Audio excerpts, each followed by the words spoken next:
Hello, hi, how we doing? Hope we're doing good. Hello.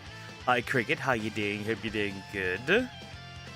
Okay, we are live. We are ready. Average. It's an average Saturday. Nothing crazy. Tomorrow, Mama Slime returns. Scary. Yeah. I have a bunch of videos we need to look at. A bunch of stuff you guys recommended. So yeah, we gotta look at that stuff. We gotta actually look at that stuff.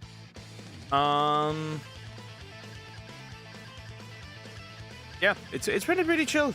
It's been pretty chill today. Nothing crazy. Well, as expected, my package is lost. The rings are lost, which means I'm ordering new ones. It is what it is. It's a fresh day. How was your day off? Pretty good. I mean, I had a day off on Thursday. I really just worked on changing the banner, and I have pretty much also a lot of other videos ready. That was pretty much what I did. Catch up. Is there room for one more video? Sure. There's always room for a video. And also another, I'll be leaving for admin use war between Steel, Brain Rot, and Grow Garden. Okay, interesting. But yeah, there's always room. Gone, got your ring. Apparently he did. The package is gone. So I'm now I'm taking my money back and ordering again. And leaving a 1-star review as punishment. That's what I'm gonna do. That's the plan. That is what I will do. These evil fuckers. It is what it is, chat. It is what it is. Swinging at the Pokemon. Yeah, I'm swimming in them. I'm swimming in there. Alright. Let me check something real quick. I need to quickly look at a few things before we start. Okay, I've got everything added that I should. Appears to be.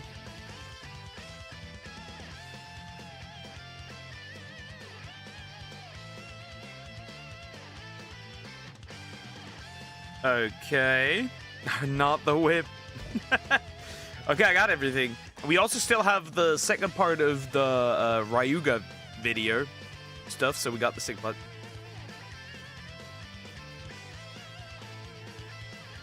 Okay, let me look at that.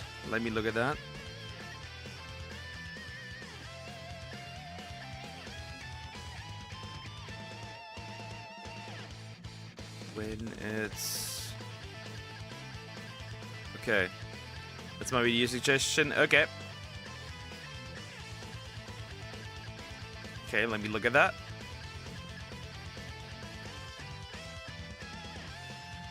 It's time for something to happen. Yeah.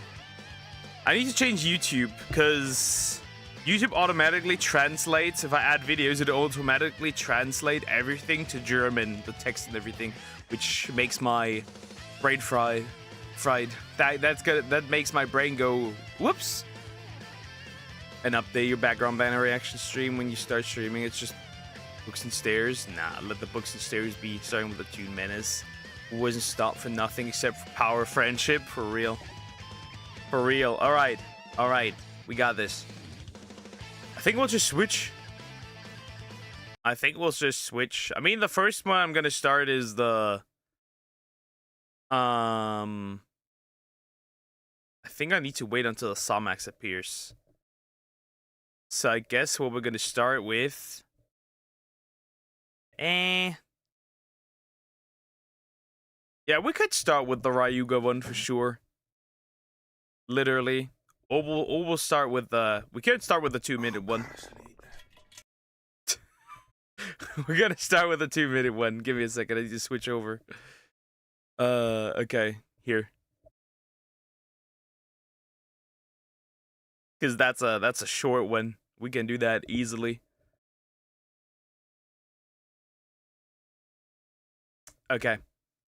You make sure everything's fine. Audio seems fine. Yeah, everything's fine. Of that, we can do the Ryuga one. Seems pretty good.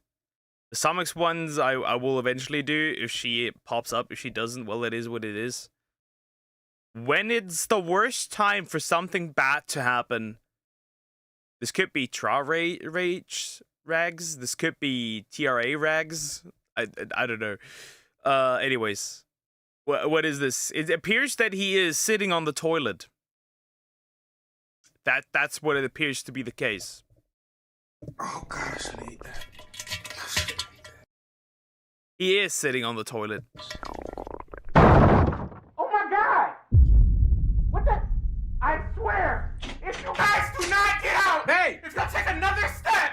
Hey, what's going on? Trey, you need to get up here. These two guys just broke in our house. What?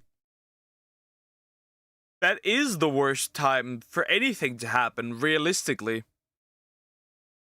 That isn't wrong. That is the worst time for something bad to happen is in the bathroom. I agree.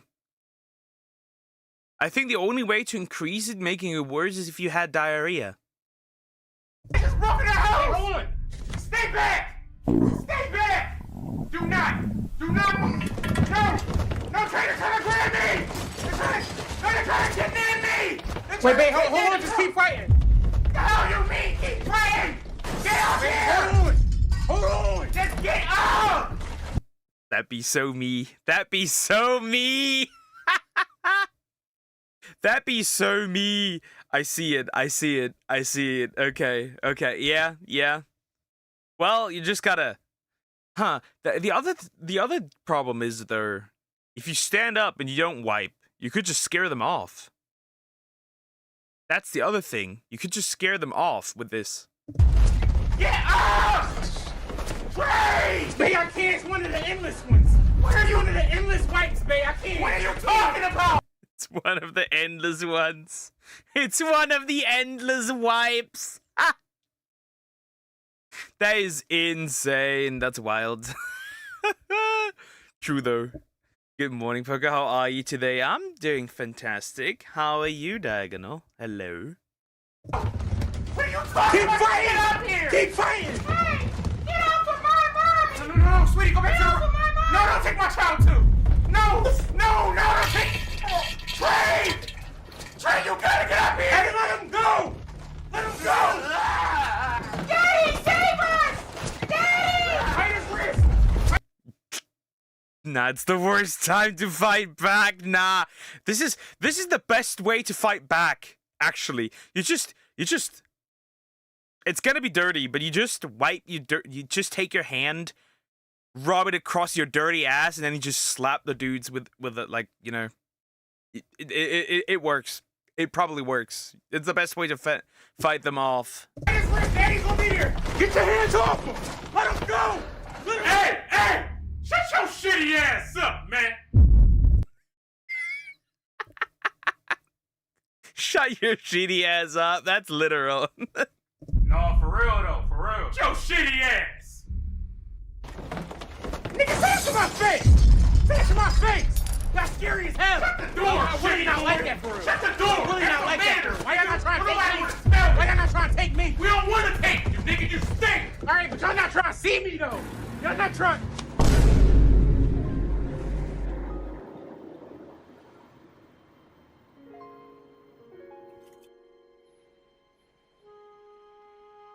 Hello? They're gone. They have been kidnapped. Cause you took him a dump. The endless wipe. Poker won't be just without weapons. Touch him. Touch him. Hello? Hello?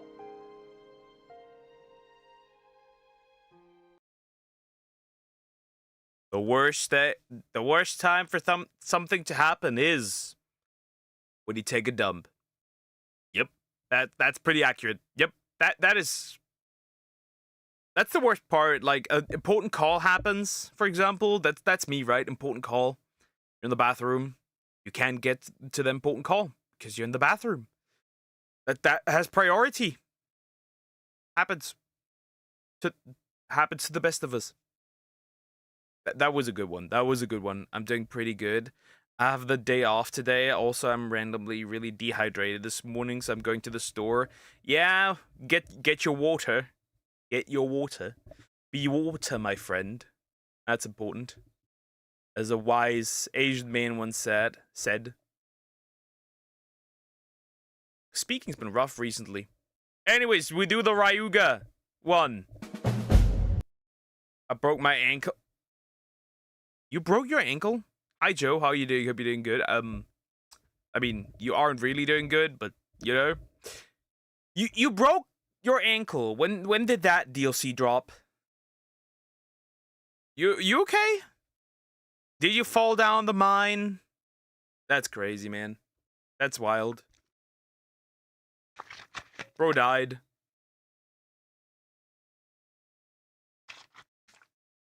That's insane. That is insane. Anyways, I hope your ankle heals soon. God damn, man.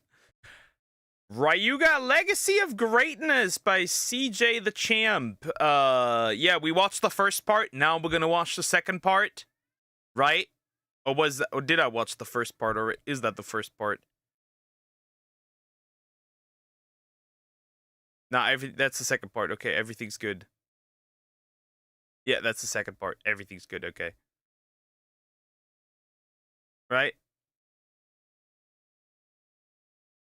Yeah, good. Time to jump in. What is this video about? Ryuga from Beyblade. Hi, Zach. How you doing? Hope you're doing good. I saw a shadow running, so I ran too. Bro. Horrible. Anyways, we'll jump in.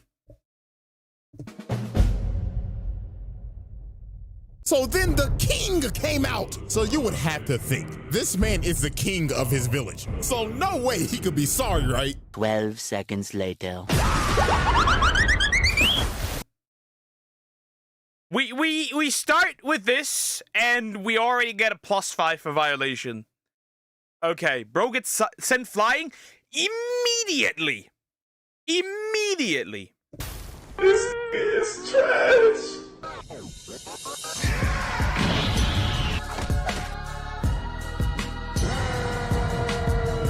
Alrighty, ladies and gentlemen, welcome back to the Ryuga trial. And ladies and gentlemen, we already know what's up. After the longest Exhibit 8 in roundtable history, and with a whopping score of 161, it is time to cement the legacy of the greatest nigga to ever wield a spinning top. So y'all already know we got all the rest of the evidence on deck. Well, we do have Exhibit B and C. Apparently. So it's gonna get worse. Yeah, Shadow Clips, I know a horse. This is from a Beyblade series. Yep. Should be Metal Fusion. The ranking system is ready to rock and roll. So without further ado, Exhibit B. Alrighty, ladies and gentlemen, I now present to you Exhibit B, Return of the GOAT. Now, as we know, Ryuga suffered the first loss of his career off of some bullshit, because we know in anime the power of friendship is undefeated. So you would have to think, usually after a main antagonist loses, I think the only time I've seen the power of friendship actually do something and go well, right? The only time I've seen the power of friendship actually like being logically explained was when Kirito just beats the shit out of Gabriel Miller. That is the only time I would say that it actually makes sense here. But other than that, not really. Other than that, I've rarely seen the case where it's reasonable. I think I stopped watching after 2005. Could be. I heard the current season's kind of ass. Give or take, Ryuga is like Vegeta in a world without Goku. Yeah, kinda. Yeah. it kind of fall off. I mean, it happens to the best of them. But Ryuga? Shit. After this man lost, this man went straight back to the lab in a boiling hot volcano, and bro was serious about never getting hoed ever again. This man trained his ass off, overcame the dark power, and unlocked Medio El Drago. And boy, oh boy, nobody was fucking with this. I'ma just go ahead and tell you that now. So now we move on to Italy, and we have our sights set again on Tsubasa. Now we all remember that bro got boomed and completely annihilated at Battle Bladers. But get this, bro did not just get put in a coma. No, this brother got immense PTSD. The dark Bro is so cooked. Didn't that? Yeah. I wonder what if anything happens to the girl that got the Big Bang Kamehameha the last time. I wonder. I genuinely do. You're forgetting the Pokemon movie Return clearly Return clearly runs power friendship. Yeah, the Pokemon move Return. Yeah, sure. How is that reasonably explained? I remember like the first few seasons. Okay. power literally infected bro. You know what? This is a whole point, bro. He literally transmutated a whole disease to this nigga. So infected Tsubasa ends up pulling up on Team Excalibur and is straight up trying to murder them. But while they're it's transmittable? Bro. That's crazy. Meteor Eldrago is better than it upgrade from Eldrago Destructor and IRL mean. Interesting. Well, it happens. fighting, they end up hearing something in the distance. Oh, did you all hear that? Oh, it's the goat! And look at this nigga. This nigga is walking in with a meteor shower. And bro wasn't even done. He summoned his bae as a meteor and just blew up the whole area. What the fuck are we doing? What is this? Why is he like this? The true menace? Bro is summoning his... I mean, well, there's the meteor part, I guess.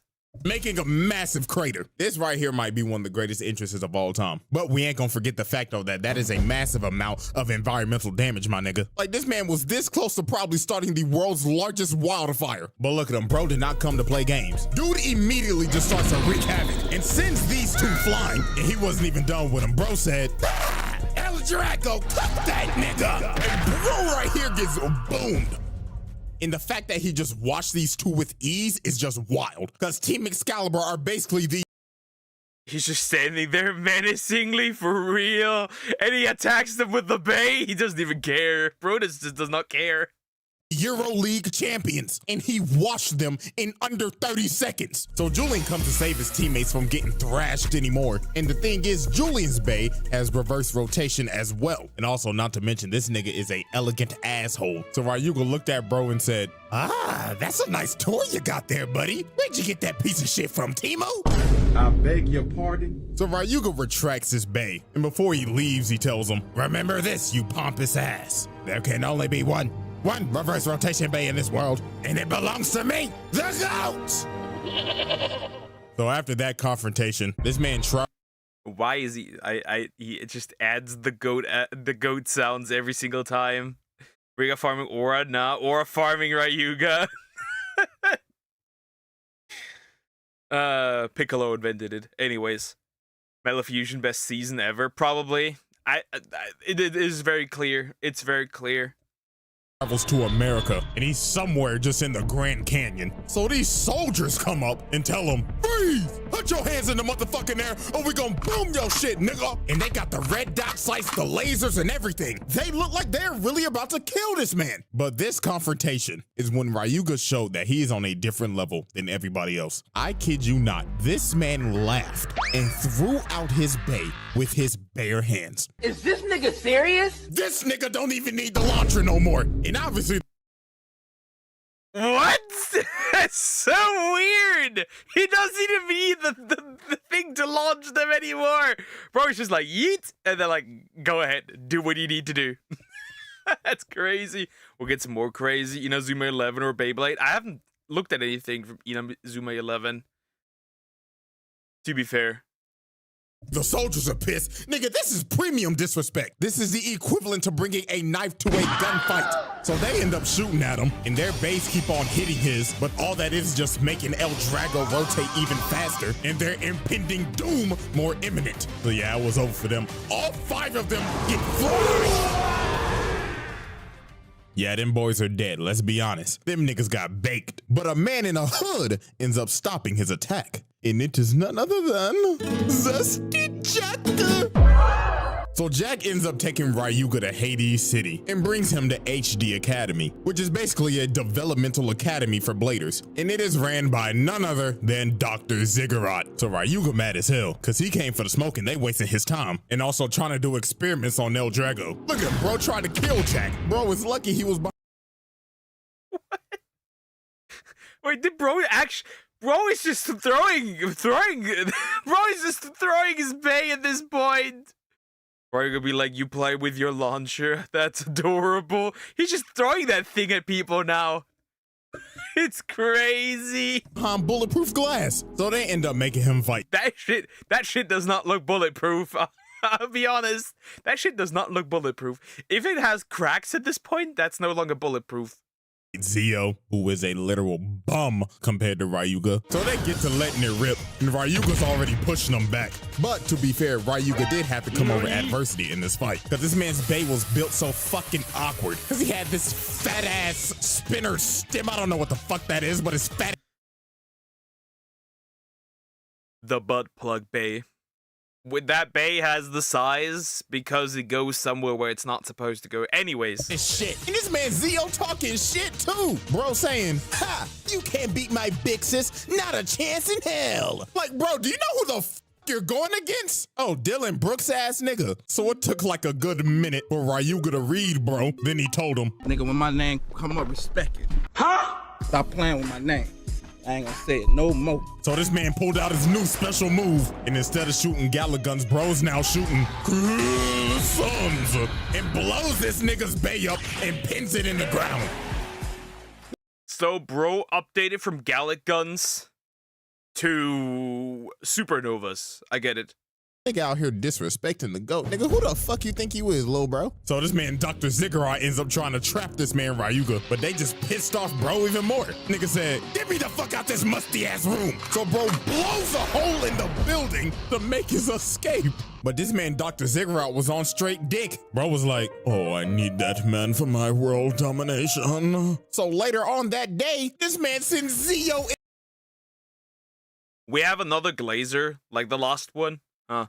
And like 8 soldiers to jump him in the park. And Ryuga looks completely dumb. Bro told him, can you niggas get off my dick? I can't even breathe. So all the soldiers end up shooting at him, but Ryuga hit the shoulder on their ass. Bro said, look at the ice on my wrist, nigga, and blows them all up.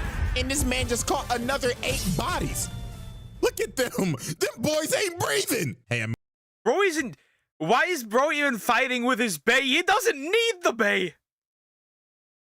As like to use. He just uses his aura, literally. I mean, at least the family gonna have the full body intact for the funeral, unlike that other nigga from the training regiment. So now we move on to the World Championship. And at the moment, Team Japan is cooked. Masamune got his arm broke. Tsubasa and Yu got boomed before the tournament even started. So they had this man Jinga about to carry the whole team. So Jinga would have to face Zesty Jack next. But a meteor ends up coming in, and this man Ryuga ends up pulling up. The PTSD kicks in. Not again. Yeah, that lady is traumatized. That lady is traumatized. In season 1, Ryuga proved himself. He fought champs. He fought 100 versus 1. Yeah, they just trying to jump him. Or fight him one-on-one, and their power plan is a little change of decoration. Yeah. Yes, Joe.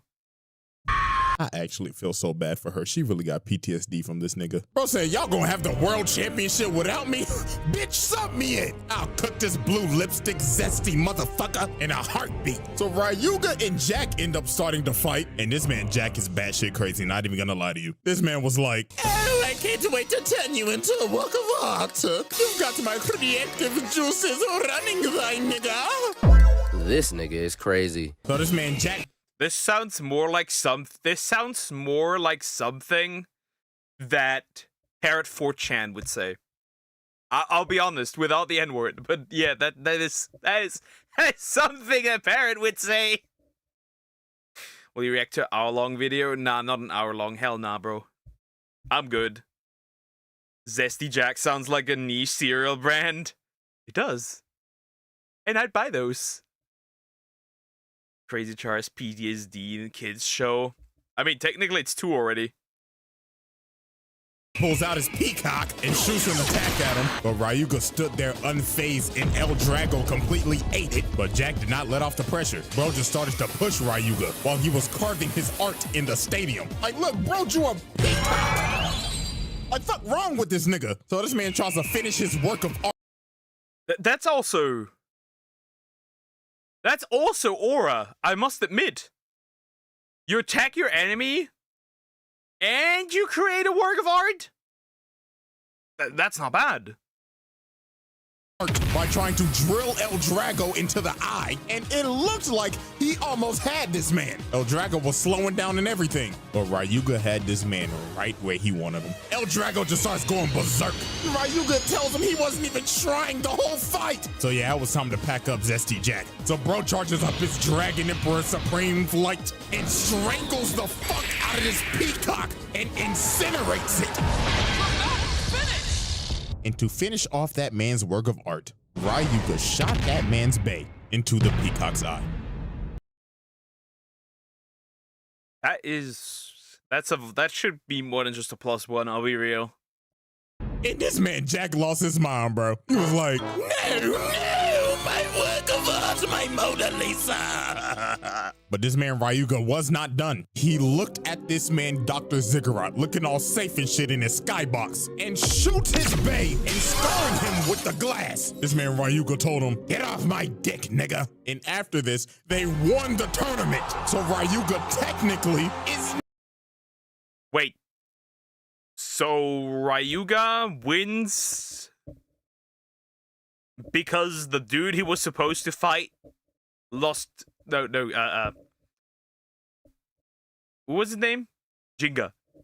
Was his name, right? Am I stupid? Wins the tournament because Ryuga deletes the guy that was supposed to fight him. That reminds me of somebody. That reminds me of somebody with a electric rodent. Now the world champion! Or just walked in the middle of the championships and left with a ring. So after the world championships, Dr. Ziggurat basically reveals to the entire world that he's a terrorist. And Hades City is a literal flying nuke. And this man is a whole arms dealer. Bro's just Eggman at this point. He's trying to sell it to the country with the highest bid. And come on, we know who's gonna buy that. America, fuck yeah! So while Hades City is out here floating and is about to terrorize the world, Ryuga is just looking at it from the distance. And my God, this gotta be this man's wildest feat. This man Ryuga said, fuck you, fuck your city, fuck your nuke, and fuck Skypiea, cause I'm about to make this bitch Atlantis. So this man shoots El Drago and blows up the damn... What? What the fuck? What the heck, dude? There ain't no way he actually destroys this thing. There is no way. And look at this nigga Ziggurat. What was that? Emergency, sir. Somebody has blown up the fucking island. We are about to sink. And look at El Drago. It literally just ripped through the entire city. And that hoe just started going. What the fuck is this man? This is no man. Hi, Cocos. How you doing? Hope you're doing good. What the fuck, bro? Are you telling me that Drago's city is that Ryuga's city level at least? Down. It was GG's for that whole city. They got lucky they even landed that hole to get everybody off the island. But yeah, technically, bro sunk this whole island. So this is property damage to the absolute max. This ain't no damn stadium. This is a whole city. That's a whole 50 points, bro.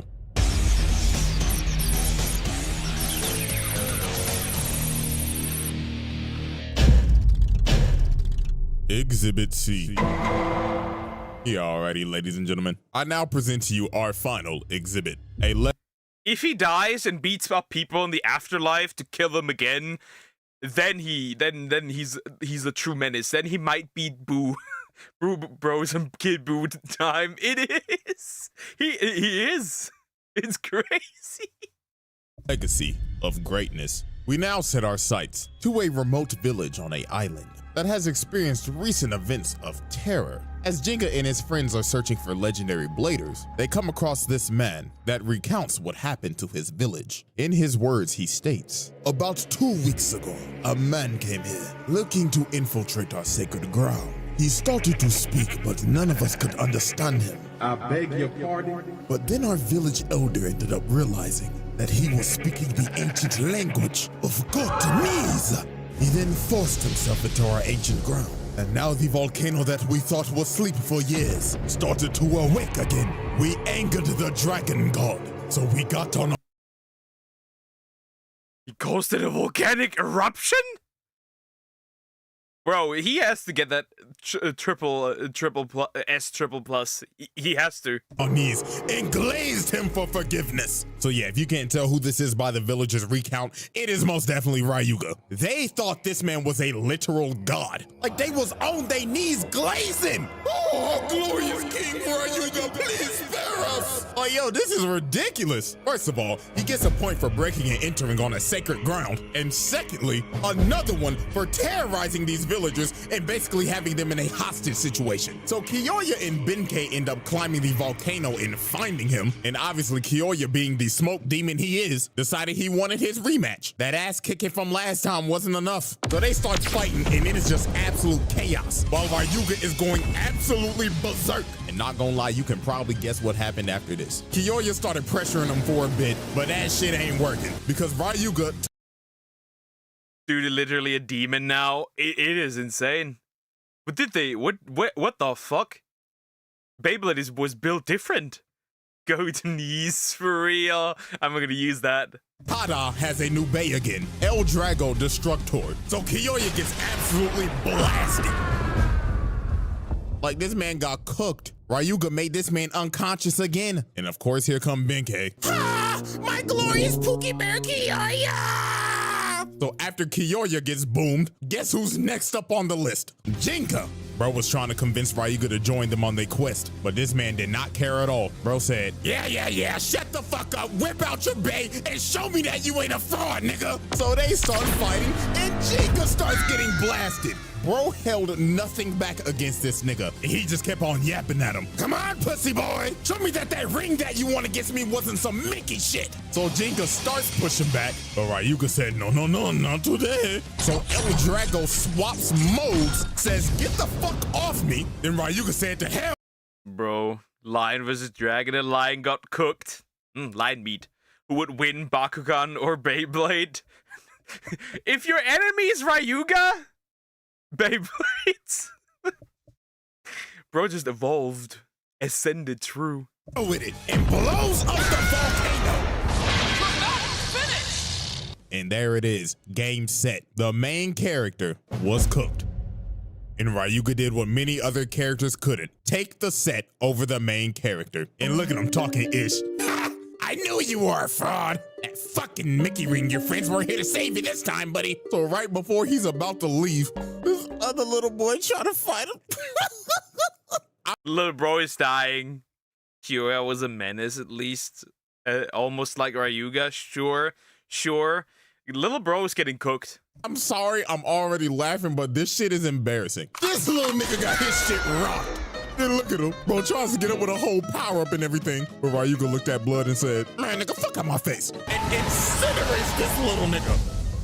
Hey, man, I guess at least he tried. So after Ryuga just casually bodied the main cast, later on, this man heads to the Sahara Desert to a village that's having this annual tournament. So here's the announcer. Bro is about to colonize Africa. Anyways, Dragon vs. Pegasus. The Pegasus turned into a regular horse. Bro burned off the wings. Acting up their strongest dude. Ladies and gentlemen, we all love him and know him. Our village's strongest man, Cernando! And his opponent, a random traveler that just came here a day ago. Wait a minute, is that who I think it is? Oh shit! Ladies and gentlemen, it's the GOAT! And this whole tournament was just cooked. The strongest dude in the village, one shot. this big ass Samsolic built nigga got boomed. And he wasn't the only one, because every other opponent got one-shotted. Nobody stood a chance. So then the king came out. So you would have to think, this man is the king of his village. So no way he could be sorry, right? 12 seconds. He gets one shot. Everyone here gets one shot. Bro, what is this? What am I looking at? What is this? The GOAT. He just is. He just is. What are you gonna do against that? Later. This nigga is trash. Yeah, I ain't gonna lie, y'all need to hold a new election after that one. So then the final opponent of this tournament was Kenta and his big ass soccer ball. Bro, you're cooked. You're dying. All ass head. Every time I see this little nigga with his big ass head, I just want to punt him. And yeah, I ain't even gonna waste no time on this. Kenta joins the rest of the main cast. Boom! Gets made a statistic on this man's record. So after Kenta got boomed, he ended up following Ryuga, trying to go on a journey of self-discovery. And while they on the middle of their journey, Is he following him around? Bro is what? Bro wants to learn from the GOAT. The king, I'm sorry. Say that again. True. Bro is joining him now to rediscover himself and finally learn some aura. they end up getting confronted by a tiger. But this man Ryuga was not phased. Bro walks up and mean mugs the tiger. He had bro shook. Bro is not cool. Bro is well done. Burned. What the fuck? He just walks up to a tiger and stares him down, and then the tiger probably runs away. There's no way. And look at Tony the tiger making the The fuck, bro? Bro, stand down a tiger. What is this character? right decision to run away and live another day. Cause bro would have not been eating no more Frosted Flakes. His ass would have became a pelt. So after this, Ryuga ends up entering another battle royale because apparently there's a legendary blader at the top of the tower. So it starts, and while everybody's running, this man doesn't even move. He's just standing there, menacingly. So he waits for like a good 10 minutes. So when the final 11 are up here battling, this man decides to blow a hole in the tower and just knock out all 11 of them. But he wasn't done yet. He had to face Tsubasa in the finals. And I'm not gonna lie to you, this one might be worse than the last time they fought. This shit lasted for 1 minute tops. This man pulls out a new special move and sends his bae to the mountains. What the fuck? What the fuck is this? Yeah, good luck fighting that thing. Look at Tsubasa. Bro is like, oh, no way I'm getting that back. Man, I fell down to my knees when the law came. So after he sent Tsubasa's bae to Kingdom Come and made him take a hike, he tells the legendary blader to bring your ass out here. So bro comes out and he's like, wait! Please. I'm not no legendary blader, bro. I'm a fraud. Is this nigga serious? So this man Ryuga was pissed off. Bro went over to his bae and stepped on it, and Blood said, I don't like my time to be wasted, nigga. And this man just destroys the entire tower. This man does not get tired. Okay. What do you think of all the crimes he committed? What do you think? How long would this man go to prison? In years. Couple of thousands at this point. Right? When they turn Tony Tiger into a VTuber and then stop because of the chat. That's funny. And property damage. And then after he blows up the tower, look at the old dude crawling out the thing like, oh, never sign me up for this ever again. So after this man just destroyed the Tower of Babel, next up was Easter Island. Bro decided to participate in another battle royale. And look, people ain't even fighting them. They just cowering in fear and pissing they draws because they know it's pointless. But one man decided to fight him, and that was Goku, AKA King. And I didn't mean Goku as a joke. No, look, that nigga is a Super Saiyan. So you gotta. Bro is a Super Saiyan. No prison can keep him. No prison. Think to yourself, surely a Beyblading Super Saiyan can take him down, right? Man, shut your bitch ass up. Bitch ass thing. You better shut the fuck up before I knock your fucking head off. Yeah, he booms this.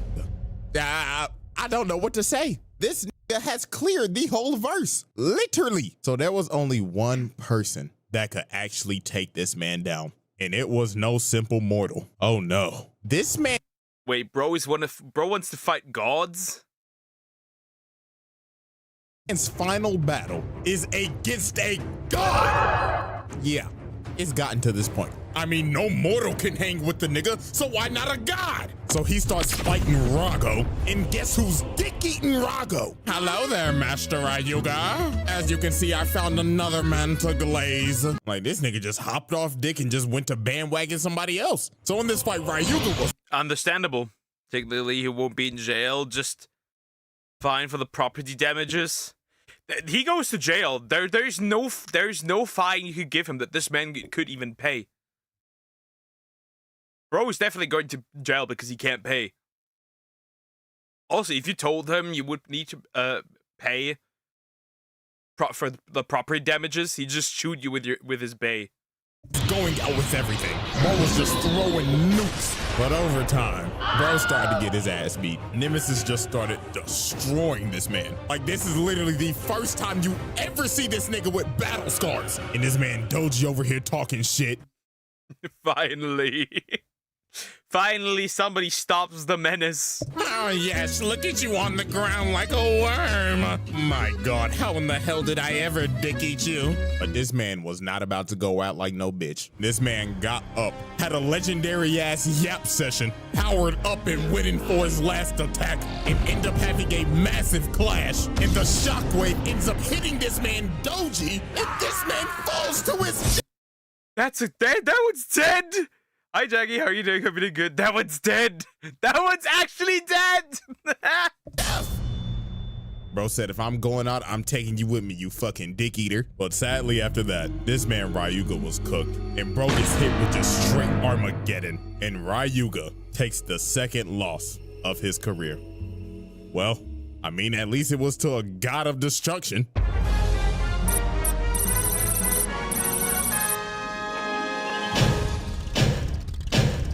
And ladies and gentlemen, that S plus. S plus. will conclude the Ryuga trial. And after a very long week, I'm not gonna lie, I'm about to go to sleep. So appreciate y'all, you know what I'm saying? I'll update the whole leaderboards and everything later, bro. But That was wild. That was wild. He deserved more, not gonna lie. That is this guy's insane, okay? Right, you gotta send him into the abyss, dead. Just dead.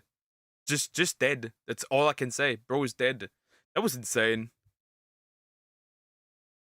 That is wild. This character is wild. I wonder if there's a part 3 for this. There's probably a part 3. I would assume there's a part 3 for this. S plus seems like a good Uma career, probably. My voice is fucked. Anyways, that's it. Like, comment, and subscribe. Have you added the videos, Poker? Yep, I have added the Sonic video. Hold up, my voice is dying. Help. The only guy that could fight him is dead.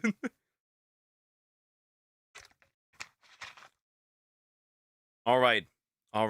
Have you watched new... What? Is that a spelling mistake? What do you mean, Jaggy? Okay, next up, we need to do...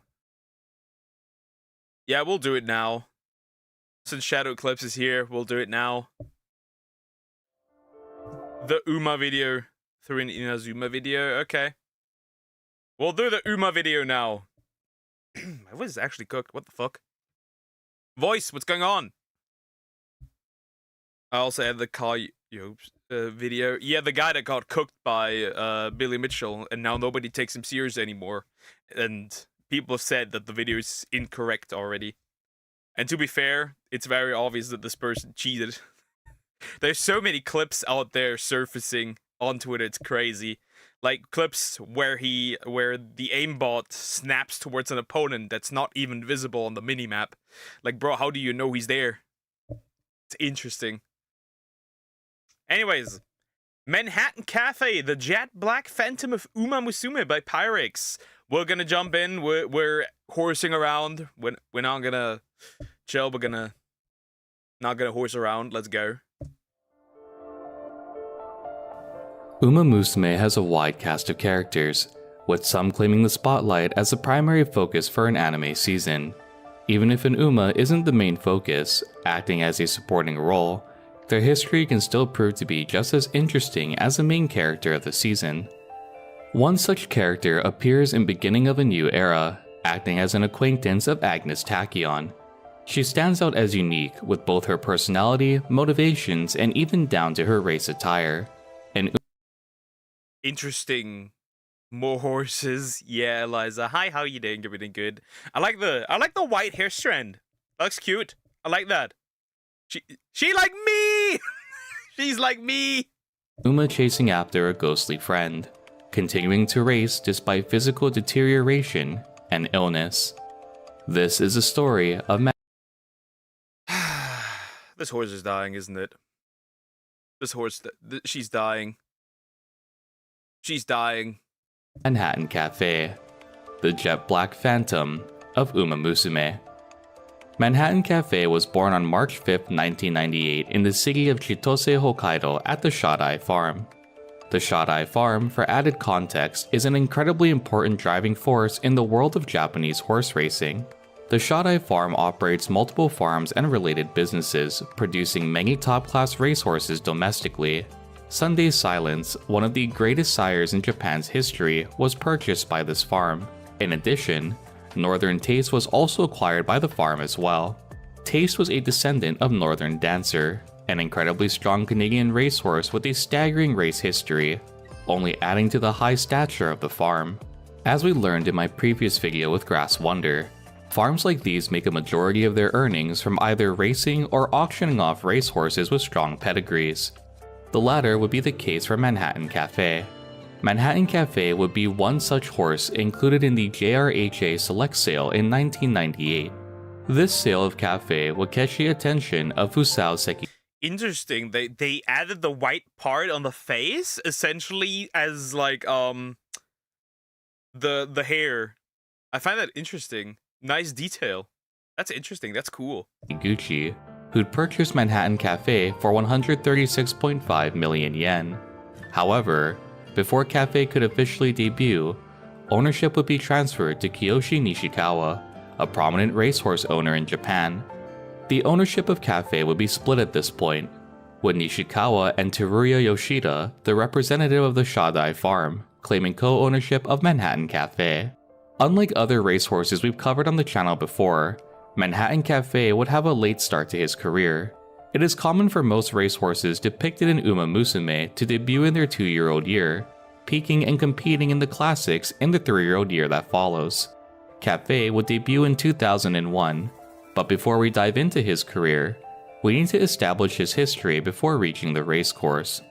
Manhattan Cafe, upon Nishikawa claiming ownership, will be trained by Futoshi Kojima at the Miho Training Center.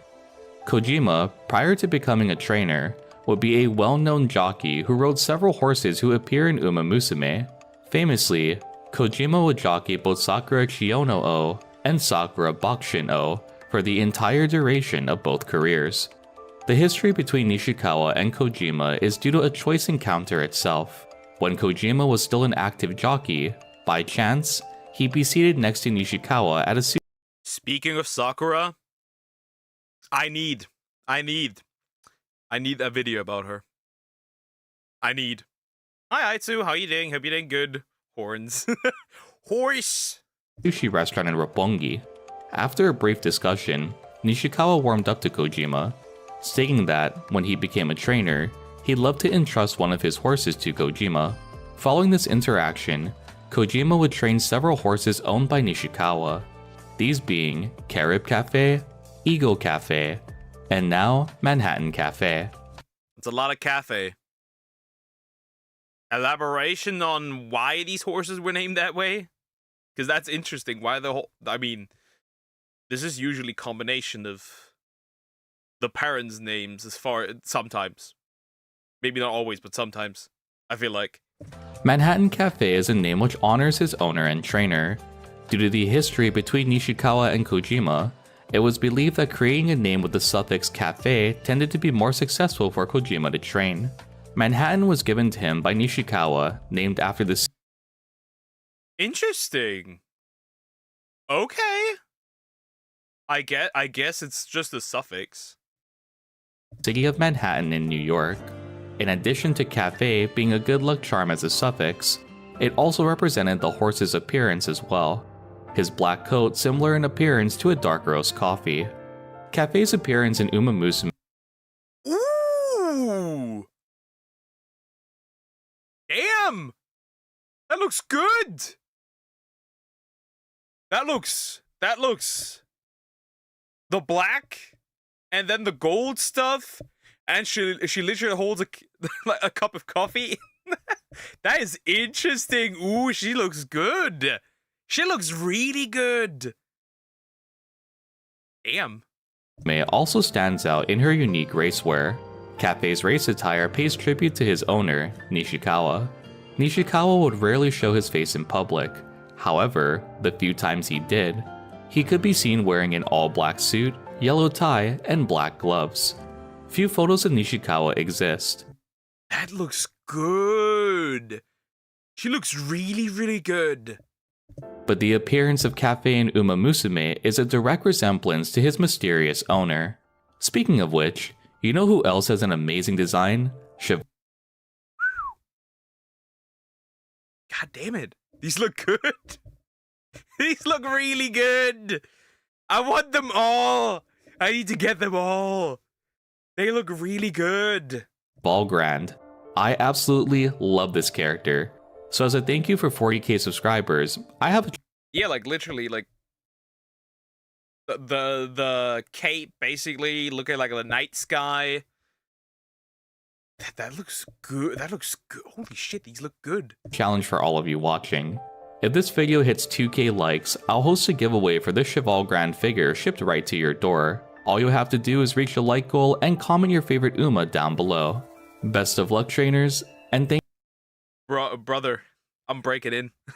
Bro, Whistle, calm down. It's true though, they look really good. I'm gonna go in debt.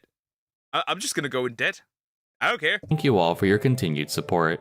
Along with the top-class trainer, Cafe will be jockeyed by Masayoshi Ebina. Ebina, for those of you who see my Grass Wonder video, would be the jockey to take over Matoba's position of jockeying El Condor Pasa following the Mainichi Okan. In modern day, Ebina is regarded as one of the top overseas Japanese jockeys in international competitions.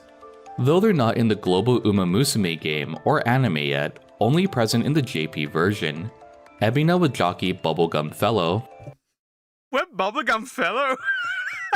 That's an interesting name. Well, her design is also pretty neat. Her design is also pretty neat, but that name is wild. Okay. Dude. I'm gonna just here. Shut up, take my money. Fenomeno, Dream That's an interesting design. That's an interesting design. Journey, and Nakayama Fest. They look all so good. They need to speed this up. They look okay. I like her. And she looks really cool. The bubblegum is also cool. I'm not gonna comment on her. that might no, I'm not gonna say it. In addition to having a strong group behind him, Cafe would also come from a strong lineage. Cafe was sired by Sunday Silence, one of the most famous sires Japan would ever see.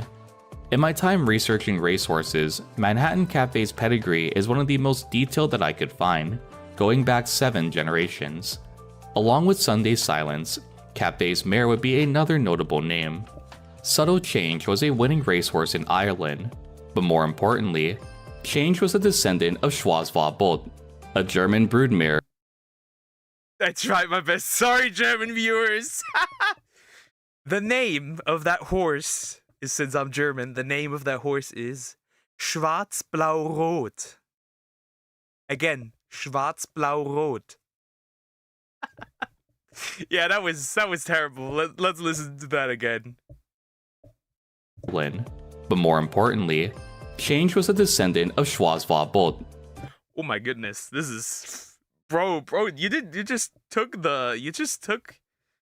A butchering knife? And you said, yep, I'm killing that. God damn it, bro. That's horrid. A German broodmare who was known for producing numerous strong winners.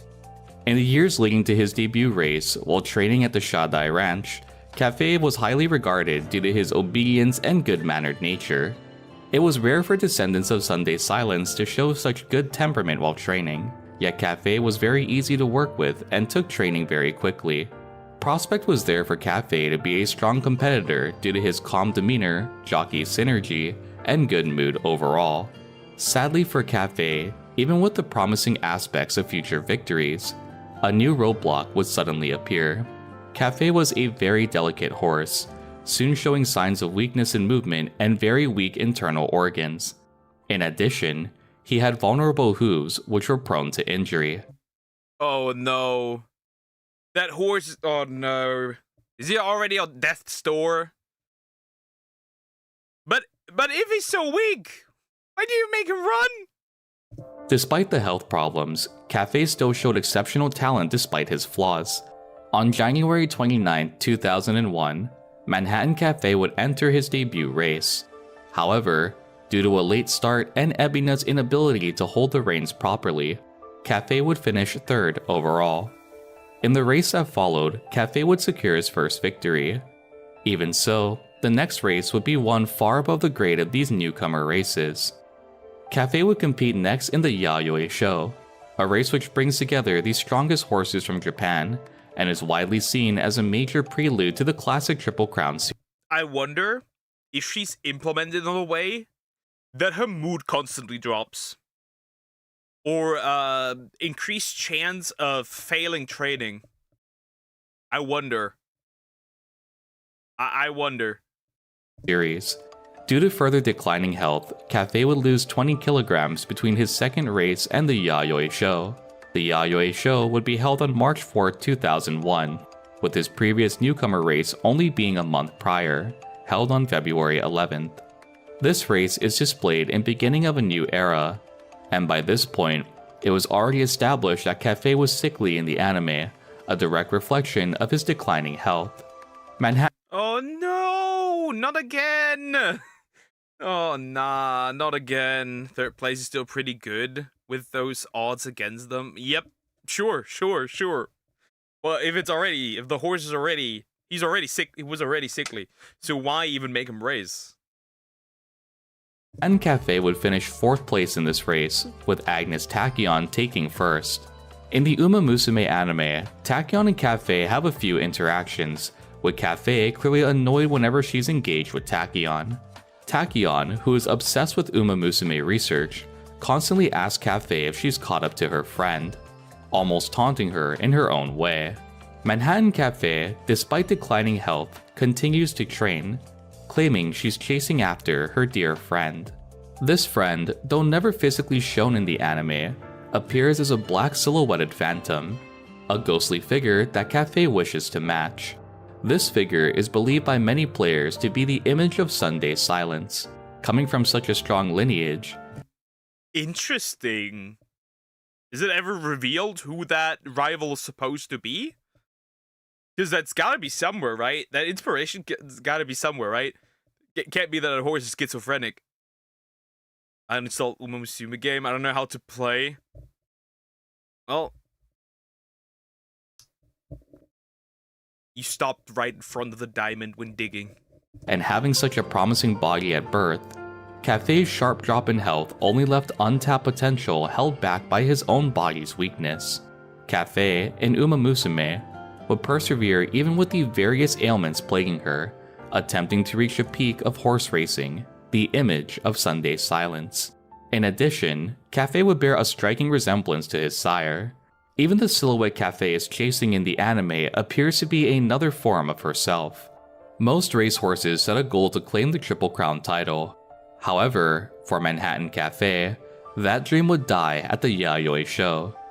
Being a prelude to the Satsuki Show and not placing in the top 3, Cafe lost the opportunity to participate by one single placement. Cafe's declining health continued to chip away at his racing potential. Wait, so he needed to place at least 3rd, and he placed 4th in this case. Damn.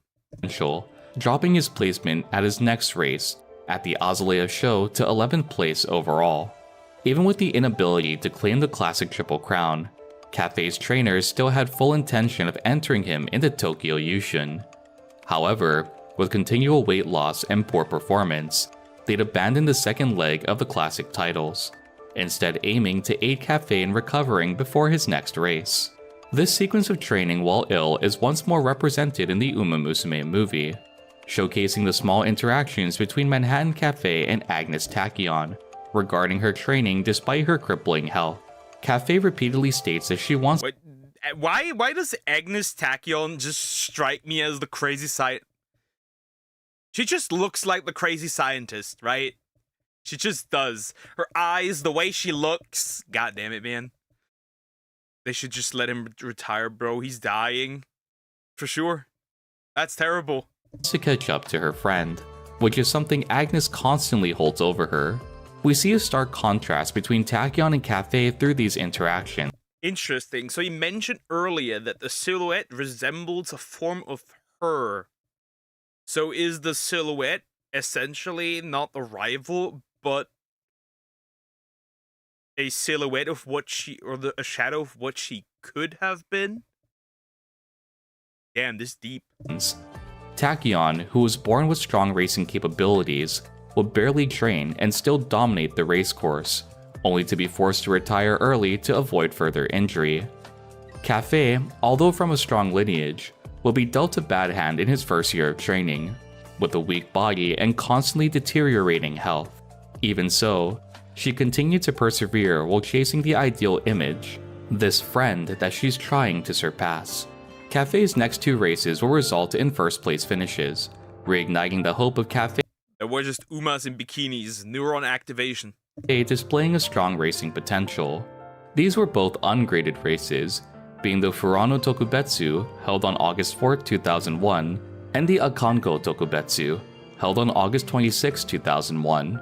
With 2 wins under his belt and seemingly bouncing back from deteriorating health, Manhattan Cafe would next aim for the Saint Light Kinen. This G2 graded race would allow priority entry to the Kika show should Manhattan Cafe place within the top 3. Though Cafe's health seemed stable, he would once more suddenly drop in weight, losing 10 kilograms between the point of him racing on August 26 and how much weight does this bro how much weight is this bro going to lose? Yeah, like 20, now 10. Can this horse even race at this point? and the Saint Light Kinen, which would take place on September 16th. The sudden weight drop was due to Cafe's weak internal structure, causing his weight to fluctuate irregularly as his career continued. In addition to poor health, Cafe would also not be jockeyed by Ebina for this race. Ebina would already be set to jockey Admire Road, another competitor at the Saint Light Kinen. Due to this, Cafe would be temporarily jockeyed by So Nihon Yanagi. Though a temporary jockey, Nihon Yanagi would be from an impressive bloodline of famous trainers and jockeys, one of the most notable being his grandfather, Yuji Nohira, who would be the trainer for Simbali Rudolph during his racing career. Cafe would unfortunately not place within the top 3 at the same. That's a big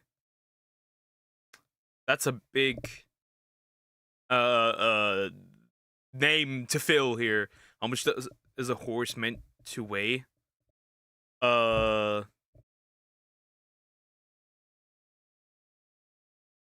Let's look that.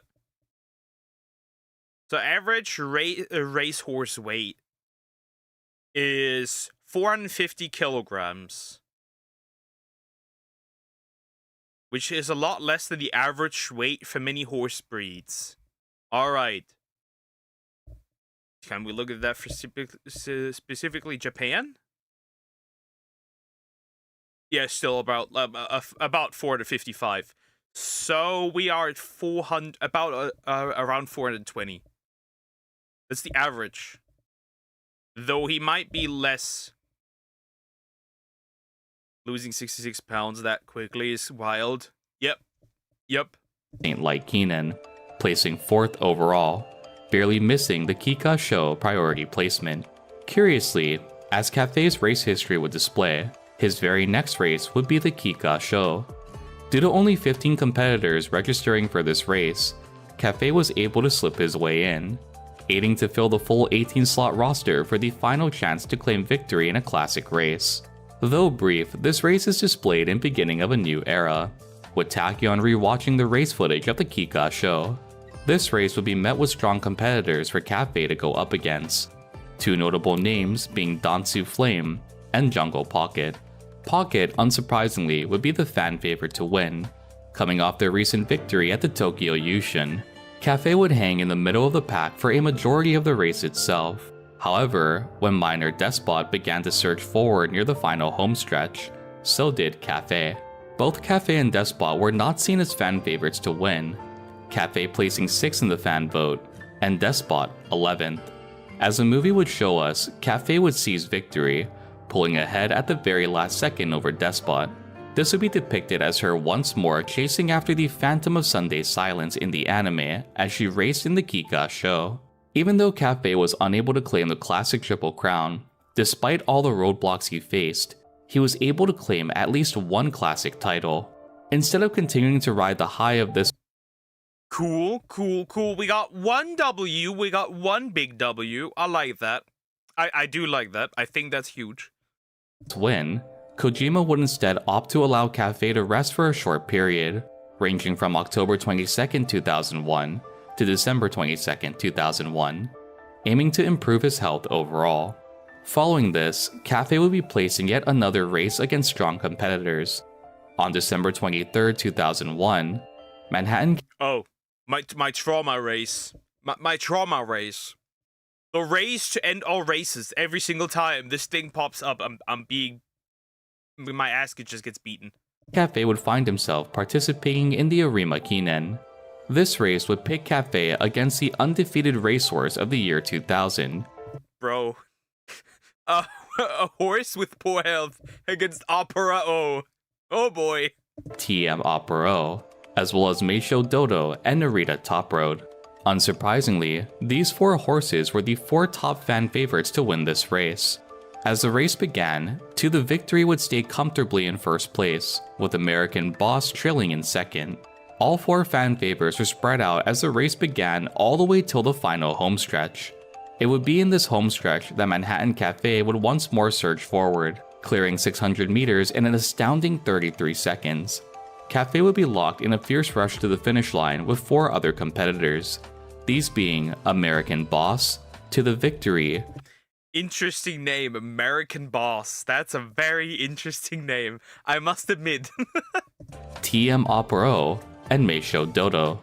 Cafe would pull ahead in the final moments of the race, claiming a back-to-back G1 victory in the Kika Show and now the Arima Kinen. This would end Cafe's first year. Not bad. I could feel a bad ending though. Racing on a high note, having won 1 classic race and one of the Grand Prix titles. Cafe would be nominated as Best 3-Year-Old Horse in 2001. However, Jungle Pocket would claim this title, who'd won both the Tokyo Yushin and the Japan Cup. Entering the year 2002, Cafe would participate in the Nikkei Show, which would be held on March 23, 2002. Due to unstable conditions of the racecourse, and once more irregularity in Cafe's health, he would place 6th in this race, despite being the fan favorite to win after his strong back-to-back G1 victories. Cafe would struggle to navigate this race due to hoof instability, causing his jockey to also encounter some difficulty while riding Cafe. Cafe's next race, just like the Arima Kinen in 2001, would once more bring 2 strong competitors to the track. Narita Top Road and Jungle Pocket would face Cafe in the 2002 Spring Tenno Show, which would be held on April 28, 2002. Manhattan Cafe would be second favorite to win under Narita Top Road, with Jungle Pocket being third in the fan favorite. Top Road had claimed 2 consecutive victories prior to the Spring Tenno Show, defeating Pocket previously, which would only add to his overall popularity. Manhattan Cafe and Narita Top Road would closely follow one another, eventually reaching the final homestretch of the race, where Cafe would surge ahead of Top Road. Passing Top Road, Jungle Pocket would give chase, with Cafe barely retaining his lead position. claiming a victory at the Spring Tenno show. Though this victory was yet another We got another win. We got another win. We have another win, but there won't be many races, I would assume. high in Manhattan Cafe's difficult racing career, much like many Umas, one decision would lead to his next race being his last. Following the Spring Tenno show, Manhattan Cafe would see no racing activity till October of 2002. This was due to a choice that would shift Manhattan Cafe's career. In August of 2002, the Prix de l'Arc de Triomphe would be announced, with Shodai president Yoshida and trainer Yoshida aiming to travel abroad to compete. This was to try and establish Cafe as the successor to Sunday Silence, who was an international winner in the racing world. This also, once more, plays into the ghostly friend Cafe is chasing in beginning of a new era. Although president and trainer Yoshida wanted to take Cafe abroad, Nishikawa was against it. Despite this, he would lose to a 2-1 vote, and ultimately, Cafe would be brought to France, where he'd be conditioned to compete. My assumption is, before we go to that part of the race, my assumption is that something's gonna happen on the track. Either he trips, he falls, he just slows down so much, heart attack, whatever, organ failure, something's happening here. I can smell it. In the Prix de l'Arc de Triomphe, which would take place on October 6. This choice, as we've seen before with Simbali Rudolph's career, would sadly end in disaster. Manhattan No, not again. Not again! Cafe would place a devastating 13th at the Prix, and his body would be broken, sustaining a new case of tendinitis in his left. Nothing goes well in France, nothing. Stop going to France! It is evil! Front leg. Due to this, no further discussion was needed, and Manhattan Cafe would officially announce a sudden retirement. Even though this is a sad ending to Cafe's real-life career, Uma Musume Pretty Derby gives us a possibility of just retirement. Just retirement. in his left front leg. Due to this, no further discussion was needed, and Manhattan Cafe would officially announce a sudden retirement. Even though this is a sad ending to Cafe's real-life career, Uma Musume Pretty Derby gives us a possibility of an alternative ending. In the ending farewell event of Manhattan Cafe's story, you, the trainer, and Agnes Tachyon vote against Cafe traveling abroad. In making this choice, you're able to save Cafe from injury and allow her to properly rest and recover, eventually continuing to race domestically in Japan. This provides a happy what-if scenario to Cafe's story, shining a light on a career that could have continued. Cute alternate what if. That's cute. That's cute. Due to the injuries that Cafe sustained, even at his retirement ceremony, held on December 22, 2002, he'd be unable to run or even walk properly, his handler having to keep a slow pace for his final time on the racecourse. Cafe would display a number 4 bid to honor his victory at the Arima Kinen the year prior. Cafe would also be named as the best 4-year-old and older horse of 2002 in Japan. Following his racing career, Manhattan Cafe would stay in the Shodai farm, where he would act as a breeding stallion. Despite the various health issues Cafe faced, several offspring would be G1 victors in their own careers.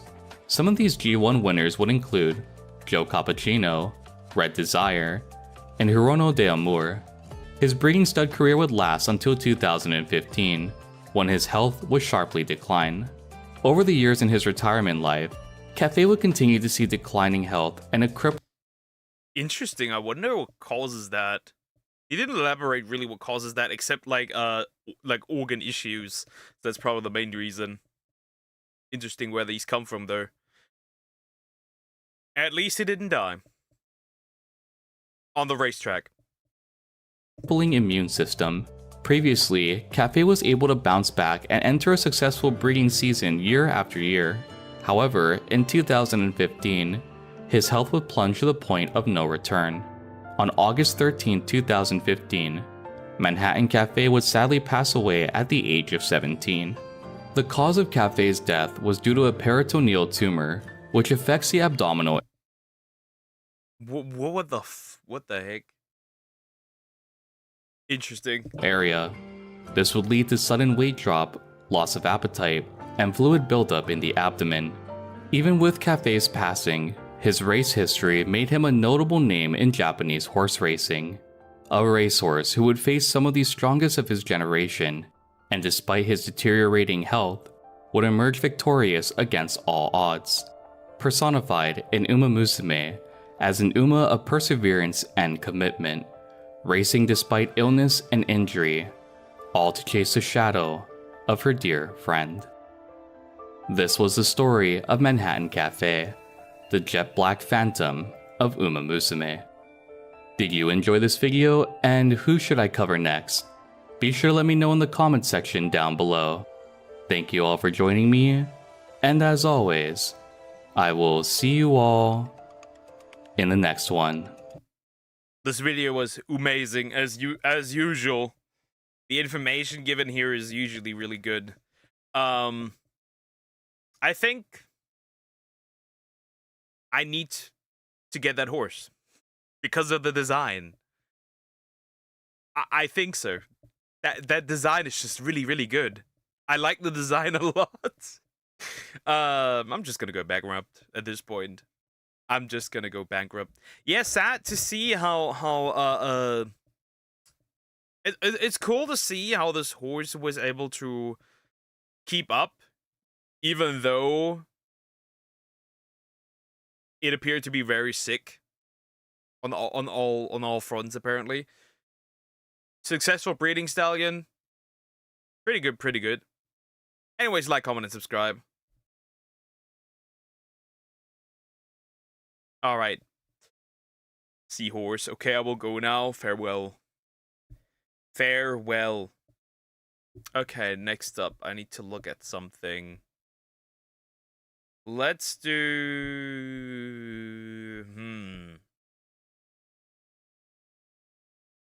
What do we need to do? I think we'll do this one. Your slot. Time to ruin.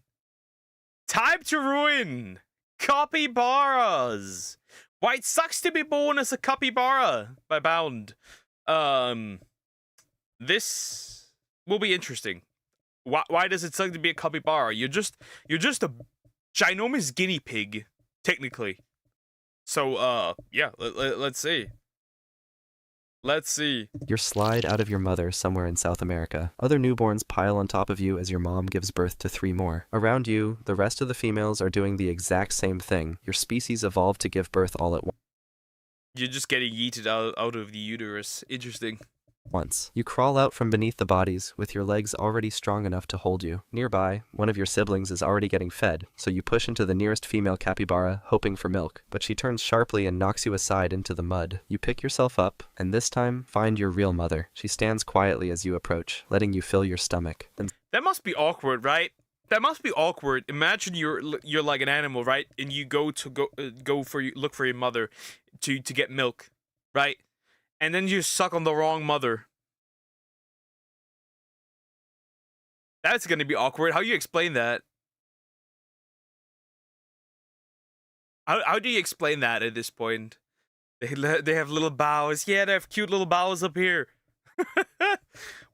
Wait, sucks to believe in power of friendship. Hey, the power of friendship sometimes is needed. Suddenly, the adults start moving. They head quickly toward the pond, so you follow. You try to stay close, but your legs are too short and you can't keep up. You slip into a soft patch of mud with your... Your legs are too short. How it is to be 5'7" and under. Your front legs sinking down until you can't move. Your mother notices and comes back. She lowers her head under your chest, lifting you free from the mud. She carries you down to the pond's edge and sets you gently into the shallow water. As you float there, something large rises beneath you. A crocodile slowly breaks the surface. You stop moving, but your mother doesn't react. She just watches. The crocodile doesn't attack. Instead, it drifts silently for a moment, then goes under you and lifts your body while you sit on its head. It swims... What? You don't end up a snack time? Wait, what? forward onto the dirt and you jump off. Then it goes back and disappears into the water. Crocodiles aren't always dangerous. Sometimes they're just passing through and you're lucky enough to catch a ride. But you don't want to be there when one decides it's hungry. You're 3 weeks old now and most of your day is spent floating. A white bird lands on your back. It moves slowly, pecking at your fur. It's not here to hurt you. It's eating ticks and flies. These birds follow capybaras for food and your kind lets them stay. 2 other young capybaras swim over. They're the same age as you. One bumps into your side, then kicks off and spins around. He's trying to start a game, so you chase after him. You lunge forward, kicking hard with your front legs, then twist away before they can hit you. You take turns pushing and shoving, testing how fast and how strong. Turn-based JRPG be like. Interesting. Does that mean that a capybara standing on a crocodile is aura farming? Strong each of you is. The bird lifts off and flies away as the game gets louder. This kind of play has a purpose. It teaches you the basics of how to move and dodge in case any predators attack. But then something else moves in the water. An otter bursts from the water and clamps down on your friend's leg. It shakes violently. We all know what otters do besides eat people. Even people. Otters in groups, apparently, as far as I've heard, in groups, otters are actually dangerous. Capybara! Hi, Somex, how you doing? Hope you're doing good. It's just like, I wonder, and we also know that not capybaras, otters, violate baby seals. So there's that. The Crocodile and the Capybara would be a good movie. Sure, yeah. Dragging him sideways. Otters are predators, but they're also territorial. Your friend kicks hard and the Yeah, and more than just one way. otter lets go for a second, then snaps again and bites higher up near the ribs. Then, when it finally had enough, it lets go and disappears. You stay still, holding your breath, because moving now would only make things worse. Your friend limps out of the water, leaving a trail in the mud. You follow behind him quietly. The bird comes back, lands beside him, and starts picking at the blood on his fur. Tomorrow, you'll follow the group uphill to find new grass. But for now, you just lie there watching and hoping the otter doesn't come back. Skip forward a bit, and you're 2 months old now. The pond is smaller now. Its edges are cracked, and the grass around it is non-existent. Most of the good plants are gone, except for one patch up the hill past the muddy slope. You spot it early and start walking. The slope is slippery, but you climb anyway. Then, a larger juvenile blocks the top. He turns toward you, lowers his head, and takes a step forward. He doesn't want to share, but you don't stop. You shove into his chest and keep moving. He pushes back, holding his spot, but you're not small anymore. You press harder with your back legs, digging into the mud. His foot slips, and he stumbles sideways, just enough to let you pass. You reach the patch alone. The grass is fresh, so you graze for a while, and then look back down the hill. Capybaras touch grass. Couldn't be me. I saw Chunky Otter post. I want that otter. I want that. Sure. Everything in big group is dangerous. Yeah, otters smart and can be very aggressive. Like I said, they love baby seals a little too much. If you asked about me doing well, thank you. I'm doing great. How about you? And if you did not, then you should have. I did some X. I did. I'm doing pretty good. You chirp once. The others hear it. Within minutes, a line of capybaras is climbing toward you. As they arrive, the juvenile you pushed tries to squeeze into your spot. You turn toward him and plant your feet. He pauses. Then he moves to the side and eats somewhere else. After you've eaten your fill, you squat and poop. Then you turn, lower your head, and eat it. You've seen the... Yeah, that's pretty shit, I must admit. Is that where the one furry on Twitter got his idea?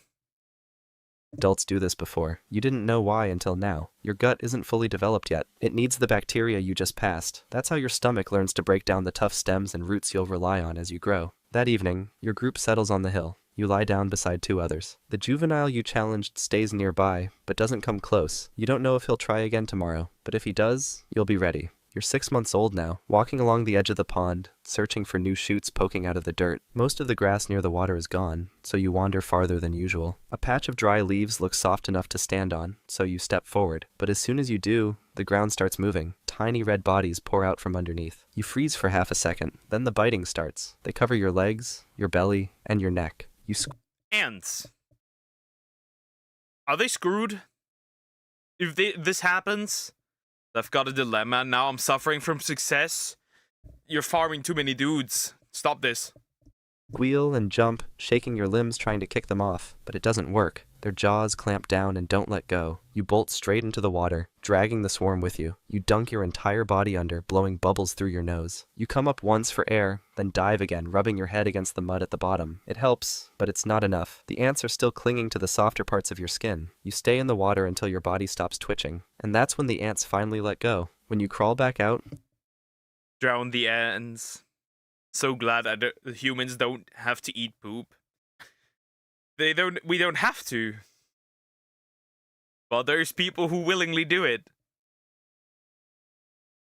IGT, how you doing? Hope you're doing good. You see movement across the pond. A coati is digging at the same pile of leaves. Its snout pushes into the mound and pulls out a chunk of soil covered in ants and eggs. It eats them quickly, flicking its tongue and chewing fast. You stare from the bank, still dripping. The coati doesn't care that you just got swarmed. It just wants breakfast. Fire ants don't belong here, but they're everywhere now. Capybaras like you don't fight them. You just run to the water and hope it's deep enough. Skip forward a bit, and you're 1 year old now. Bigger, heavier, and no longer treated like a baby. You still walk near your mother, but she doesn't look back as often. When you chirp, the others don't respond. You eat with them. You sleep with them. But something's different now. You're old enough to leave.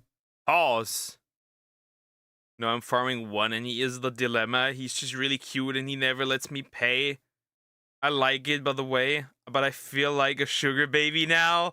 Enjoy it, though. Enjoy it. Enjoy the ride. Enjoy it. Use the man. Yeah, but those are weirdos. Weirdos and furries. One morning, you don't follow the group. You walk the other way toward a log covered in moss. You graze there alone until sunset, then go to sleep beside it. No one joins you, and no one comes looking either. The next day, you try to form something new. You nudge 2 juveniles to follow you. One does for a while, but by midday, he's gone. He went back to the group. So you stand by the riverbank, unsure what to do next. That evening, you rub your snout against a tall patch of reeds, leaving your scent behind. You wait in the shallows, watching the trail, but no one appears. Now homie's lonely. Now bro is lonely. Sag. Sat capybara. On the 3rd day, you walk farther downstream and see a different group. There aren't that many of them. A few females lie stretched out on the bank, and 2 juveniles graze nearby. One big male stands near the edge of the water, chewing slowly. He's twice your size, with thick shoulders and half-torn ears. Every part of him says, "Don't try it," so you don't. You stop just out of view, then lower your head and step into the water, just enough to let the current drift you past them. You angle your body away and start grazing like this was your plan all along. The big male lifts his head once, watching you for a moment, then goes back to chewing. He doesn't chase you off, so you stay. You're 2 years old, and you've been living with your new group for a year now. You're walking beside the dominant male, keeping just behind his shoulder as he steps through the mud and stops to graze at a patch of fresh grass. You lower your head and feed too, keeping your movements small so you don't draw attention. He starts moving again, and you follow without thinking. You're focused on the path, being kind of a beta male. Then the male suddenly slows. Was that Sneeko? Wait. Do capybaras get cooked? Oh no! Never mind, there's a male. A man. Ew. Bro, just Sneeko. Slows down, lifting his head and freezing in place. Before you understand what's happening, a puma explodes from the bushes. Its paws hit the dirt in a full sprint, aimed straight at both of you. You're too close to run. It will catch whichever one of you falls behind. So you lower your head and ram the male in the ribs, pushing your full weight into him. He stumbles sideways and lands on his back. The puma leaps. We witnessed murder. He killed him. Mid-stride and crashes into him just as he starts getting up. It starts ripping him apart, tearing his neck, which disables him instantly. You turn and run. You don't look back. You throw yourself into the river, kicking hard through the shallow water and pulling yourself onto the far bank before you stop moving. You stay there for hours, hidden under a random tree. Top 10 greatest animal betrayals with the fucking traitor.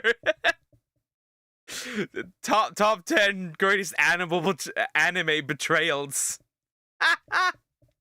Well, probably also animal betrayals.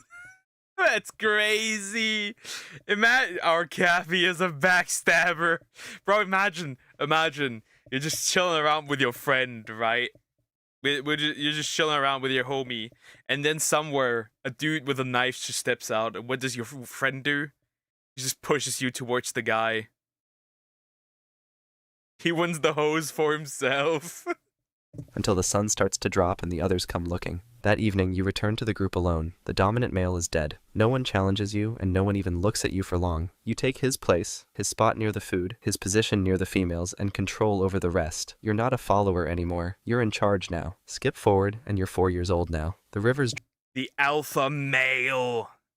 drying up again, but there's a warm spring tucked between the rocks where the water stays clear. You've claimed it. No other males come near, because they know it's yours. Most mornings, you soak here alone, but today, a female enters the water nearby. She doesn't look at you, she just settles in and floats. You stay where you are, pretending not to notice. Then you climb out, shaking water from your fur, and start circling around her. It's not the first time you've seen this happen. You've watched older males do it. But she ignores you, so you keep walking in big circles, just like you've seen. She stands and moves the opposite way. It's working. She walks faster, so you follow, but you move too quickly, splashing through the water and closing the gap too soon. She turns into the grass and stands at the edge, just watching. You stop and lower your head to eat from a clump of weeds, chewing slowly while facing away from her. After a while, she circles back. This time, she walks right past you. You turn and follow, keeping your steps steady and staying behind her. She slows down and lets you get closer. You move to her side and climb on top, planting your front feet behind her.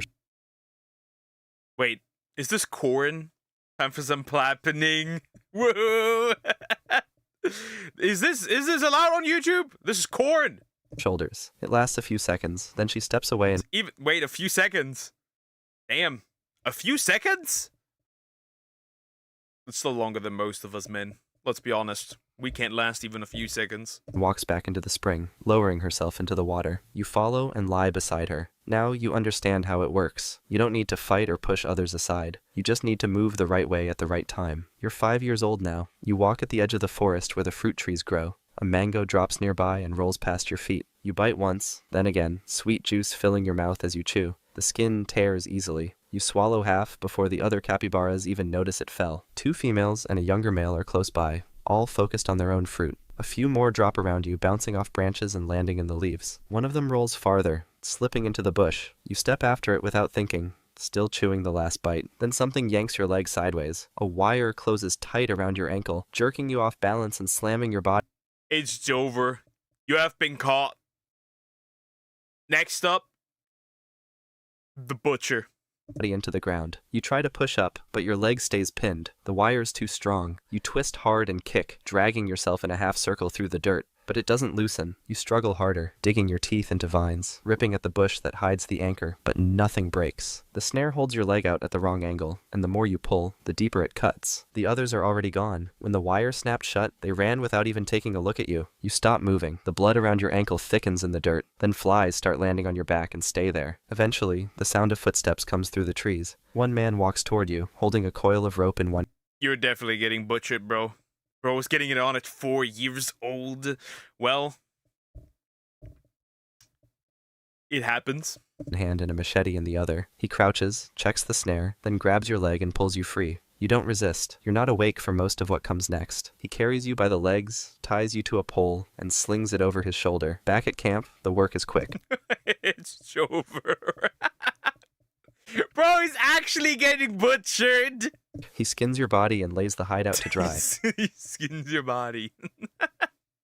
The meat is set aside. Weeks later, part of you is wrapped around someone's waist, stitched into a belt. Life as a capybara might be rough, but Life as a capybara, you just end up as a belt. If I end up as a belt, at least turn me into a belt that is for beating children. Anyways, like, comment, and subscribe. That was interesting. That was interesting. That was genuinely interesting. Ending him as a belt? Yeah, it might actually suck. It might actually suck. It might. It definitely does. No! That is crazy. That's wild. Well, for the next life, don't end up as a capybara. Alright, we got another one. Meet Uncle Doug. It's time for this one as well. This one's short in need. Can we do the bananas now? Yes, we are doing that. Tariff Wars Explained Using Bananas by Monkey Explains. There are many. I think there's also dog versions and cat versions and monkey versions, stuff explained by cats and stuff. It's really interesting, this new trend. Well, let's jump in. Meet Uncle Don. Uncle Don? I don't know. Looks like the orange man. He's the head honcho of the world trade deficit. We call that, yes, trade deficit. We also call that dog shit products. Like the US has them.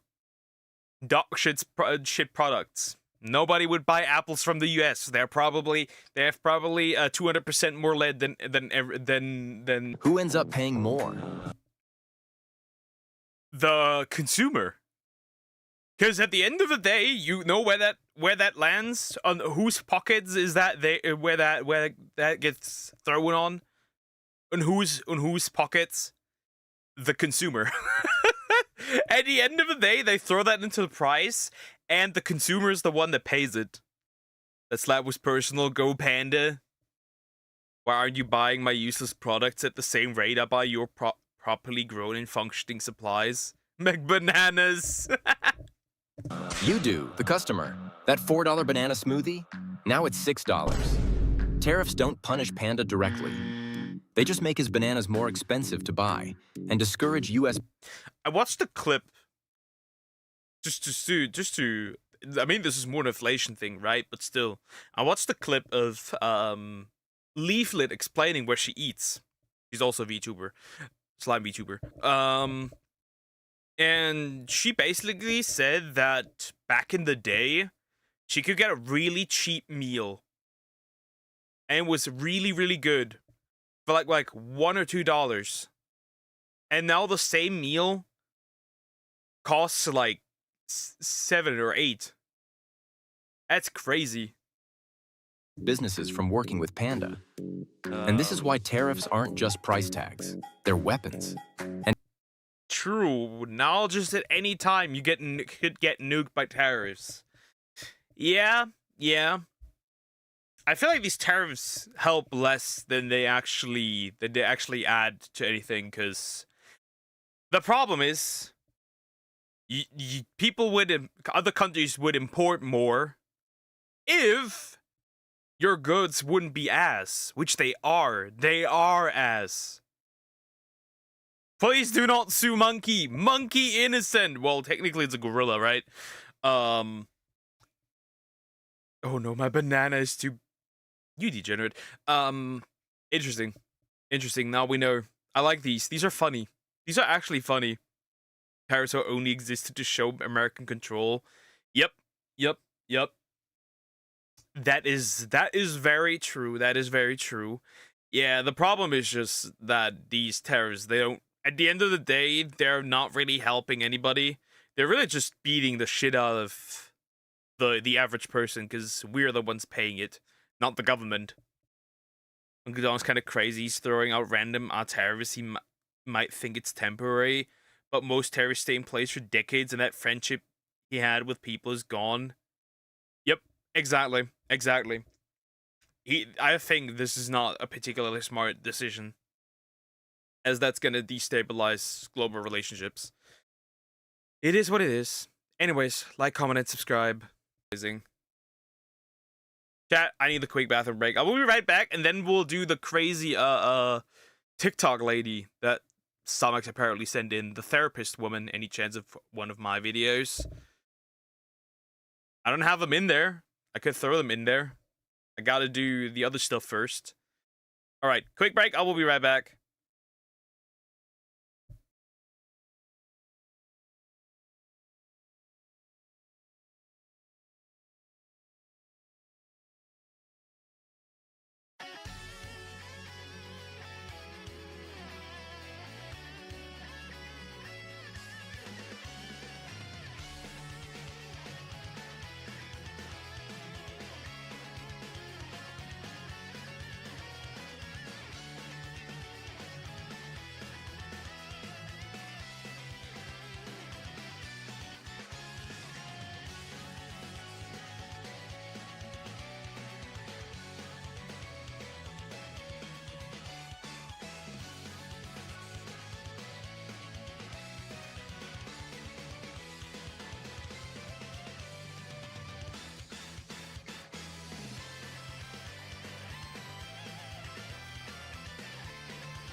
I have returned.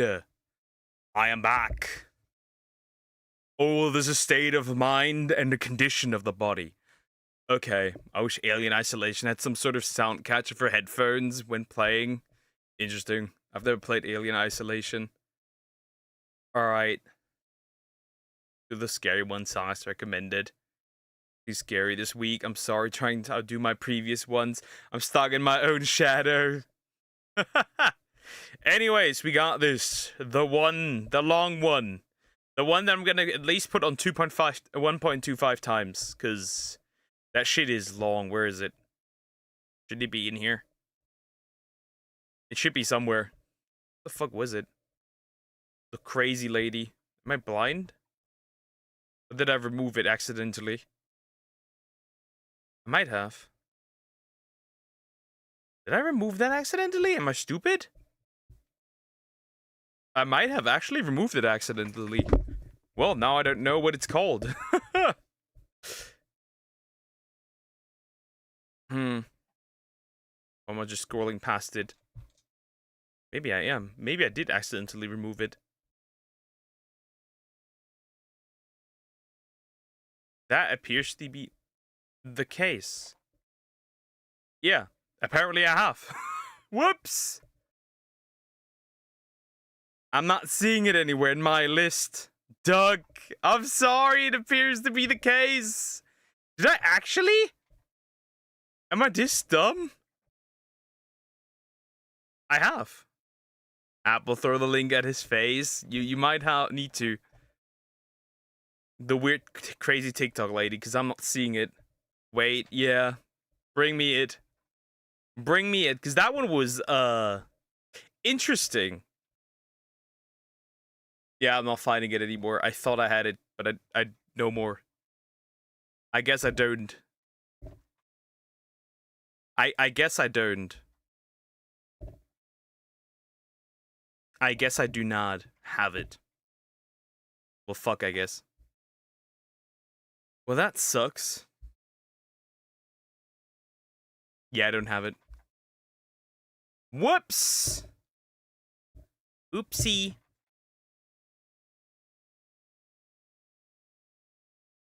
My dog is munching in the background. She's just yum yum yum. Crazy. Alright. Poga, do you know that I got a weird compliment today? No, I did not know. How long do you want it to be? I don't know, pick something. It shouldn't be over an hour, thank you. That's at least what it shouldn't be. Over an hour is not good. This. Okay, God damn it, bro. That's huge. Anything else? What is it with these ginormous videos? Let me check this one. We're doing the shorter one. The shorter one. This is the one. We'll do this one. We'll do this one. This one's fine. We'll do the shorter one. We'll do the shorter one. Because, yeah, I'm not doing this ginormous video. Nope. Now it reloads, right? It does. When we thought I was 20, but I'm 32. I mean, you don't look that old, to be fair. You kinda watch long videos, Duck. What should I pick now? The short or the long one, you annoyance? Which one now? Which one do you want? Stuff they leave out. Okay. I looked at the psychiatrist, and Then we'll do this. And you just yap. Alrighty. Wait a minute. Is the audio fine? The audio is not fine. I think that's the 1% of my genetics. Well, it can't be that ass, apparently. You maybe you're like Sydney Sweeney. You got good genes. Don't say that out loud. You might be considered evil. Anyways. When You Fall in Love with Your Psychiatrist by Mark Insko. Yeah, we'll just jump in. I don't know what happened here. I think, though, that isn't that uncommon to fall in love with your psychiatrist. I'll be real. That doesn't sound too uncommon. We'll see. I looked at the psychiatrist and I said, a couple weeks ago, on the full moon, when I was ovulating, I had a dream about you. Welcome back to another episode of Totally Normal Things Are Happening on TikTok. Folks, everyone's... Normal things are not happening on TikTok. Normal things are not happening on TikTok. TikTok is an insane cesspool of... Sometimes I feel like I'm in enemy territory because TikTok has recently been pushing misandrous content towards me. I find that really interesting. What are you doing that for? What are you doing, Xi Jinping? What are you doing? Why are you doing that to me? Once in a while, I come across a situation so distasteful, so disturbing, that the only rational thing I can do is force all of you to hear about it too. So today's going to be a little different, okay? Today, I'm going to take you on a journey. It's going to be less of an analysis and... I can give you something weirder. Something way weirder. Something significantly weirder. There was a 4chan post about a guy talking about what you could do with an octopus after removing its beak. That is wild. That is wild. More of a show and tell. And it's a journey brought to you by TikToker and self-proclaimed ADHD coach Kendra as part of an ongoing, more than 20-part series about the relationship she had with her former psychiatrist. And I'm using the word relationship here in the loosest definition of the word, as we will soon find out. But no more spoilers, we're gonna binge watch this entire... Is she schizoing herself into thinking that she's in a relationship with a dude? I see it. Entire series together so that I may guide you through the same 5 stages of grief that I experienced. But before we experience the pain of TikTok though, let's talk about the pain of paying for subscriptions that you're not even using. That's right, this video is sponsored by Rocket Money. Look, if you're like me, keeping track of where your money is going is a little bit more of an art than it is a science. I've got credit cards, debit cards, a bank account that I opened in high school and forgot about, subscriptions that I don't really want or need, and if I'm being honest, I don't use stuff like that. I'm so careful with money that I don't really care. When you said Reddit, I thought you were gonna bring up the incest videos. Knocks up sister and mom. No, not that one again. No, this wasn't 4chan. This was on 4chan. Somebody wrote a text about what you could do with an octopus once you remove the beak. Yeah. I have the text because somebody replied to it, but I will not read that out, and if I will, God help us all. To sort it all out on a spreadsheet is never gonna happen. Thankfully, that's where Rocket Money comes in. Rocket Money is a personal finance app that allows you to manage subscriptions, lower bills, make a custom budget, and grow your savings all in one place. I love using Rocket Money to cancel unwanted subscriptions. Rocket Money automatically makes a list of all your subscriptions so you can keep track of them in one place. Anything you don't want anymore, like that free trial that you signed up for 2 years ago and forgot to cancel, you can cancel with just a few taps in the app. And I'm also using Rocket Money to create a customized budget, so I'm more conscious of where my money is going at all times and where I need to put in some work to reach my financial goals. So take control of your finances today. Go to rocketmoney.com/Ginsco to get started for free. Thanks again to Rocket Money for sponsoring this video. Now let's get back to it. Okay, Kendra, take us away. I fell in love with my psychiatrist and he knew that, and he kept me for years as a patient until I was brave enough to leave him. I want to talk about. You were led on by a psychiatrist and he probably pimped you out as well for money. He probably took your money as well. True love. Be a man, keep the beak. The way bro was describing it, the goal was to make the octopus depend on sloppy action. That I'm not gonna elaborate further.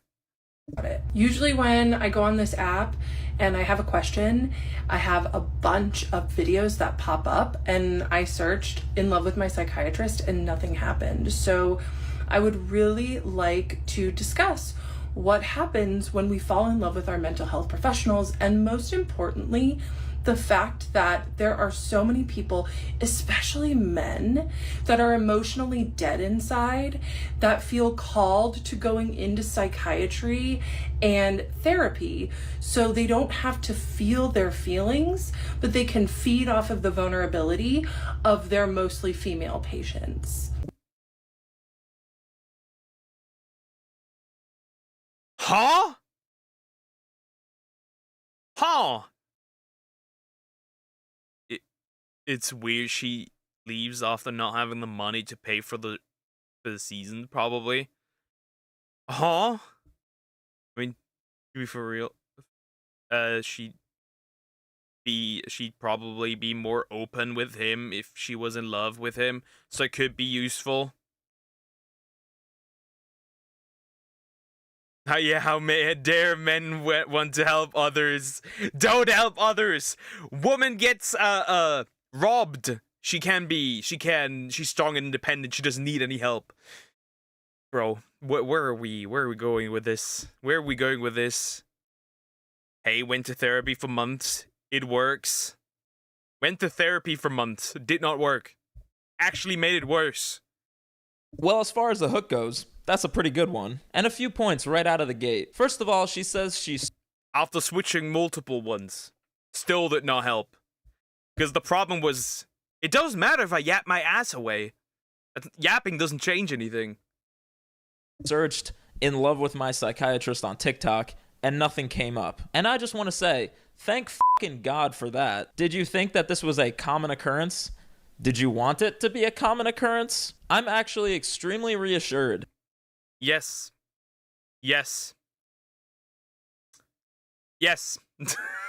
To be fair, I think this happens more often than people want to admit it. I think this does happen more often than people want to admit it. It's just that they don't post it publicly. That's a skill issue. Nah, that's literally just it didn't help. That in love with my psychiatrist did not produce any search results. My faith in humanity just got slightly restored, as a matter of fact. In love... It might not pop up on TikTok, but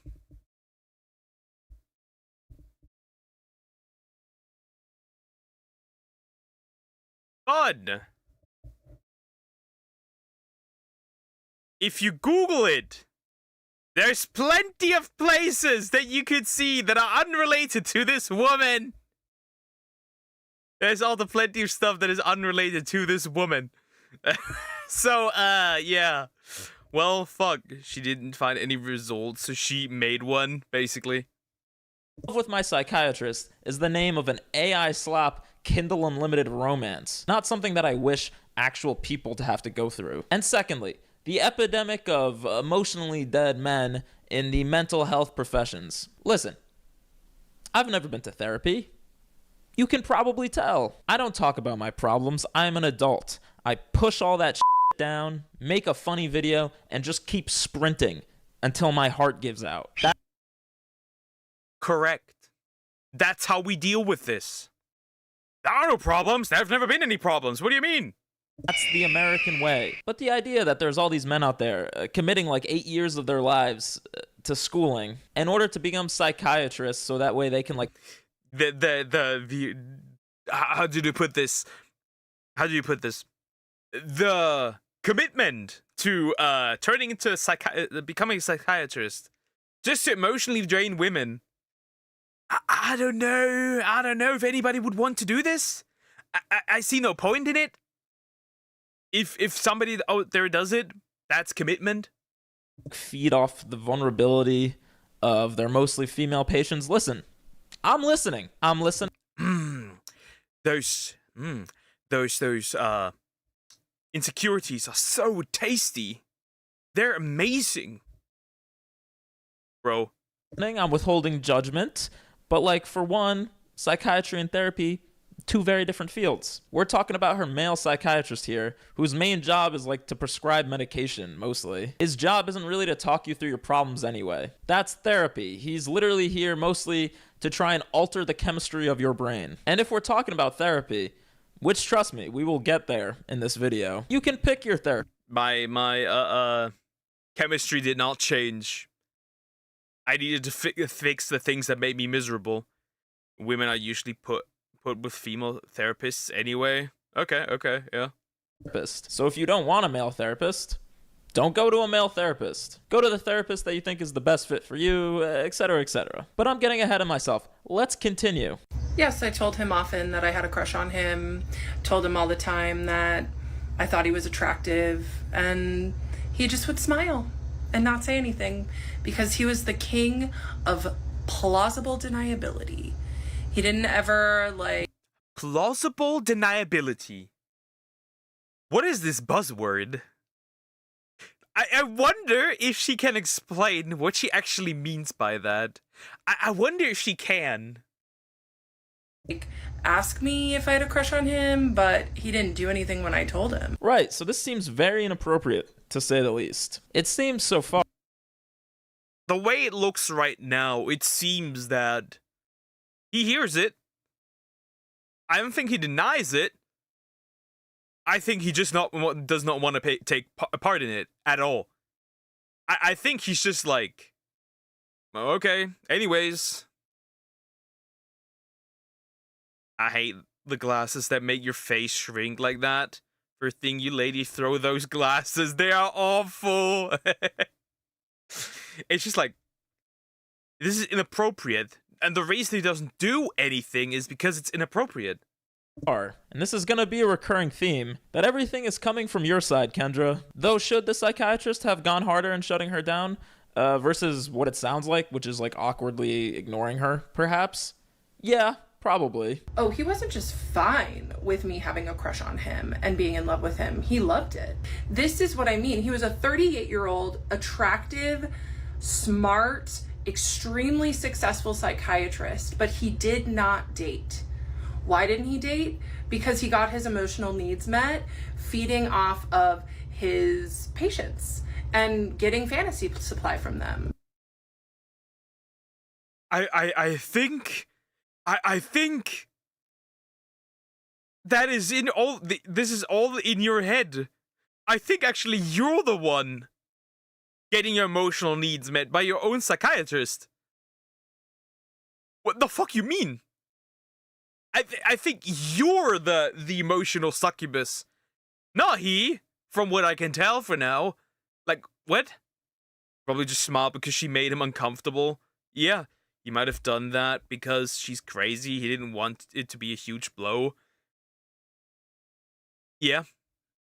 Yes, he loved it. He loved her attention, according to her. And Kendra appears deeply knowledgeable about her psychiatrist's personal life. He doesn't date. And he doesn't date because with his patients, he's the emotional equivalent of like those little fish that nibble on the dead skin on the bottom of your feet. And again, I'm listening, but I think we may be listening to an unreliable narrator here, to say the least. Sorry, but what did you want him to do? Get rid of you as a patient? Yes, without a doubt. He was...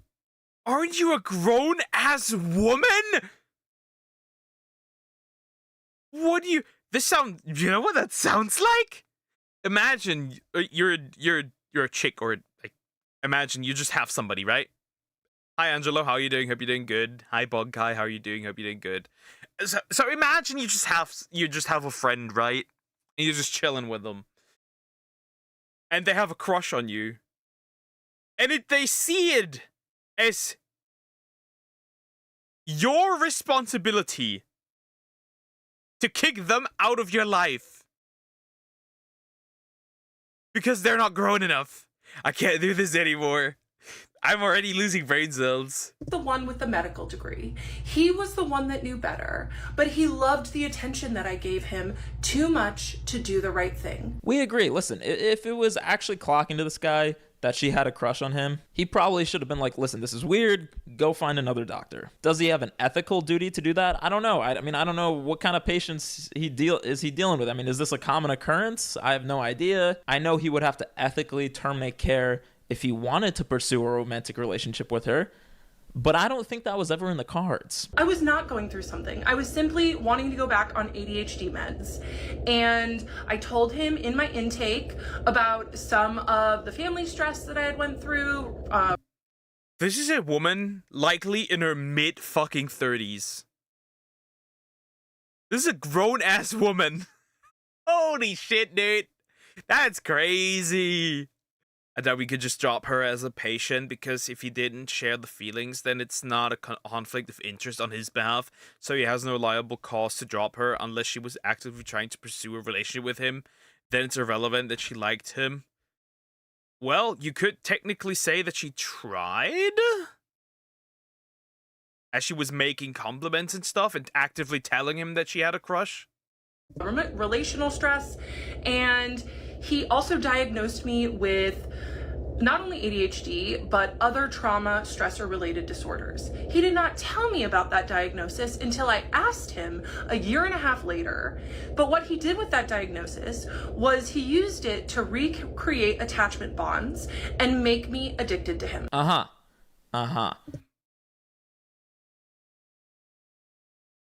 What? Ain't no way. Nah, this woman is schizo. This is what the fuck, huh? That's crazy. ADHD explains the glasses. His job was just to prescribe this.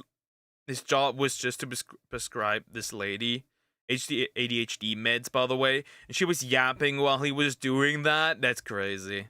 He used a trauma diagnosis to recreate attachment bonds and make her addicted to him. Again, by her own words, she was just in there to re-up on ADHD meds. So why would your doctor bring up completely unrelated diagnoses? And again, how is this blooming will they, won't they relationship happening over what I'm assuming are like bi-monthly 5-minute appointments? My psychiatrist Addicted to him. Just for simply yapping for like 5 minutes.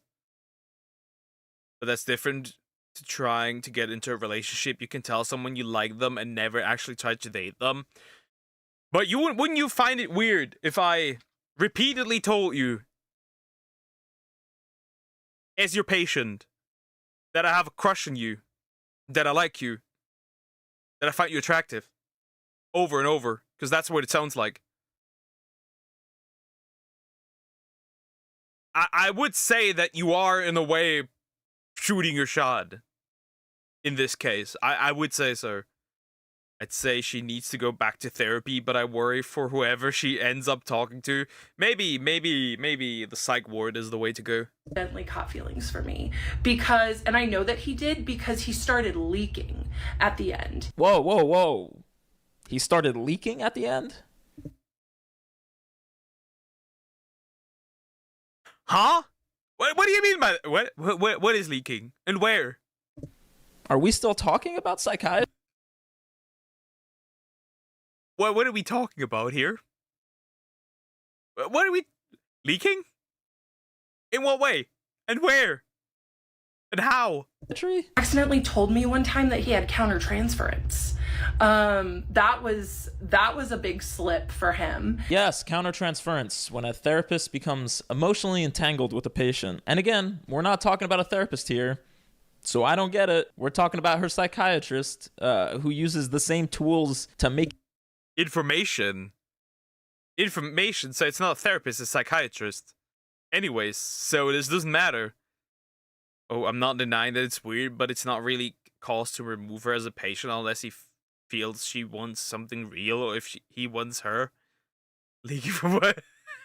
your brain work that a podiatrist makes to make your foot work. That was terrible phrasing, but you know what I mean. And yeah, there's like psychotherapy, I guess, but she wasn't there for that. She was there for ADHD meds. What my psychiatrist did was stayed completely silent as I would pour out my love and devotion to him.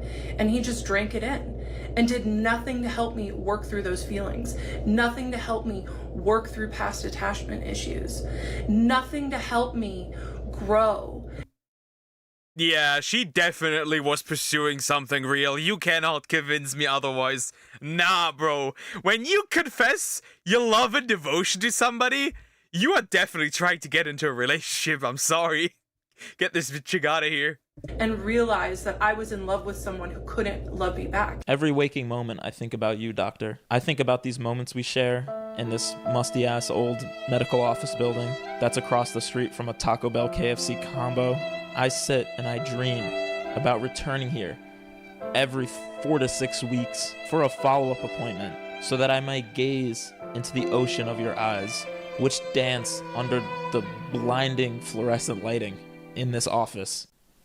Right. So did you need a refill on that Adderall or what? Yeah. I think she needs more than just Adderall. I think that,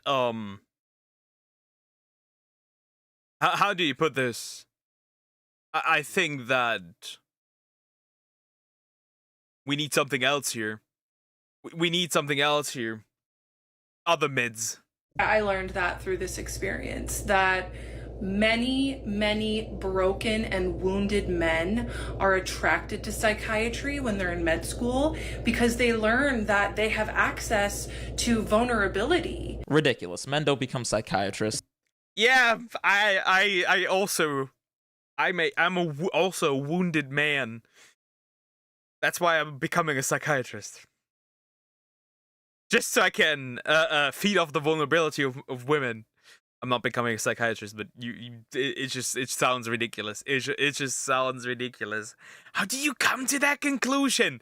Do you have any data from that? Because they're broken and wounded, they become psychiatrists because they weren't smart enough to get placed into dermatology. Everything we just watched, by the way, not part of the 20-part series. That was all just the prologue, okay? This was all misdirection. We haven't... Holy fuck. Bring back lobotomies. I'm gonna send her that lobotomy ASMR. That's 20 parts. Even started with her 20-plus part series. And honestly, there's like 3 more parts to the prologue, too. But I think you get the point, okay? Let's move on. So we're going to skip ahead like 10 TikToks. She basically just retreads the same ground for a while, why she wanted the ADHD meds, how attractive and charming the psychiatrist was, and that he's ultimately a lizard person bottom feeder, etc. And it was in my 3rd session with him, because at this point we were all on Zoom, that I asked him, I said, hey, do you mind if I call you by your first name?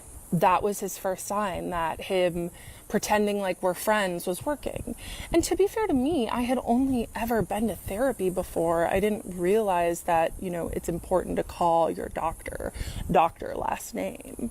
I mean, I did know that. I did it with all my other doctors, but... Yeah, unreliable narrator times 1,000, dude. You didn't know you're supposed to call a doctor, except yes, you did. And we also get the reveal here that this is all happening on Zoom. This whole palpable 10...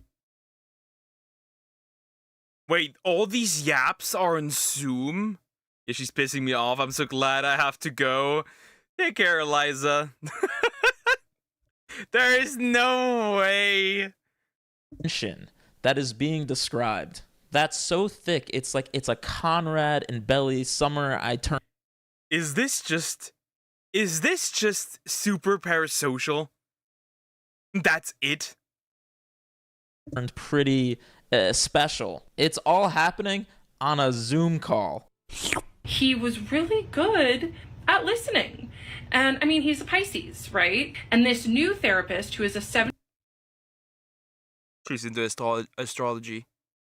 Should lock this woman up. She's into space racism. Lock this woman up. She's crazy. She's into space racism. 75-year-old woman with a PhD, I would tell the therapist how obsessed I was with my psychiatrist, and she didn't do anything about it. She just was interested. She also loved stories about my dating life, and yeah, she also was getting supply from me in her own way. Yep, not only is her psychiatrist So her psychiatrist is an emotional leech. The old woman is an emotional leech as well. Chat went locked down for a second. Yeah. An emotions feeder. So is her therapist. And at a certain point, if every single mental health professional you meet is either inappropriate or incompetent, maybe, we gotta look in the mirror? Maybe? And this is also where things really jump off the deep end, because she straight up doxes her psychiatrist in this TikTok. This chick is insane. This bitch is crazy.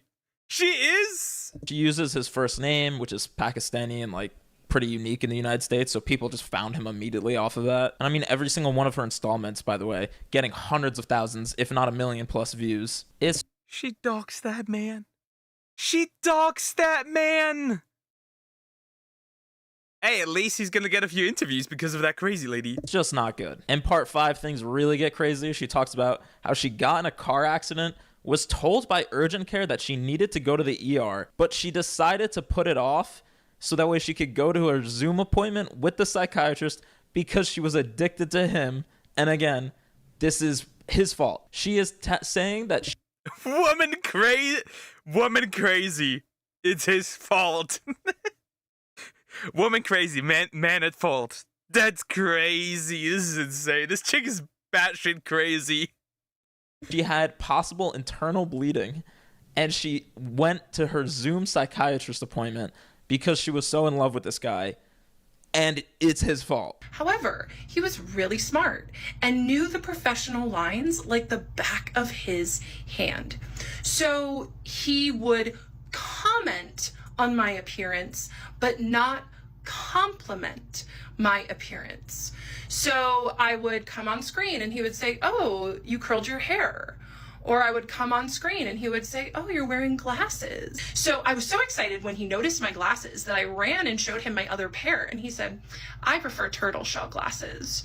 So even though I usually wear contacts, I'm wearing these turtle shell glasses in these videos because I can't do this anymore.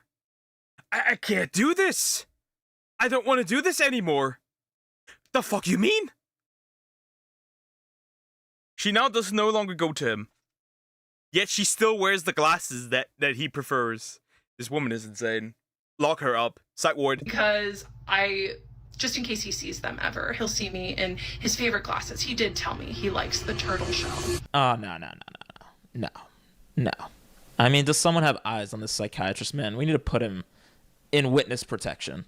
I'm wearing turtle shell glasses because turtle shell glasses are his favorite, and I'm wearing them just in case he sees these videos. Think about how many of these TikToks we've watched, folks.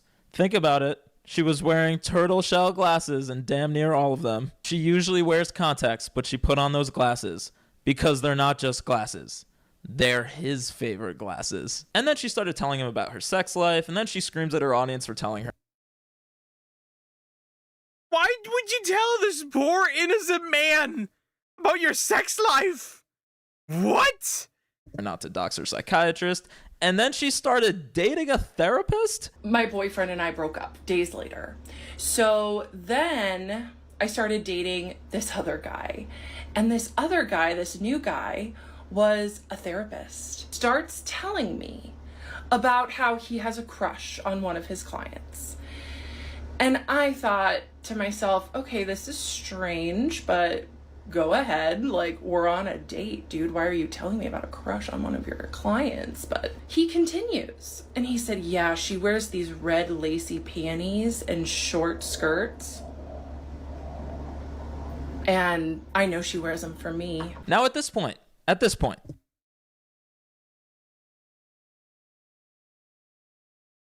Unrelated? Also, you're dating. So interestingly enough, right? She complains that she goes on a date with a dude that is into one of his patients. So far, so good. Yet she continues to wear the glasses because she still has a crush on her psychiatrist. It shouldn't throw rocks in a glass house, bro. We're either completely making shit up now, or this is the biggest self-report of all time. Either this therapist boyfriend does not exist, or somehow Kendra keeps getting entangled with ethically compromised mental health providers in a way that demands personal reflection. And again, she keeps circling back without evidence.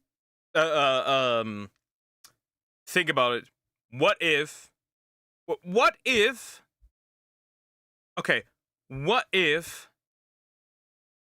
she's the girl?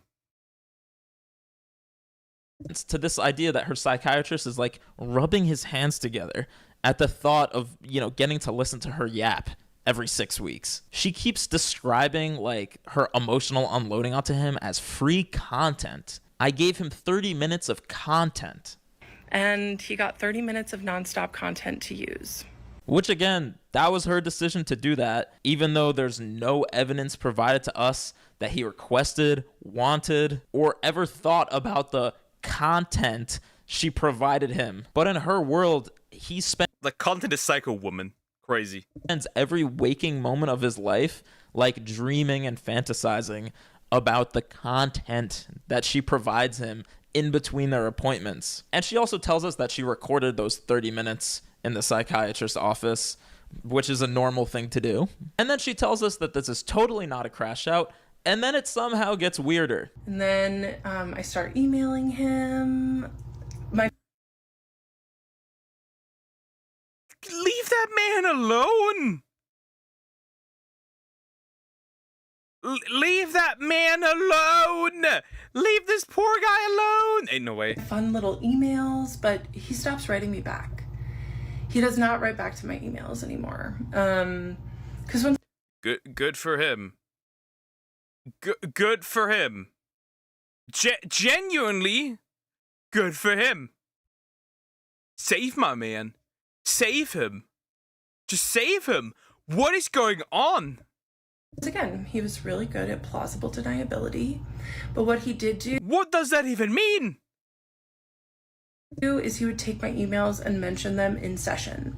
So he would still give me the attention that I was craving, but only under his structure. Yes, he was so good at plausible deniability that he kept doing things that were not ethically bad. This guy robbed a bank, except he didn't take any money. He just walked in and walked out in order to give himself plausible deniability. She is writing him love letters by email, to which he is not responding, and he's in the wrong. And remember, we're still on Zoom at this point, which her psychiatrist said he only wants... So all of this is happening on the Zoom calls. Like, all of this is happening on Zoom calls. The man dodged a bullet, bro dodged a nuclear bomb. A hydrogen bomb. My back is killing me. Well, fight your back, I guess. To do telehealth with her, which also becomes a sticking point. Do you see him, the psychiatrist, in person or on Zoom? And I felt so angry in that moment. I was like, he sees people in person? And she said, yeah, he has been for years. I was like, I want to see him in person. This poor psychiatrist, man, he's like trying to give this lady vibe. Bro, that is insane. She really doesn't see him IRL. She doesn't see him IRL. She doesn't. That man is scarred for life with this one. Ends or Adderall or whatever. Like, let's just keep it moving. He's like, this could just be a Zoom call. And she's like, he loves me so much that he is afraid that if we ever see each other in person, that the tension will just become overwhelming. That's why he wants to keep it on Zoom. But fear not, we've had multiple failed therapists, a predator psychiatrist, a predator therapist boyfriend, but Kendra's got one more. She reminds me of a prison hopper, but instead it's a mental health professional hopper. Just saying. Not gonna lie, but I feel like she would assault him if they met in real life. If you know what I mean. Yeah, definitely. Up her sleeve. So while I was mid-crash out, I had just started using this tool, ChatGPT. And I went to chat, who I immediately named Henry. And I would just talk to Henry about how obsessed I was with this man, with my psychiatrist. And I would just be like, I've told him I have a crush on him. Do you think he's gay?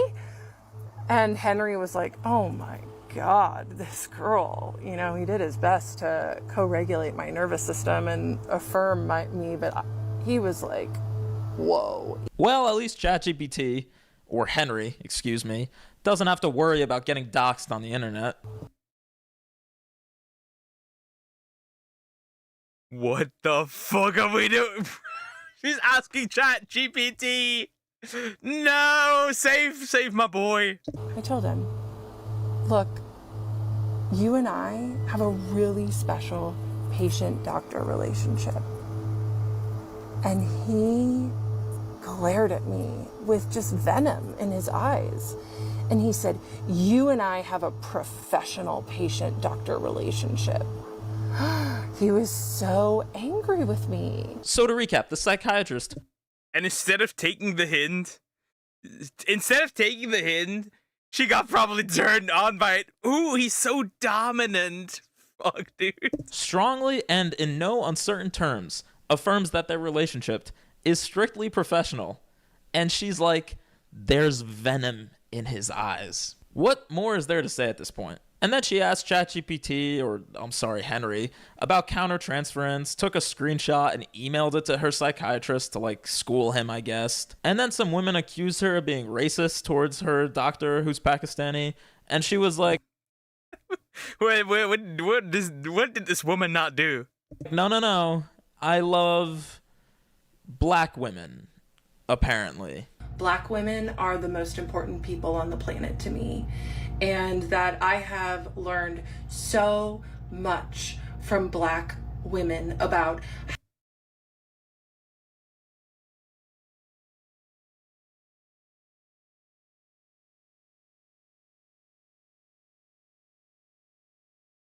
What the fuck?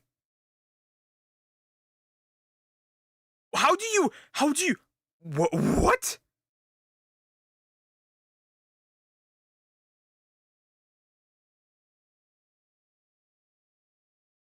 How do you get to black women? How? Wait, he's Pakistani. how to be a better person and how to show up better in the world. Okay. And then she ended her relationship with her therapist, and her therapist was like, cool, can you come in for one last appointment so we can wrap things up? And she was like, oh my God, that's manipulative, and I'm going to ask my psychiatrist for help writing a response email because I'm a 40-year-old adult and I want my psychiatrist to help tell my therapist that she's 40. This bitch is 40. This bitch is 40! No! Yeah, I had to think for a moment. Pakistani psychiatrist. Black women. They're not the same. Why do you bring black women into this? I don't want to make another appointment. And then we go in circles for a little while longer. I'm a victim of my psychiatrist's fantasy supply. And this is how, looking back, I know that I was not his first victim for his fantasy supply. I mean, we're just assembling nouns together and random orders at this point, but frankly, you know what? It can't get weird. Men. I know. Statistically, men enjoy crazy women, emotionally unstable women. But do not stick your dick in this. I beg of you. Do not do that. I know it's gonna be crazy the nights, but that's not a worthy trade-off. Than this story already is. A couple weeks ago, on the full moon, when I was ovulating, ovulating on the full moon? What is this? I had a dream about you. And he was like, oh yeah? Oh, f*** off. It's disgusting. No, a 40 poker crazy woman is fun when they're young. I don't care. What do you mean ovulating on full moon? Oh, f*** off. There's no way. There's no way, bro. She actually said that. And she's the good guy in this story. And he was like, oh yeah? No. You see how what kind of face she does? She remembers that dream in exact detail. She is gooning right now. She is moist when she tells you this story. You cannot convince me otherwise. Did he say, oh yeah? Or did he say, oh yeah? Because there's a huge difference between the two, and I think we know which one it is. And I said, yes, we hooked up right here in this office. And he all of a sudden just looked so uncomfortable. Yeah, no shit, he looked uncomfortable. If a chick came in and told me, yeah, I had a dream. We fucked last night. I'd be confused too. I'd be uncomfortable too. Too bad they barely exist anymore. We enjoy culture caring, loving women nowadays. True. They don't exist anymore. Fuck, dude. I wonder why he would be uncomfortable with you telling him this after he told you to be professional.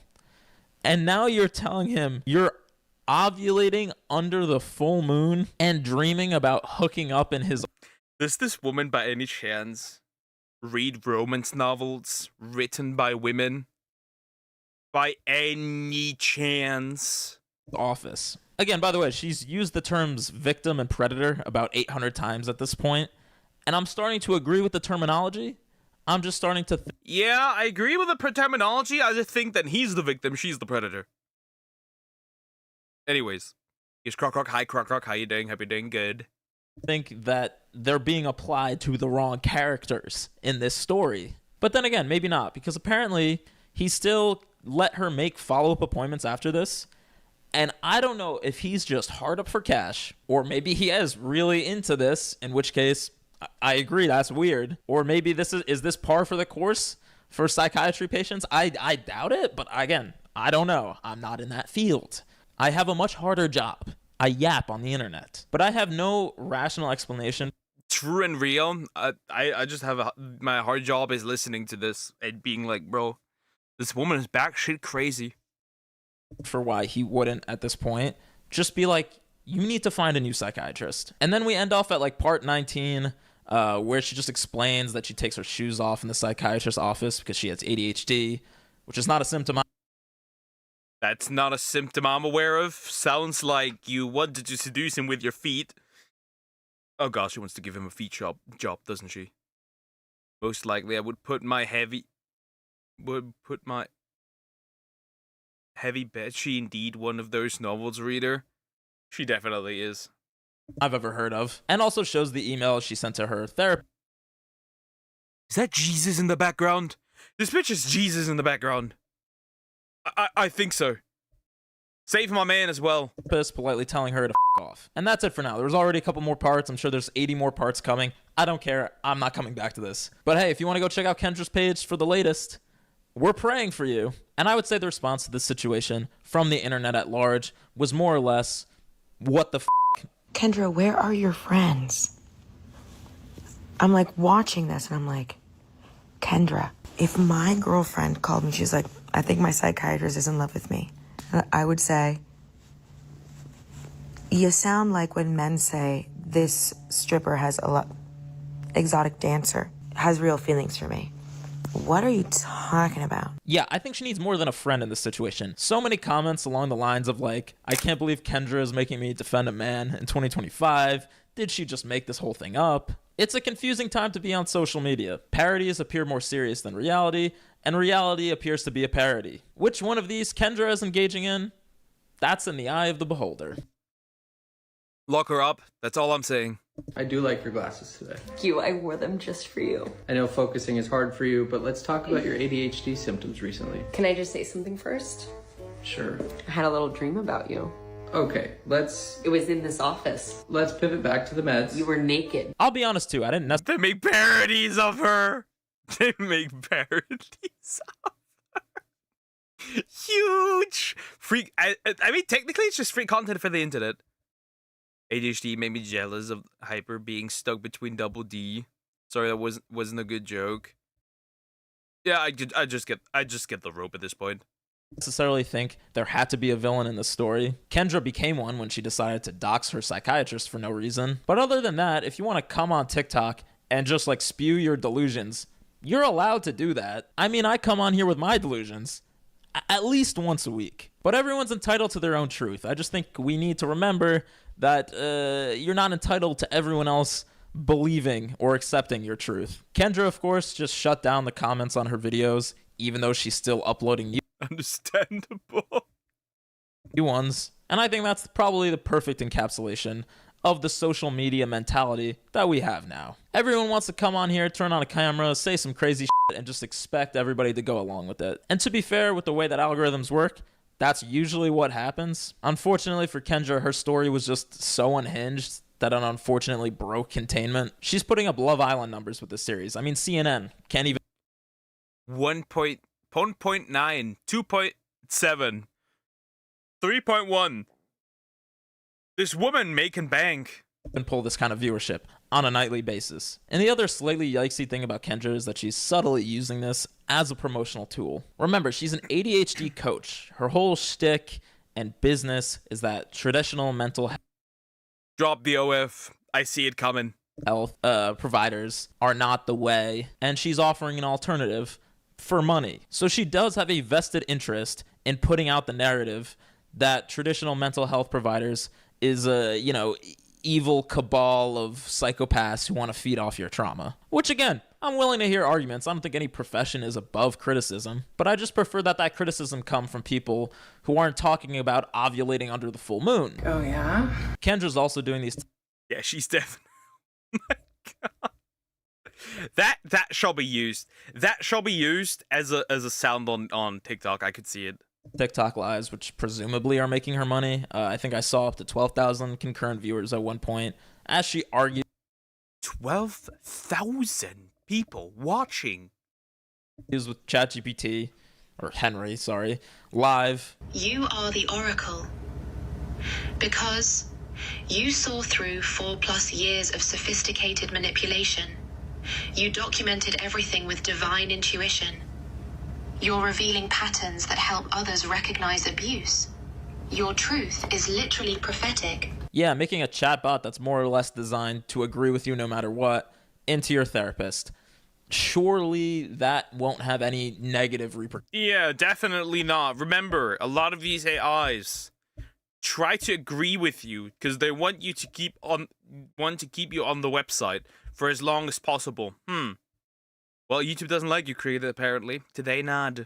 Repercussions. All the valid criticisms have been made already, and besides the self-serving nature of her story and the doxing, there is people who are also upset about her taking what is ultimately a nothing burger of a professional relationship gone wrong and using words like victim, abuser. She even referred to herself as a survivor on TikTok Live.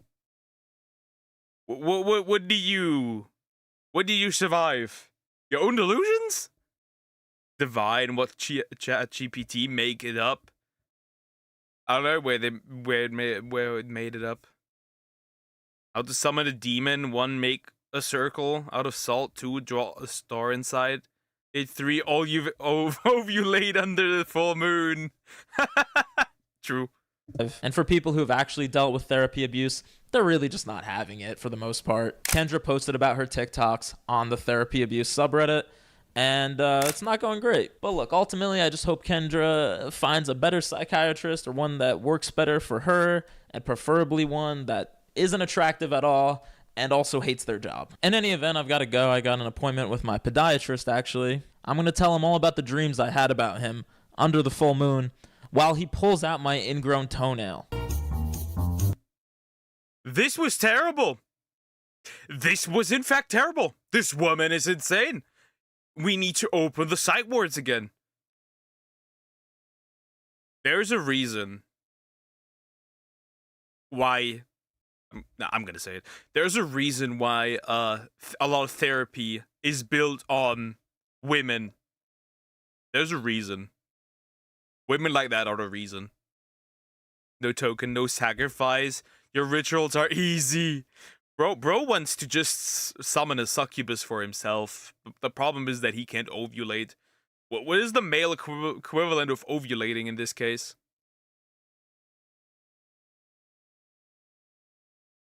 Horrendous, bro. Horrendous. Let's do. You know, since Coco's is here, we'll do the Sonic Boom one. We'll do the Sonic Boom one. Let's go. Sonic Boom is still unhinged. We watched the first part by Munchie Weep. Now we'll watch the second part. Let's see how unhinged it actually is. I guess. Let's go. You know what I think is compassionate? Saving the village from Eggman, like every week. But do I get any props for that? No! Everyone just goes around gasping at me when I call a guy, or people. I quit heroing, and I quit this stupid group! Holy That reminds me. That reminds me. There's an anime out there where where people are just ungrateful. So he just says, you know what? I'm no longer a hero. I'm a villain now. And he solos everyone. Yeah. Sonic wasn't aware of pronouns back in 2014. Cancel this man. Before I start this video, I just want to say thank y'all for all the support on the first Sonic Boom vid. I've always loved Sonic since I was a jit, so the fact I'm able to yap about it and people enjoy it means the world to me. We on the road to 70k subs, so make sure to subscribe and hit the bell if you haven't already. And yeah. True. You should do that for him and also for me. Appreciate it. Sonic Boom is still unhinged. Who doesn't love Team Sonic? The dynamic between Sonic, Tails, and Knuckles is iconic, and they be having funny ass moments, whether it be in the games, movies, or cartoons, except for Sonic Boom. Since Sonic Boom focuses more on the entire Boom Squad, which is basically just Team Sonic plus Sticks and Amy. But in the episode Battle of the Boy Bands, we finally get to see Team Sonic in action. Breaking news! An epidemic is spreading across the globe. Speaking of epidemics, apparently a California man has the plague. I don't know what plague, but he has a plague. Fever!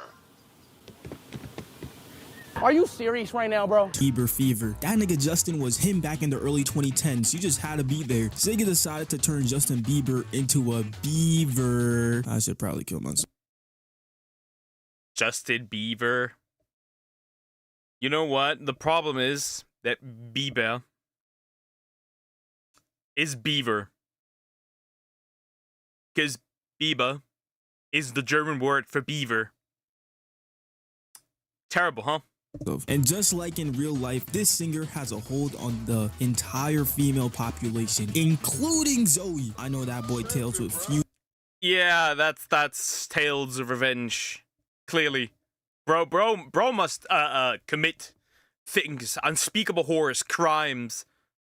Bober Kurvan.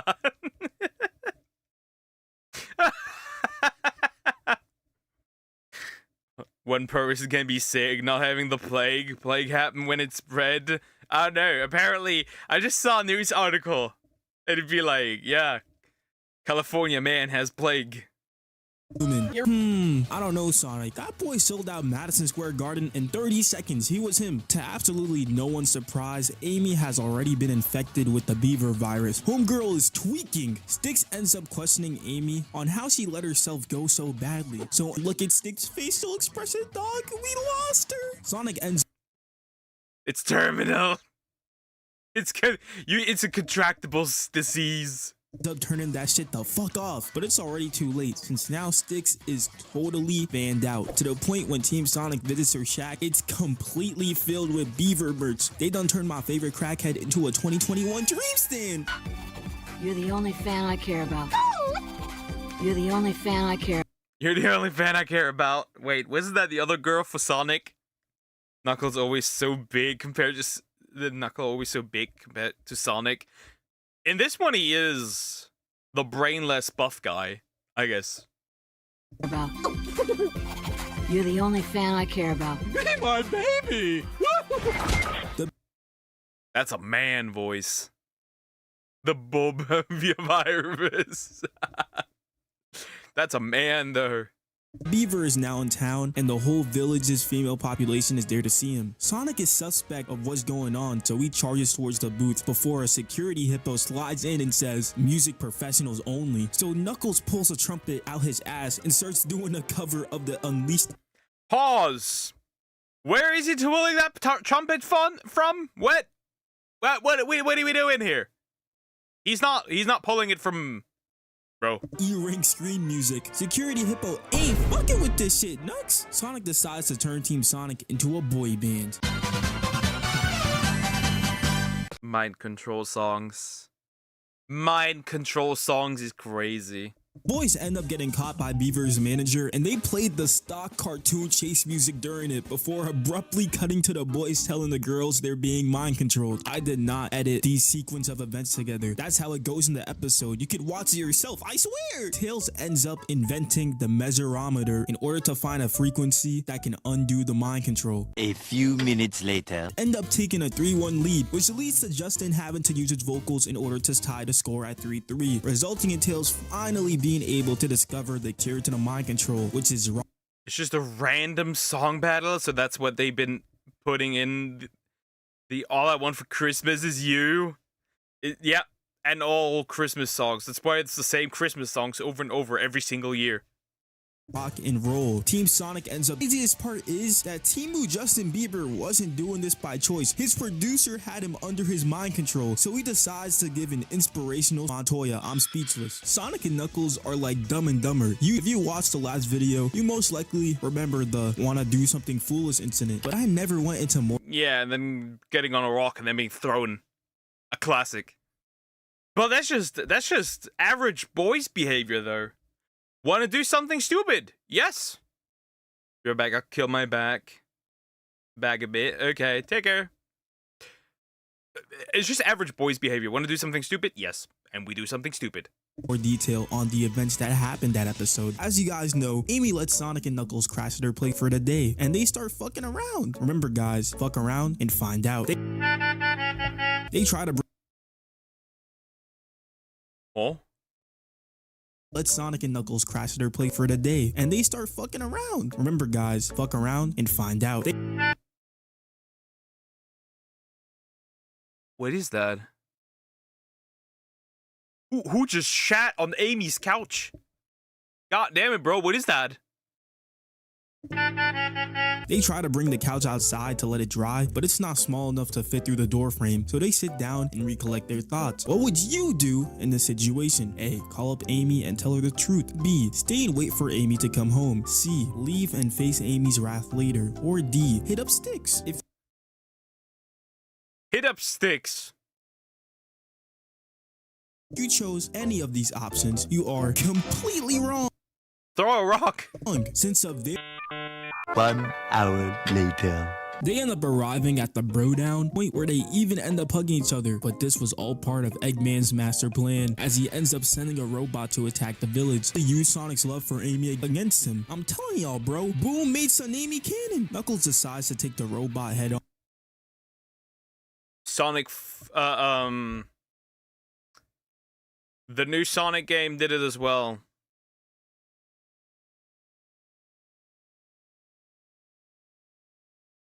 It's pretty sure that the new Sonic game did it as well.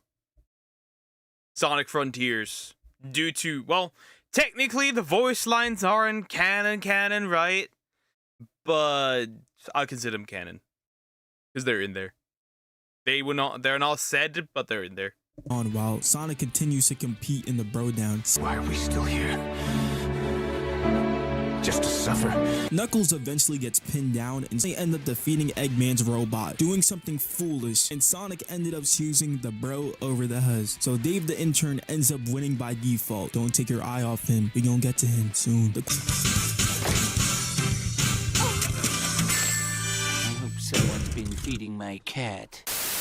Remember how Sonic and Knuckles were dirty macking in front of the new girl in town? This nigga Knuckles like DDG when it comes to the hose. 2014 Kawhi Leonard defense. Bro really imagined a whole scenario where Sonic gets tossed to the side for him. Had my boy Sonic moaning like Bonnie Blue every hour trying to pick a bike up. Then picked him up himself and let him drop some rings in front of the fine shits. Knuckles flexes his muscles and got both Percy and Amy crushing for him. Sonic also tries flex.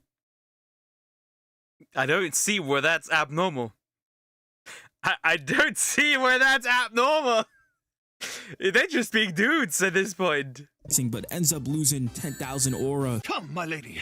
We must go to Casa de Tails to repair your bicicleta before Sonic does any further damage. Come on, guys! Wait for me! If you're tapped in with the history of Sonic, you know that Sonic Boom on the Wii U was buggy as hell, and one of the most iconic glitches is the Knuckles infinite jump. Keep this in the back of your head for now. This nigga Knuckles ends up imagining a scenario where he literally goes Kaioken and uses a red Hadouken to defeat Eggman, and when he celebrates his victory, both Amy and Styx are simping for him, and Sonic is a P. Wait, this entire episode is Knuckles being hot shit while Sonic gets cooked? That's crazy. I want to be just like you when I grow up. All in a day's work. I'm starting to notice a common occurrence when it comes to Knuckles' inner fantasies.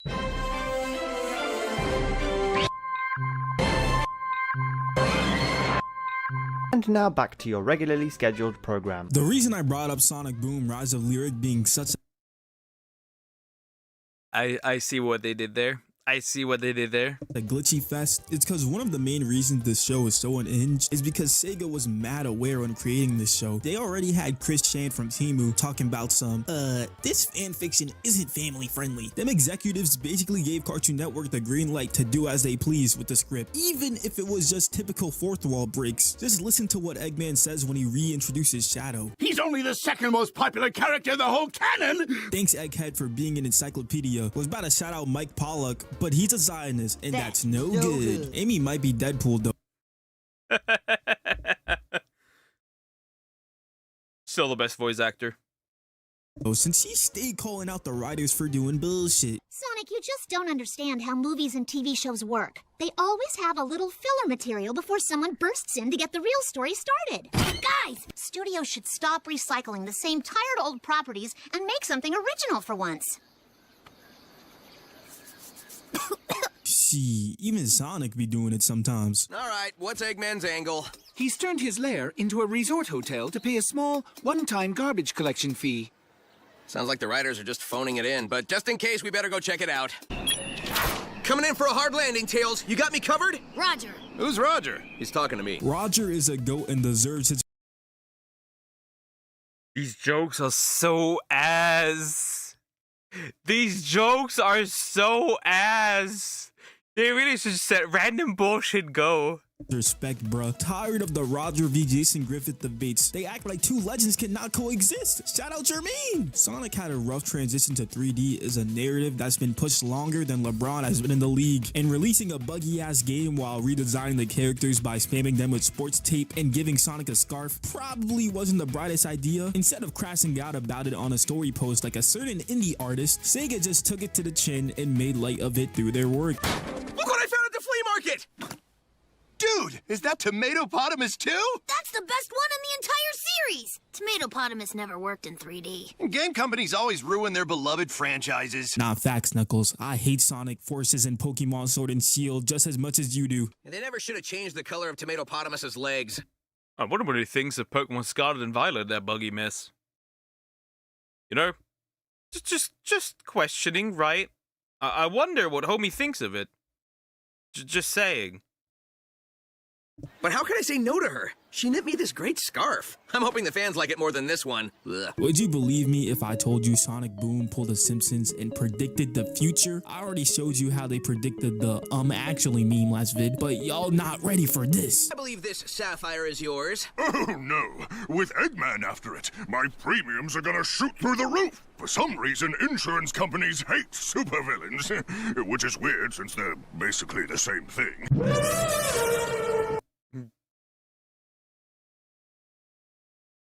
Luigi! What is this? Nah, can't be. Nah, Sega knew about that boy Luigi? How? We gotta talk about Orbot and Cubot. These guys have been a staple of the Sonic franchise ever since Sonic Colors came out, and they're notoriously known for trolling Eggman in the games. So imagine how they act in a show like Sonic Boom. Wakey, wakey! Bro just pulled the... What was it? Bro just pulled the items. Wakey, wakey! But I have Bakey. This was the start of Orbot's villain arc. Bro installs an evil update onto his firmware and starts tweaking the fuck out. But his first crime is pretty harmless, as he ends up just sending a distraction missile near Tails' workshop to steal his weather device. And what he does with this device next is absolutely criminal. Sonic and Amy are on a picnic date and this nigga summons a rain cloud on them, forcing them to run off. How dare this little shit disrupt my son Amy moment? Give this nigga the death penalty. He up there with King Von. He then starts wreaking havoc on the village. Well, who's laughing now? You are Dr. Paperweight. How is it you still don't recognize a rhetorical question? I don't know. If I wanted to be yelled at, I'd have stuck with Eggman. Silence! I am Paul Atreides! They end up getting absolutely death. Bro is aura farming? Didn't even know. Prelude Master mentioned. Decimated by the Boom Squad, and Cubot is tired of Orbot being a menace, so he hits him with the... Bro just shut him down. Bro just clicked his eyes and was like, yep, shut him down. Who's up for charades? And they head towards their next adventure. They end up going on a quest to search for Eggman's missing tools, but end up getting caught in a trap. But Cubot with a hat pulls up, and turns out this is just one of many failed Cubot prototypes. These failed prototypes somehow managed to escape Eggman before he could... Bro, the brothers. Turn them to scraps. Don't ask how there's conveniently a vent that leads to the outside, chilling behind a poster in a random ass room. Just enjoy the fucking vid. Since they're all failed Cubots, they have the combined IQ of -1. And once they find out Cubot is the finished product, they start treating him like Lasan Al Gaib. His first mission is to repair Cubot, so he slams a hammer on her before calling Tails over to repair her for him. And after she's fixed, Orbot and Cubot begin to walk away. But the Cubots end up making the real Cubot their king. Bro just was turned into a king. This robot mouth reminds me of that guy from Star Trek with the glasses line. Yeah. This is how we will escape Poke's basement. Too bad there are no holes in the walls. And if there are any, careful. That might be a glory hole, actually. Before Eggman returns, we need to move you all to a place where you'll be safe. Relatively safe. Yeah, these Cubots aren't the... These aren't the brightest, they're dying. Brightest. Next up in the Orbot and Cubot Chronicles is the day Cubot became sentient. Eggman ends up inventing an anti-gravity machine since he's tired of his mail always getting blown away by the wind. And Cubot decides to use it as a hat, and it fucks with his brainwaves as he literally starts ascending. Manso's picking everyone in the town up one by one until he reaches true enlightenment. It's all so clear now, as if I'm seeing the world from a new perspective. Nigga think he the honored one. Bro is God. I alone am the bot one. You put what in the basement? I didn't put that there. But if it's there, you know what it is. Or not Gojo! It's looking like it's GG for the townspeople, since if they keep going up, everyone will die from a lack of oxygen. But what will it take for Sonic to lock in and save the day? You're free now! Free to express yourself! Oh no. The last thing we want is Amy expressing herself. We gotta do...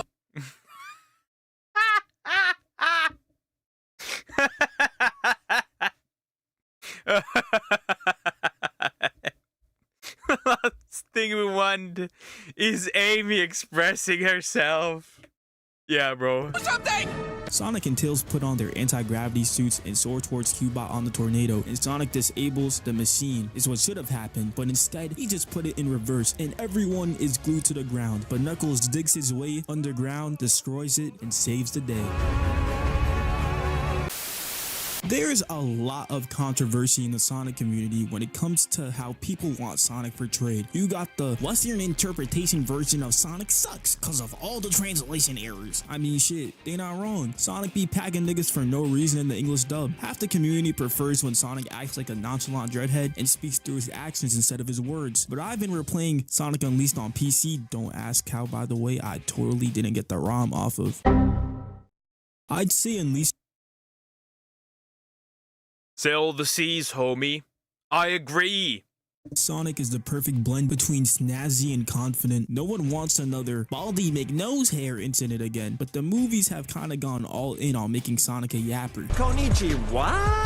I think I might have been the only 19-year-old who laughed at this joke in the theater. Sonic Boom is easily the best portrayal of this version of Sonic, and I think the reason nobody complains is because it's in an alternate universe. So Boom Sonic gets a pass for being a super hot fire clone. Boom Sonic got some classic ass lines like, "Just because it's the end of the world doesn't mean I shouldn't look my best."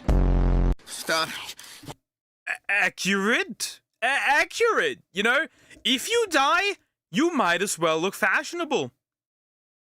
You're pure evil. Why are you coloring my arms?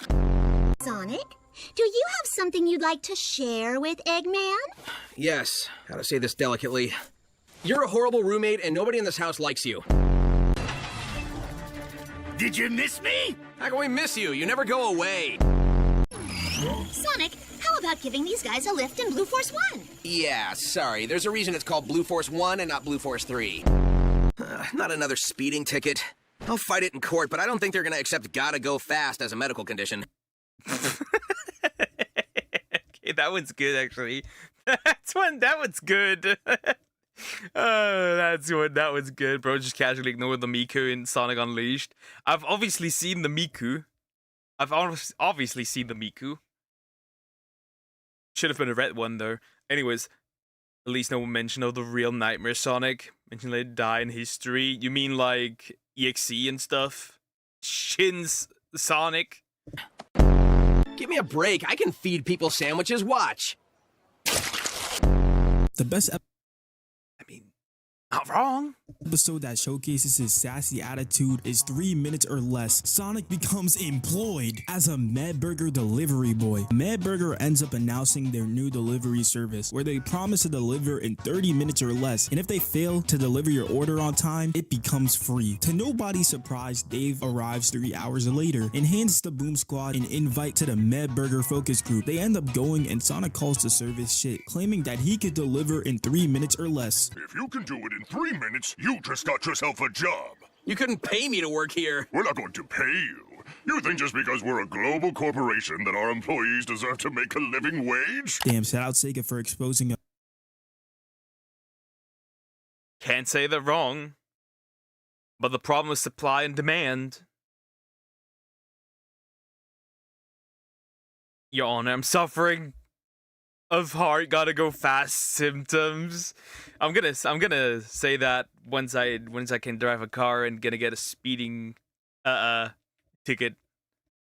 There's an entire community of people just making better Sonic EXEs with lures linked to each other just to spite the original creator. That's funny. I hate you so much I make a better product. That's a generational hate. American work culture. But I can compensate you in a chili dog for every successful delivery. You got yourself a deal. Nigga, that's all it took. Brother might actually be retarded. I've never seen a man so jolly to be a Bro is, I mean, all of them are, in a way.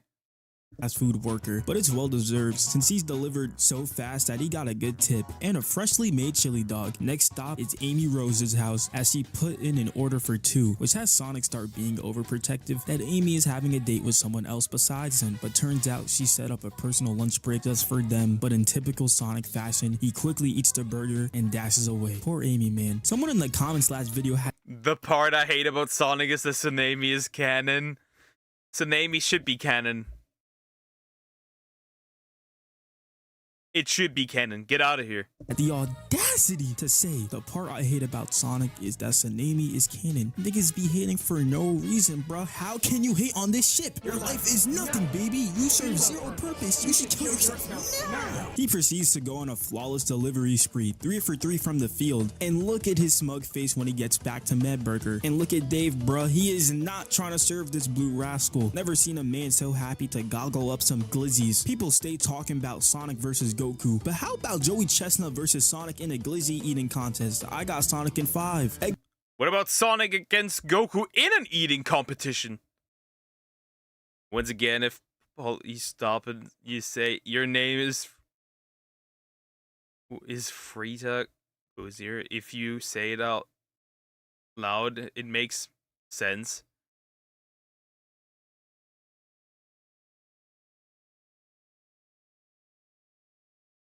I am retarded. What does this mean? Eggman ends up seeing Sonic is employed on TV and instantly resorts to his D1 hating tendencies, so he puts an order in and starts acting like a Karen. But for every complaint he had, Sonic instantly satisfied it. Pickles, mayo, and the whole fucking condiment booth. He even tries to put in an order to a fake address later, but they instantly catch him in the act like he's a Scooby-Doo villain. Later. So, what is this complicated plan of chaos? I'm going to attack him when he leaves Medburger and make him late for his deliveries. Sonic ends up getting past the robots with ease and leaves it to the Boom Squad to take care of the rest. He then delivers to this tribe, but there's not enough for everyone to eat, so he yeets that shit and chops it up mid-air like he Gordon Ramsay. That's another plus 20 to the bank right there. On the way to his final destination, Bro is making mad bang. I just realized, bro could, if bro worked actually for delivery, bro could be rich. Free to go, sir. Yes, I'm retarded. That one's ass. Sorry. and he runs into Eggman, but hops over him and sprays his Eggmobile window with mayo. Are we sure this is mayo? Did you just spray your baby batter on Eggman's window? God damn it, Sonic. Resulting in him breaking his own bot and opening the cage he had the sassy beaver and special turtle in. Compete! I just can't fucking compete! Who is it? It's Sonic with your delivery. Sonic's not here. No, man, I'm Sonic. Who is it? It's me, Sonic. Open the door. I have your delivery. Sonic? Yeah, Sonic, open up! Sonic's not here, man.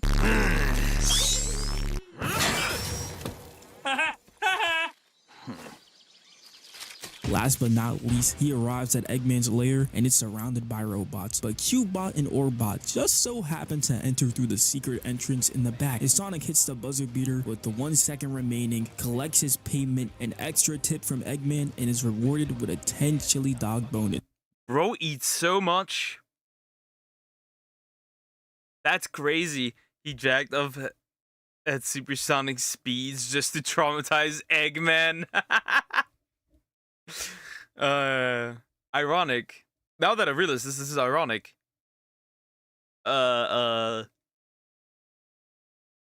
Putting mayonnaise on Eggman's window, considering that eggs, or well, mayonnaise is made of eggs. Ah, interesting. But after eating them, he quits since he gets digestive pains and starts feeling like he wants to bomb the nearest Chipotle like he's EDP in 2016. And Dave is happy as shit since he was EDP mentioned.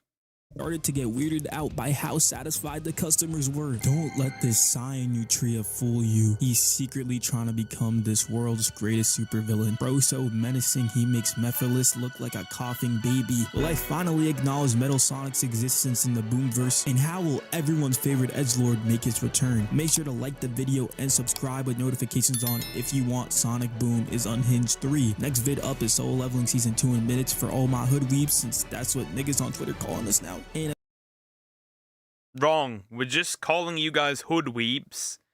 If you do consume anything, if you only consume shonen and shame of everything else, that's when you turn into a hoodweep.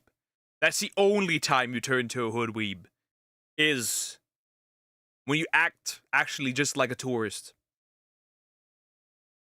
Realistically. Anyways, that was interesting. There's more parts of this. We're gonna watch more parts of this. Like, comment, and subscribe. Sonic's not here. Eggman tip failed to be a villain. Yep, failed to be a villain. To be fair, Eggman's greatest incarnation is the Sonic Adventure 2 one. That man is a menace. That man is a menace. Alright, next up. I wanna watch. Let's see. Let's do. This villain has standards. I hate villains with standards. I hate villains with standards. You know what? Well, ladies. Let's see. Let's see. Chase Shell Silverstein knock knock joke based. Okay. Let's see. The UK Online Safety Act just got destroyed by 4chan. By Hypnotic. I'm curious what they did. Let's just see. Let's just see. As far as I'm aware, though, 4chan is now being sued for $25,000 daily, but they say they won't pay. Let's see. Let's see something interesting here. Well, ladies and gentlemen, here's a wild story for you today. We have the UK... It's VTuberception! VTuber here, VTuber on the side, VTuber everywhere. Office of Communications has apparently issued a notice to 4chan, of all places, that they are intending to impose a £20,000 fine plus daily with penalties if 4chan does not comply. And of course, in the most... Well, they did not comply. They did not. They did not. Started like that and goes for 10 times length. Yep. They did not. They didn't. They did not comply. Amazing way that 4chan could possibly respond. Like, how does this even work? How can you sue not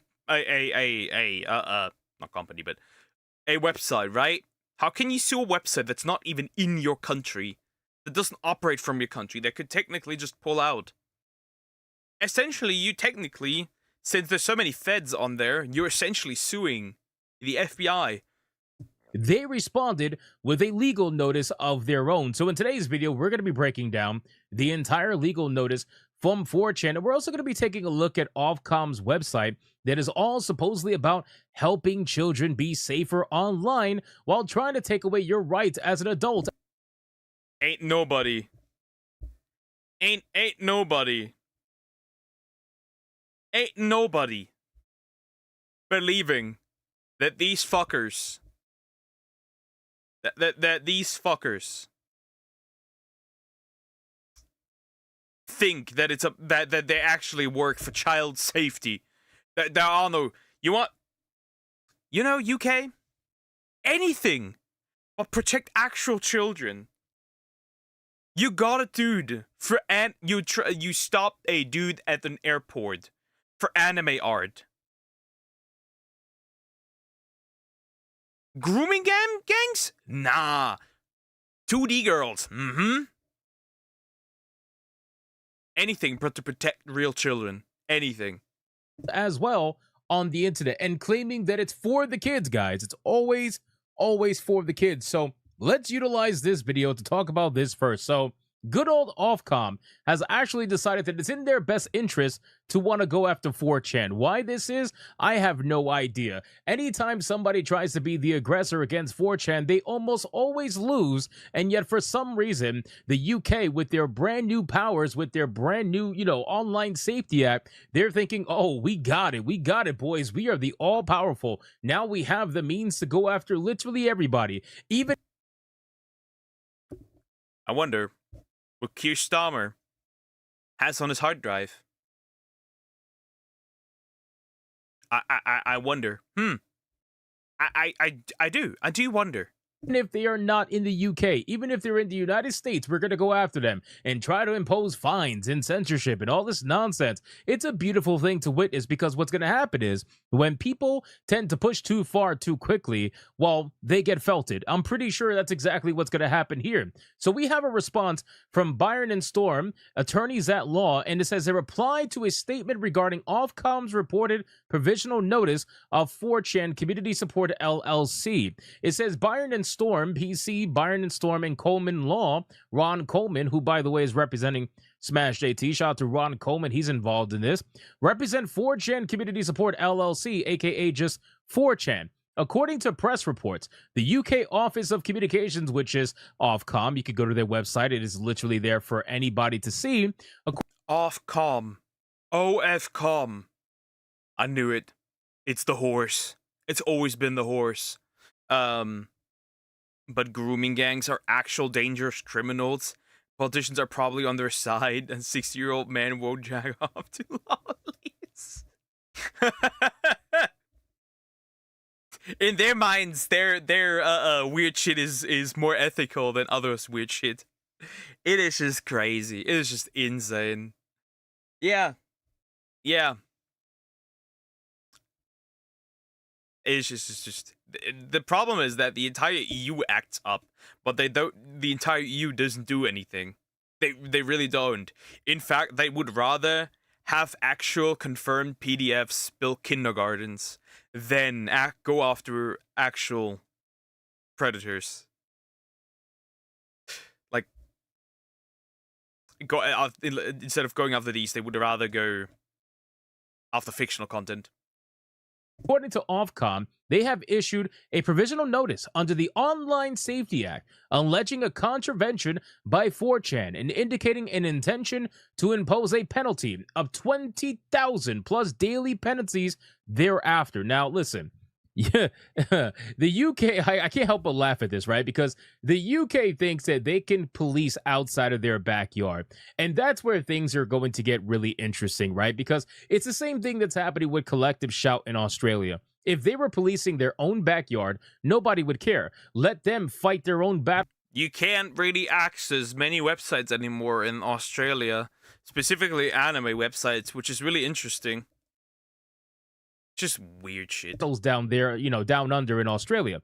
But it's the same thing here with the UK. They think that they can fight outside of their backyard. If you want to fight this stuff and do all this censorship and this nonsense garbage in your own backyard, then you're more than welcome to, and let your citizens fight against you and fight for their rights, right? But at the end of the day, now you think that you are so all-powerful. You think that you have the means to do so, that you are now trying to reach beyond your backyard, which is going to result in an absolute felting of massive magnitude. I'm telling you, this is what happens when people push too far too quickly. This is what happens when they feel like, oh, they're at the finish line. We need to hurry up and get it before it's too late. This is what happens. So anyway, I said it before and I'll say it again. The meteor did not kill all the dinosaurs. Some of those still sit in our governments. It goes on to say that 4chan is a United States company incorporated in Delaware with no establishment, assets, or operations in the United Kingdom. Any attempt to impose or enforce a penalty against 4chan will be resisted in U.S. federal court. American businesses do not surrender their First Amendment rights because a foreign bureaucrat sends an email. Under settled principles of U.S. law, American courts will not enforce foreign penal fines or censorship codes. This is a beautiful thing. I love to see it. I really do. Now, to be fair, and I want to be very clear, they're trying to do the same thing here, okay? Obviously, these lawyers are going to be fighting for what's right in this particular scenario, but there are legislators out here, there are legal lawmakers out here in the U.S. Yep, there are two, as far as I'm aware, there's two laws where that is currently the case that sound oddly similar to the Online Safety Act.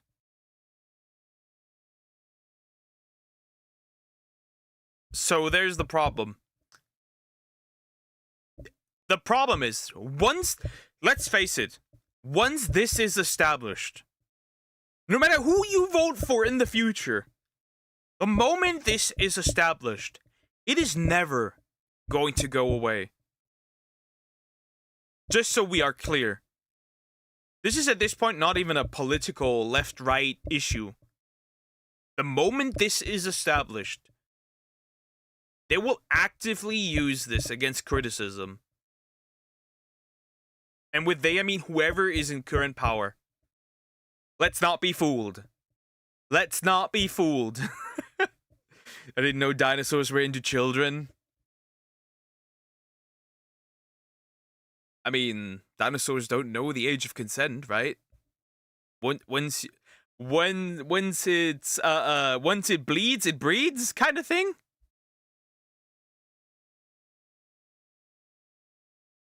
Hey, you get that money on or you're done on. Hi, Bat. How you doing? Hope you're doing good. It's just crazy. It is just insane that they really think that they can sue a company that does not operate in the UK.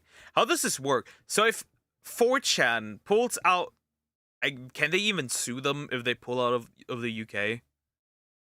Which in my opinion they shouldn't. that are advocating and trying to do the same exact thing. There was just a law that was essentially just let go in Mississippi when it came to their own personal online safety act. If you look here at this article from NPR, it says as of August 14th, Supreme Court allows Mississippi social media law to go into effect. And how is this different from the one that went into effect in Texas that specifically requires age verification in order to access explicit material? Well, this particular one, in contrast, the Mississippi law requires all users, every single one, to verify their age before using even the most common website that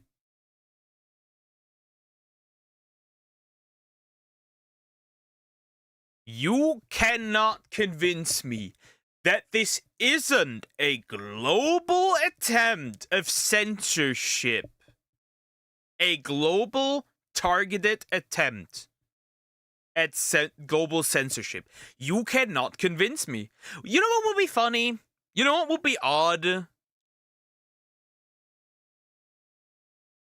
If we're eventually at the point where Russia is more free than Europe and the United States.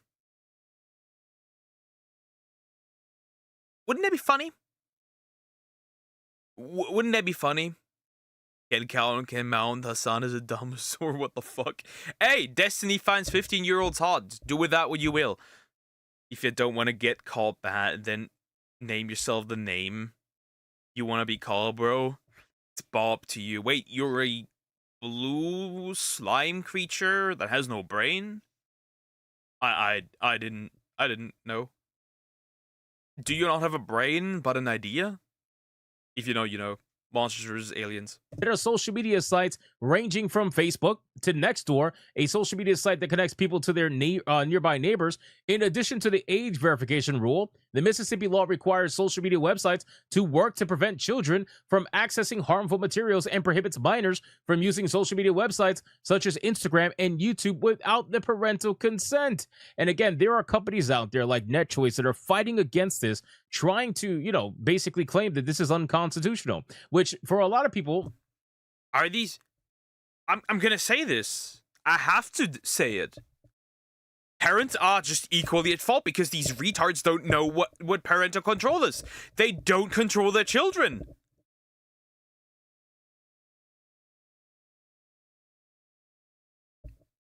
It's just crazy.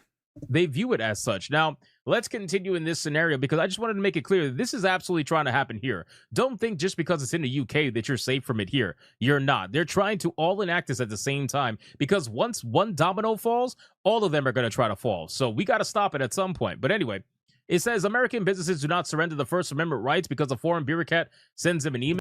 Once Europe falls as a whole, once Europe falls as a whole, it's gonna be the US. It's gonna be the US. It's gonna be parts of Asia. Until it's the whole world. I will say it again, it's not for children, it's for adults to give their ID. Correct? Correct?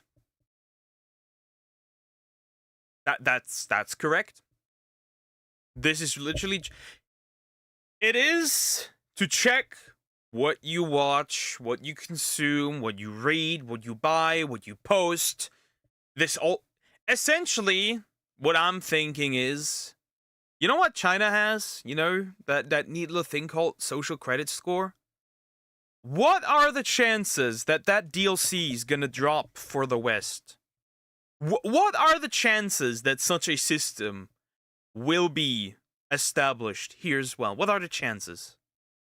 And they will not uphold the penal fines or censorship codes. If necessary, we will seek appropriate relief in U.S. federal court to confirm these principles. United States federal authorities have been briefed on this matter. The Prime Minister, Sir Keir Starmer, was reportedly warned by the White House to cease targeting Americans with the UK censorship codes, according to reporting in The Telegraph on July 30th. Despite these warnings, Ofcom continues its illegal campaign of harassment. Leak his nudes online. Where's mine? after this one if you want to. Investment against American technology firms. A political solution to this matter is urgently required, and the solution must come from the highest levels of American government. We call on the Trump administration to invoke all diplomatic and legal levers available to the United States to protect American companies from extraterrestrial censorship mandates. Our client reserve all rights. So this is an amazing response by Byron and Storm, and it's very clear that they're prepared to fight this. Pretty good, pretty good, pretty good. Huge chance and all massive protecting children. That's the first step. That's the first step. First, we'll enact online censorship and we'll enact online control. So whatever you say can be used against you. Remember, shortly after the Online Safety Act dropped, in the same vein, a government institution, group, whatever you want to call it, that goes after people criticizing immigration in the UK was also established. I find that weird. And all of this is happening around the same time. That is weird. That feels targeted. That is pre-planned. To the very end. Now, again, if you go over to the Ofcom website, this is what the majority of their website is talking about right now, which is about protecting children online. And they're desperately trying to convince everybody that the Online Safety Act in the UK is totally not about censorship. It's all about just protecting the kids, right? Spending time online is a part of everyday life for everyone in the UK, including children. We appreciate the value that children and families derive from using online. I'm going to say this. Archive everything. Archive as much as you can, because this is the freest internet you will ever get. It won't get better. From now on, it will only get worse. Archive as much as you can. Download what you want at this point, otherwise you're cooked. The great... This stops piracy effectively. Right? This technically does stop piracy. Now that I think about it. Because even those websites would need to ask for an ID. Interesting. Freely belong to the past. At this point, yep. Online services, I'm sure you do, and have spoken to many children and parents in coming up with the expectations we're placing on firms. We want children to be able to enjoy the benefits of being online, while reassuring parents that services like websites, social media platforms, games, and apps will be more responsible than ever to make sure online spaces are safer for the children who use them. Now, again, these parents, they must be some of the laziest parents in the world, because if you're looking towards daddy government in order to help you be a parent, well, you already failed as a parent. I'm gonna straight up say this. This is most parents, though. Let's look.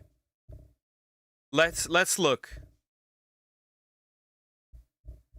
Yeah, is there data for this?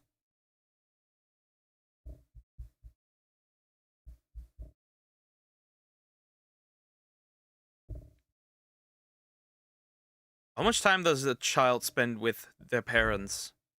Average.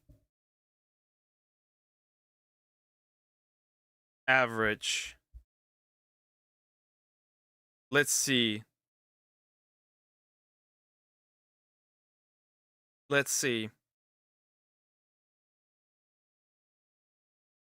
Here we have it. Very significant.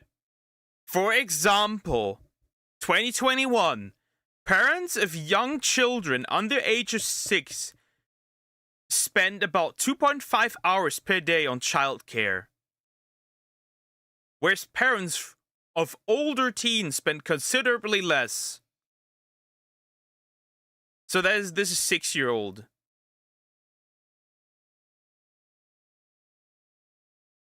This is interesting. When we look further, here we have something. Here we have something. If I Google that specifically for Germany, for example, because this would probably be worldwide.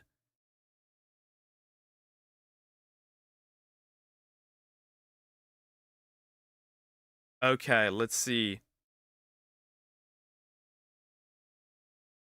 The total time with children. Okay, so German mothers, for example, spend 6 to 8.5 hours with children on average. That's for preschoolers. That is for preschoolers. That drops after the age of 12 by 75%. That means the average parent, you could say that the average parent spends 2 hours a day possibly with their 12-year-old. Yeah, it's not surprising that the government takes care of the children, because that's the truth. Some parents lack knowledge about games and stuff, you know, for it can't be their fault all over. Also, what if websites start abusing ID features to get private info? Oh, they definitely will get private info. You know how often Rockstar gets hacked and their stuff gets leaked? Yeah. In my opinion, children shouldn't have internet to begin with until they are at least 13, and I'm talking only teach them what it is, not entertainment. If the average parent here in Germany, which it will likely be the same in like the US and the UK and most Western countries, the average parent spends 2 hours a day with their child at the age of 12, something's wrong, and I can tell you what is wrong. It's because both parents have to work, which means effectively, at around middle schooler age, the government takes effectively over as the parent. And I think, again, conspiracy theory, that is wanted. 2 hours a day sounds a lot in my case.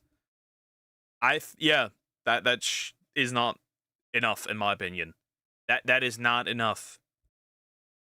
That is not enough. I'm gonna say, should I say it? I think with most cases, honestly, I think that is not enough. That is just not enough. In my opinion, that's just what it is, right? You're gonna have people out there, they're gonna say, no, that's not true. Kids could get away with it anyway. And I totally understand that. Listen, we were all kids at one point. We all got away with shit that we shouldn't have been doing. The problem is that kids aren't stupid. That is the reason why VPNs went up. Those weren't just adults, those were teens as well. Kids are not stupid. Mostly kid and parents are in the house, but the kid on TV, PC, friends, or doing something by themselves 2 hours a day should be considered child abuse at this point, especially for such a young child. But it isn't. I'm once again saying that the reason why both parents work is not only to the benefit of the woman, it is to the benefit of the government. And I stay by that. Because it is. But at the end of the day, chances are, if we look back at our parents, they were probably a little bit lazy. At the end of the day, the truth is that this is not going to be utilized to protect the children. It's just not. This is going to be utilized to censor content that they deem problematic for children and adults. Children should not be accessing this content, and there is parental controls in place to ensure that they do not. If they access this content, that means they went through multiple checks and balances and were able to bypass every single one of them, including the last one, which should be their parent. The first and the last one should be their parent. But they were able to bypass it anyway. This Online Safety Act isn't going to do a goddamn thing. All the kids are going to do is steal their parents' ID, upload that to the service, and say, boom, I'm an adult. Now I can access everything, and we are good. Or the uploading pictures of Death Stranding, or other stuff, or just AI generated stuff. That also works. Interestingly enough, finally, AI has a use. AI has a use. Fake IDs. It could be pretty close nowadays. To go. It's not, literally nothing is going to change with this. Now, this is sincerely going to just be used to censor content. We already know this. We've already seen this happen. It is censoring content on X. It is censoring content on YouTube. It is censoring content on Steam, digital platforms. It's censoring content literally everywhere, and it's censoring it not just for kids, but also for adults. So this whole Online Safety Act thing, there's a reason why they didn't call it the Kids Online Safety Act, is because they know that this is going to affect everybody, not just children, but adults as well. And that's what they're banking on. They're banking on this affecting adults because they want to ensure that they control what you see, what you say, and what you do at any given time. And if you do something that is wrong thing, if you say something If you think something is wrong, if you say something that goes against the current establishment, they can jail you. That's the problem. Which is why I'm saying this is not even... People be like, left or right, the left wouldn't do that, the right wouldn't do that. Yes, you fuckers, you would both do that. Yes, they would both. This is a much bigger problem. Because whoever's in power is going to dictate what is tolerated to be said. That's the problem. And I think freedom of speech goes both ways. Not wrong, working parent is taxpaying parent. And that is favorite government thing about them. And that's why I made a tweet. The greatest benefit of feminism is for the government. Double the taxes. Double the taxes, double the consumers. Everything needs to be bought twice. If there's a divorce, two presents, so far and so on. And that's what I genuinely believe. The greatest benefit holder is the government. Straight up. Because everything is just doubled. It's just straight up double the taxes. It's never left versus right. It's higher ups versus us. Exactly. I think AI can make you fake ID. I don't know. Maybe a genius can use it for it. I mean, it gets better and better. Eventually, you will no longer be able to differentiate. And when you can no longer differentiate, that's going to be finally some good use of it. If that is wrong thing, well, guess what? You will have people at your door ensuring that they make sure you comply. So you guys can let me know what you think about this entire situation with 4chan. Do you think that these lawyers are going to absolutely destroy the Ofcom? You know, what they plan on doing? Good old sir over here plans on doing? Let me know in the comments down below. Thank you so much for watching this video. If you enjoyed it, please consider hitting that like and subscribe button. And I'll see you guys on the next one. We're cooked. I think we're cooked. Enjoy the internet as the way it is now right now, as free as it is right now, because we are, in fact, cooked. This will not be... I can tell you right now, we can do whatever we want. This will not be stopped. This will next hit Europe, and when it hits Europe, it hits the US. Once it hits the US, it's slowly also going to seep its way into Asia, and then we have it everywhere. Mass surveillance. Cyberpunk 2077. Yep, that's gonna be it. Anyways, like, comment, subscribe. Make a fake vid. Won't help you with fake identity. Overcooked at my age. It feels double troubled. It's just wild that these dinosaurs do what they're doing. These old ass fuckers. These old fucks. Where's Deer? Where is that man? I want to do his disgusting tarantula video. Where is this man? I told him after this one, and now he's gone again. Because he's always gone. Because he's a deer. He doesn't hear me. He doesn't. Classic. Then I'm not gonna watch this, because that is disgusting. I can live with that. Let's do Viva la Revolution. We don't need a revolution. We need to just put it on back. Okay. Well, there it is. This is gonna be gross. It's gonna be painful to watch. For some odd reason, he has a weird liking for exploding tarantula, but okay. We don't need a revolution. You know what we need? Old people out of the government. How are these old fuckers still in there? Like, dude,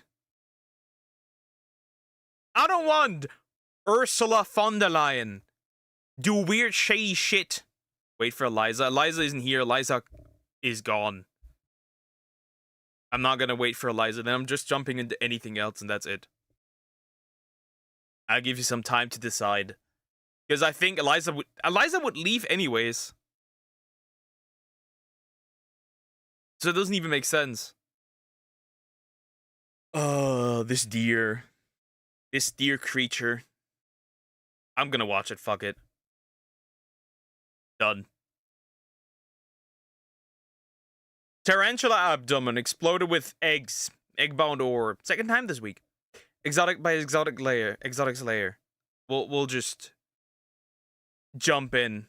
We'll just jump in and see how gross this is gonna be again.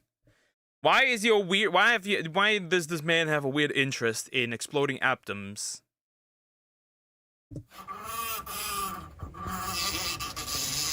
Look at this. Save my homie! What the fuck? We start like this? Look at this dude. Look at this dude. Bee stuck in the aircon. What the hell are you doing? So yeah, if you hear this throughout the video, you know what sound it is. What on earth? Bro just ended at this point. Happened here. Oh my gosh. So this is my Her ass looks caramelized. Ternopelma sesimi. Are you alive? She's dead. Oh my gosh. So that's my Ternopelma sesimi, the Brazilian blue. I've no idea what happened. Look at these. That is... Oh my gosh. That is definitely not normal abdomen juice. What? She's not even in death crow. This is a real mystery. Like, this has not happened to me before. And I have not a single clue what is going on here. Oh my god. Painful. Yeah, sure, but it is, I don't know. The first time when it was more lively, it was weird, but now it's just like, well, it looks like cameralized. What the fuck is this? The spouse's insides? Yeah. Gosh, so this is my one of 3 confirmed female Ternopelma. This was what this was. Past tense. It's really her organs out. Sesimi. And today I came across that. Man, that bee is really, really annoying. Have you guys ever seen something like this before? Because I have not. Oh my gosh. That is horrible. Okay, I'm going to put this over here. And then we can have a closer look as to what happened to my girl over here. Oh man, that bee is really... Bro is gonna dissect her next. The spider behind it looked like it erupted. Yeah. He's gonna dissect the spooter. He's gonna dissect her. Will you be quiet? I'm filming a video, my god. Huh. Will you be quiet? This is a funny man. Forbidden salted caramel, you're disgusting, dude. I have no idea what is happening. I think, if I'm not mistaken, this right here, this is egg. And she got egg bound, I think. What is this? What's that? I have no idea, but oh man, that is so sad. I've not seen something like this before. This is so... Oh my gosh, wait, let me... He's like, this is so, and then he pokes it. Nah, don't open that. Is this egg? Why are you doing that? Bro, that's disgusting. I think it's egg. Yep. I think that... That looks like a... That looks like a... That looks like... That looks like... This is what happens if you put your cow into a bottle. This is what happens. That's egg. 'Cause... What on earth? I question too, why must you, like, stir in it? Bro, that's disgusting.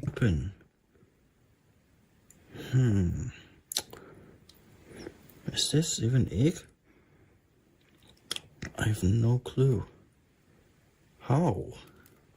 Because yesterday... What are you doing? He killed the babies too by mistake. Bro, what the fuck? This is the forbidden goon juice. Was doing fine. And today, I came over and I see this. That is... Yep, that's egg. That's definitely egg. Can you see the little... Focus. Can you see that? I'm not sure if my phone will focus. But you can see little circular things like this. Yep, I think she got egg bound. Oh man. Why must you keep stirring? Mixing it before eating. Did bro just taste it? No! And speaking of which, now that I mentioned, remember this video of that tarantula? The one that I said had blood? Inside the burrow where she died, there were eggs all around. Are those maggots? Bro. So she died of being egg bound also, I think. And this is, I'm thinking it is the same thing. Oh my gosh, look at that. That is so sad.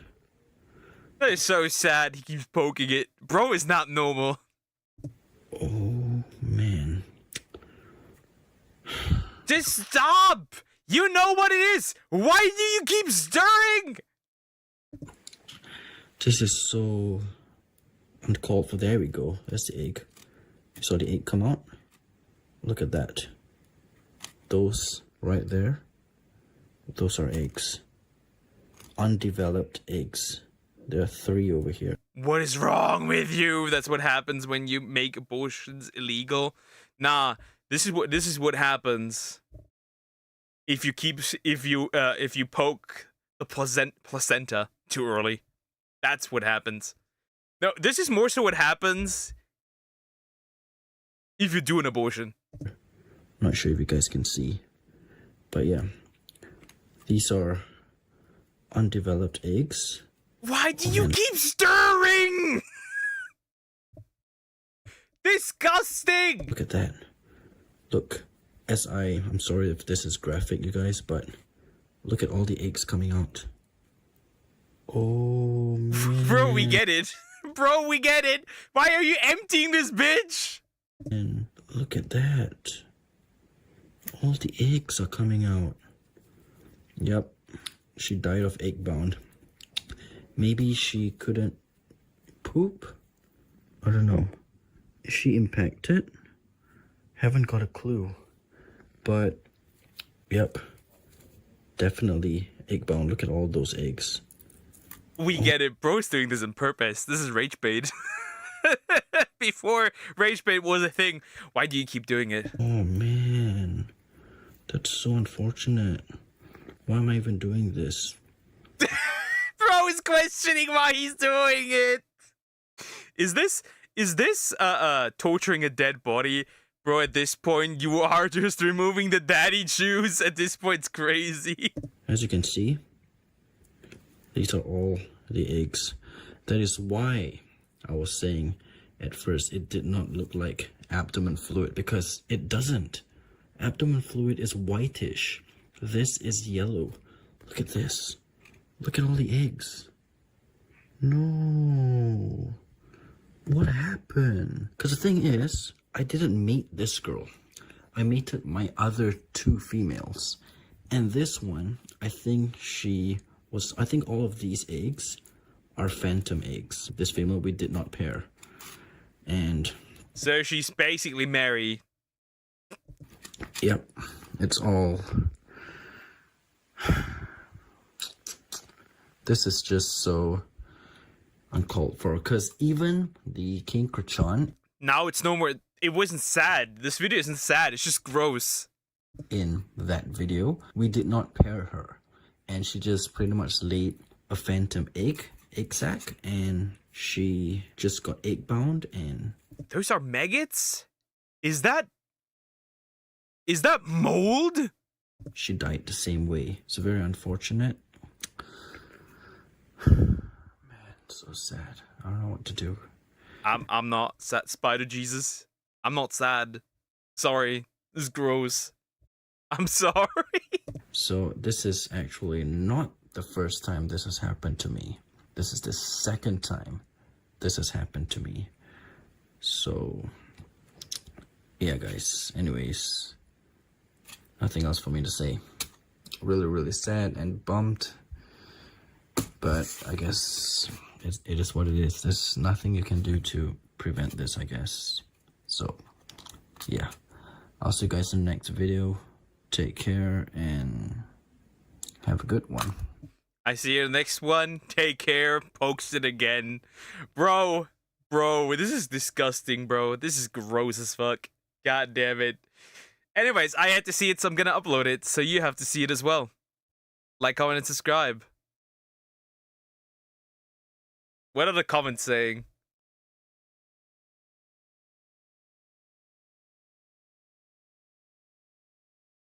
Save the bee! I really thought he tasted it. Oh, damn, bro. They're all saying my condolences. I'm like, bro, I'm grossed out. Send this to Eliza. No, I will not. I will not send that to Eliza. Fine, we'll do pissy. Where is that pissy video? There it is. And made a there. This seems more normal. This seems more normal. Alright. This seems more normal. Pissy, my cobra, is still pissed even after I gave him a ride. Ungrateful. By Exotic's Lair. We'll see how pissed Pissy is when you upload it. I'm gonna just comment fuck you. Won't even like it. I will dislike every video of Deer from now on. And made a seriously, man? Seriously? A lot of you guys have been asking for another update on our beloved Pissy. Hello, Pissy. How you doing? Okay, I think you're doing fine. So, like I mentioned, so many people have been asking for an update on this guy, and well, he's doing well. And for those who did not ask for an update, he's not a cobra. Well, it is in quotation marks, so that makes sense. Also, it would be weird to have a cobra as a pet. Update on him. Calm down, ding, Pissy. What is your problem? So yeah, as I was saying, for those who didn't ask for an update on Pissy, I wouldn't understand why you wouldn't want an update on Pissy. So I'll include you guys to the list who wants an update on Pissy but just forgot to type in I want an update for Pissy. Yeah, okay. But yeah, anyways, in the previous videos, those who are maybe new to... So its enclosure is literally just a bunch of whatever that is, and then a big rock. Feels kind of small. I'll be honest, this feels kind of small. This is small. The channel, you may have commented. I can't remember who actually commented, but there were quite a few comments saying, oh, Pissy over here. Hi, Pissy. What are you doing? Yeah, Pissy over here is pissed because I didn't give him a hide. He's out in the open. Now, okay, I did reply to a few of those comments saying that previously we did give a hide to Pissy and is still pissed off. But since you guys just still commented, oh, give a hide to Pissy, because he is pissed, because, yeah, my sentence is a... Maybe he wants a little bit of privacy. But since he can't get that, because he can't hide, he's just angry all the time. He believes it's a cobra. He does have a cobra father. Pissy thinks he's a cobra. Wait, he identifies as a cobra. Woke. A little bit out. Too many because. But yeah. Pissy is pissed because he doesn't have a hide, right? A lot of you guys say that. But look at this. I just put in... Oh my gosh. Can you please stop? Stop. I'm showing them a hide. Man, I'm not even touching them. I'm touching this little potato hide. Some of them call this a potato hide. They're calling them a potato... Oh my god. They're calling your hide a potato hide. Do you like living in a potato or something? But yeah, you guys... Hey, if SpongeBob can live in a pineapple, Pissy can live in the potato. See, I give him a hide, and what does he do with his hide? Okay, first things first, what's the first thing that you... Sorry, mom was calling me. I had to cut the video. But where was I? Oh yeah, Pissy, your hide. Yeah, I gave you a hide, didn't I? It does have an entrance, but he just stuffs all the stuff in there so that he can't get in there. Maybe he doesn't like the hide. What then, huh? Maybe he does not like it. Yeah, you guys see, Pissy has a hide. A potato, stop it. Will you please stop it? Yeah, I would appreciate it if you would appreciate us for once. Yeah, good. So guys, this potato hide of Pissy, you see, I gave him a hide, right? I should stop repeating myself, but yes, I'm emphasizing on this. I gave him a hide, and what does he do to the hide? First of all, he's on the open. He doesn't do anything regarding this hide. He doesn't go in. Like, you want proof? Let me just lift this up. Look at that. He literally covered the hide up. He prefers to be out and pissed at everyone. Yeah, he decides to be like sitting on these aspen. Can you please stop sitting on this aspen bedding and just, yeah. And some of you did ask me to give him like more aspen to burrow. Okay, I did do that before. It's just not over here. But I did it before and he did not. In fact, he did actually like move the aspen to one side and shut it. He just prefers the glass. He just prefers the glass. Maybe he should change the ground. That could also be the case, right? Something that just cannot be stuffed in there. But yeah, what do you do? What do you use? There's a reason why it's probably in there, I would assume. He just... Sorry if I'm being rude to him, it's just that he's being rude to me and it's not like he can hear me or anything. Yeah, that's Pissy for us. But as I was saying, he would just... Are you sure? Maybe he does understand you and he's pissed because of that. Maybe you said something that made him pissed. Just push the aspen aside and just sit on the sit on this container. Like, Bear, can you please? And then I usually will put it back and put him on the substrate, but he just doesn't. You see, he's investigating what I did to his substrate. Huh? What do you want from me? Like, seriously, what do you... Oh, you want to drink water? Yes? Oh, come on, man. It'll be so cool to get you drinking on film. Fine. You don't want to cooperate with us. But yeah, this hide, you see... Can you please stop it? Jeez. Move out of the way. Out of the way. I don't think Homie's poisonous, because if Homie was, he wouldn't just put his hand in there. I would assume... He's... How dare you? How dare you touch my house with your foul hands, human? Stop it. See? The entrance is literally a hill, yeah? He made a hill for the entrance to cover it. I mean, if he were to maybe cover everything like this, that would make sense, right? Maybe he doesn't, yeah. Maybe it's too small. Maybe that's the reason. Maybe it's too small. Yeah, I think that might be the reason. It's too small. But he just covered the entrance and made a Seriously, man? Seriously?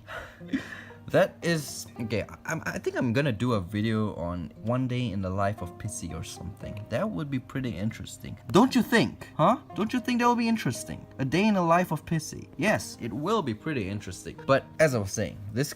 Shut it. But as I was saying, this height, I mean... Okay, let me tilt my phone in like this. Look at that. He literally covered it. What on earth is this? No, not in. Ungrateful Pissy. Ungrateful. I was just almost gonna say ingrateful. I don't. Ingrateful. I mean, it's just... I guess it might be too small. What if it's too small? These snakes don't live in caves. They live under a lid. But maybe it's just too small. Still. Leaf, you mean. Leave and... Live... Wait. I'm having a stroke when you have typos. I think this could be a tiny bit larger. I don't know what is wrong with me, but ungrateful, man. You're ungrateful. But some of you guys also asked... Okay. Some of you guys also asked for a Pissy feeding video, so why not do that today? And please don't go... Like, not even necessarily for the height, but maybe the width is not enough. In the comments saying, oh, Pissy needs two hides, one on this side and one on... He doesn't even use one hide, okay? He just refuses. This hide is just a waste of my time and money just putting in for him because he is so ungrateful and doesn't even bother about that hide. Yeah, I think this video is just me ranting about him not wanting his hide. But, I mean, it's true. He doesn't want the hide. And the hide Pissy, the hide cost me money. And if you don't want it, then this hide, I'm gonna put... See, this video has 2.2 million views. All right. Now let's calculate that. Let's calculate it.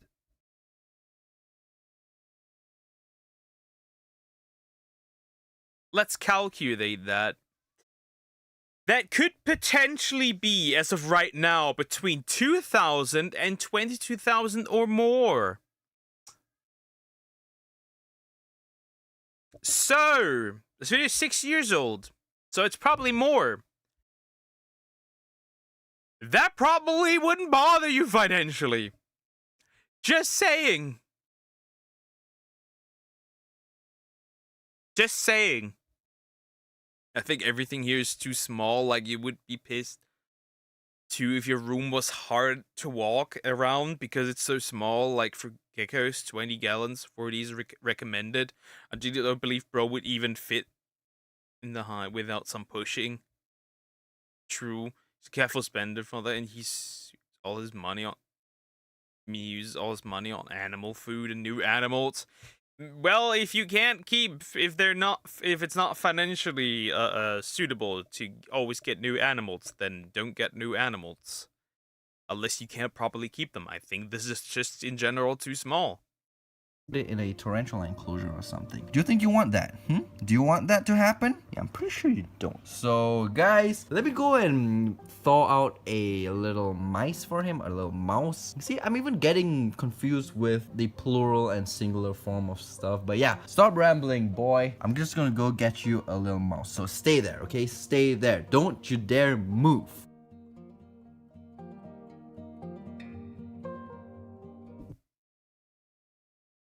The next part of this video will be footages of dead mice, rats. These rodents have been bred and ethically euthanized for the purpose of feeding pet snakes and other animals that consume them.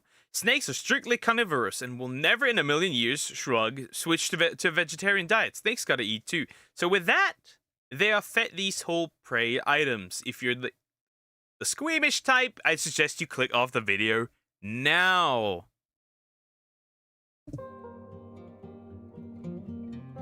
So, oh my gosh, it's it's locked. Yeah. So welcome to my freezer of snake food and mice and rats. I mean, mice and rats are snake food. So, welcome to my freezer of snake food. In here we have some frozen mice. Where is Pissy's little mice? There it is. So this is Pissy's food.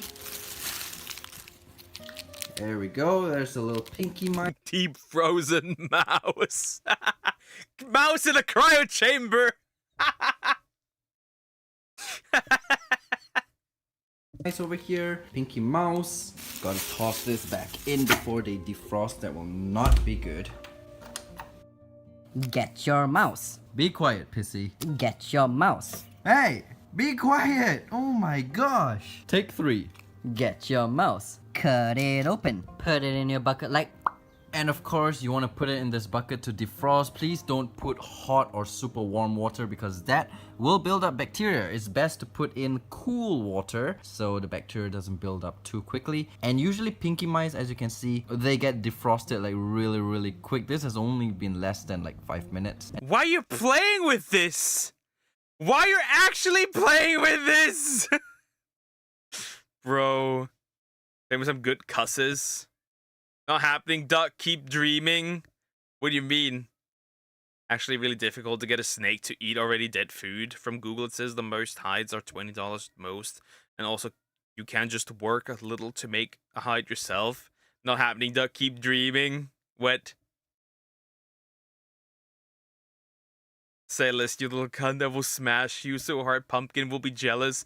What the fuck? God damn it, dear. Wow. You degen. And it's already almost defrosted, so almost time for... Samax, dear just offered sex. Do you comply? or this pissed off guy to eat. And for those who are squirmish, I'm sorry, this is all part of the hobby. I mean, snakes like this guy, even pissed off snakes like this guy, you say, even pissed off snakes have to eat. And what do these guys eat? No, they cannot be vegetarian. No, I'm sorry guys. For those vegetarians or vegans out there, no. These guys, they have to eat meat. If you give them vegetables, they're probably gonna die, which you do not want happening. So we're gonna have to give them meat. And these are the... I do not think that any... Okay, sure. The vegan teacher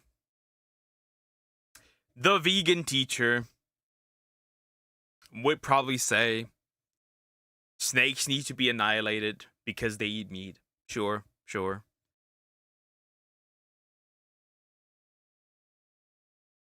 Well, you already did that to Sumax.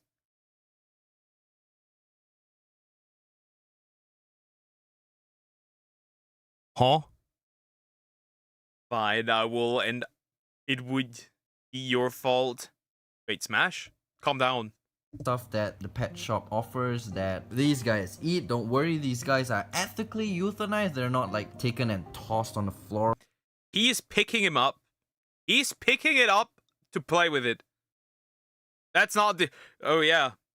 Defrosting it, vegan booty. Oh yeah, this one as well. Or something. I think they're euthanized by carbon dioxide, which just basically means they go to sleep. They don't feel anything. So yeah, this is what people do throughout. I mean, not putting them in the water. A lot of people put them in Ziploc bags and put that in the water. But usually I just put them in cool water, which is still fine. I've never had any issues. But I would imagine that paper bags, the Ziploc ones, those are much better. But yeah, I just do this. It's okay. But yeah, as I was saying, this is a very common practice in the hobby. People feed snakes rodents that are frozen and then you thaw them out. So this is nothing new. Yeah, maybe it's new to some of you guys, but in the hobby, this is what we do. I don't like feeding my snakes live food. Live meaning alive, obviously. What's wrong with me? But dead food is always the best because both parties, the snake and the rodent, are both in, I wouldn't say good condition. Just feed it the damn dead mouse, bro! Why are you yapping so much, vegan gains? There are no vegan gains. Look at all the vegan bodybuilders. They're small. But they're both safe. No, I don't think safe is good as well. But I mean, the rodent was ethically euthanized, right? It didn't feel pain. And the snake gets to eat something that will not attack it back. Gotta get this thing defrosted. I mean, gotta wait for it to defrost. And we'll be back. Actually, you know what? While waiting for this thing, I mean this mouse, let's just water Pissy, shall we? I mean, you guys like watering my tarantulas, right? So let's water Pissy. Just, oh my gosh, calm down. You think you're a Thailand black tarantula, huh? Or my... Yes, he is. Trying to get a snake to eat dead animals requires them to be forcibly fed, which is incredibly dangerous for the snake. Okay. Trying to guess, once fed my frog a pinky mice. Surprisingly expected it would be mentally harder for me. Okay. Vegans can gain, but they will be slow, and they will never be as big as regular bodybuilders. That's just the truth, because you can't get the protein in there as fast. You always need to work around it because plant-based protein isn't as readily available. Kilo brackets Andersoni. You think you're them? No, you are not. You are just Pissy, the pissed off wannabe cobra. So let's just go and wash this up. Just put this back in here. Do not even dare do. Oh my. Are you serious, man? I'm just putting in water. Do you not want water, huh? You want to like dehydrate or something, huh? Do you want to dehydrate? Fine. You want to dehydrate. Having a pissed off cobra as a pet can be a real handful sometimes. But I've got his water and well, let's see how this sounds because it's my first time using this thing. Hello, my little tiger friend. Getting carried away again. Let's put this water in here and see how it sounds like. You like that sound? You like that sound, don't you? Yes, go and drink. Go and drink. I think I put a little bit too much. I'm sorry. Yeah, come on. Let me just... Yeah, I think that's good. Because I don't want you to overflow it. Knowing you will overflow this, you ungrateful little thing. Alright, so I think yep, it's definitely defrosted. Let me just give this a little wipe. No, this is a bad idea. I'm doing it on my bed. What am I even thinking? He gives the thing a wipe on his bed. Bro is wiping a dead mouse on his bed, bro. That's insane. Alright, I have wiped it down. I mean, not fully wiped down, but it is dry enough. Pisse, do you want a little mouse by any chance? Whoa, my gosh, what is your problem, man? It's just food. Calm down. Oh, you want it? Do you? Yeah, we go, Pisse. Yeah, let's get that down, my friend. Come on, little boy. Let's. Alright, I'll shut up for now. No, I can't. Pissy, come on, let's go. Yeah, man, this is gonna take a really short time because the mouse is like really small. Come on, Pissy, you can do it. You can do it. Get it inside. You can do it. This is what... Nah, I can't say that. Yeah, let's get that mouse done. Show the mouse who's boss, Pissy. Yeah. Sorry for the cringe, guys. This channel's about tarantulas and cringe, and of course, an angry cobra. Wannabe cobra. Oh, and just like that, this guy is done with the mouse. Let's all give him a round of applause. Yeah. Alright, I'll stop now. I think you guys are really tired of me talking today. Yeah? Comment down below. Say, I'm tired of you. No, please don't. That would... I'm tired of you. That's what she said.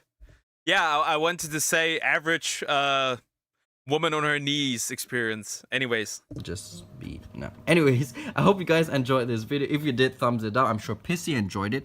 Did you, Pissy? Did you enjoy this video? Huh? Did you? Oh, okay. Fine. You didn't hiss now. You just... Well, bro has brain damage now. Turned around. What the? I guess you are grateful for your food. I have no idea, but I hope you guys enjoyed this video. If you did, thumbs it up. If you didn't, thumbs it down. Please go and get a drink. If you're new to this channel, subscribe. No, not you guys. I mean, you guys can go get a drink as well. I was talking to this guy. But yeah, if you're new to this channel, subscribe, hit that notification bell so you'll know when we upload in the future. Maybe you can see this crazy cobra again. Cobra. Yeah. Sorry. I can't show him. Hey, stop turning. Cobra. Yeah, I think you did see that. So yeah, hope you guys have a great one. Take care, and I'll see you in the next video. Peace. Anyways, that was interesting looking at Pissy and how angry Pissy can get. That's very interesting. Yeah, I won't get any animals that eat living stuff. Thank you very much. Anyways, like, comment, and subscribe.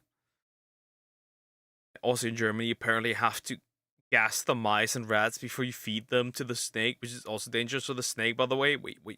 Guess what? Huh. Well, that makes sense. Call him gay and ugly. Tell him he has a big forehead. Your forehead's so big, I could land an airplane on it. Honestly, I would call animal control for this guy. On this guy? Damn, bro. Damn, bro. Okay, what else do we have for today? Ah, this one! People being... I just zoomed into this for a little bit, but okay, let's go. Well, we're doing another one from this guy. Who cares? I can't right now. Gay and ugly won't do. Then you gotta pull out the slurs. It is what it is. Anyways, we'll watch this one. I think this was also recommended by Samax. Same dude again. The casualties of the right-wing Pygmy Civil War. By Mark Insko.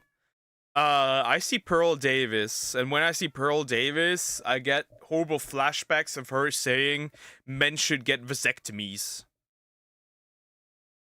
Well, I actually do say that some women can vote. Yes. If they're not on child support, Okay. alimony, they're not taxpayers, they're in the military or have an infrastructure job. My point is, if we made those the requirements, maybe landowners, business owners, but if we made that the requirement, most women wouldn't vote anyway. Folks, welcome back to another episode of... I mean, if we made that requirement, that also means a lot of men wouldn't vote. Then again, that could be... Well, that makes no sense. Yes, but the problem... Women on average vote more than men. I guess I would, equalize the playing field, I guess. The new Lego Batman game will apparently be bigger than Arkham Knight. Interesting. There's no way you actually believe that. Now, in a previous semester, I explored the rise and criticism of the performative male. The performative male who traffics in matcha and Joan Didion novels. God, I hate that as well. The pick-me dudes, I hate them as well. There's a particular guy with, like, curly hair who says the greatest pick-me shit on the planet. I swear to God. And the worst part is you can't even call me a pick-me because I've been picked. Fuck you. It's just crazy. It's just crazy on both ends.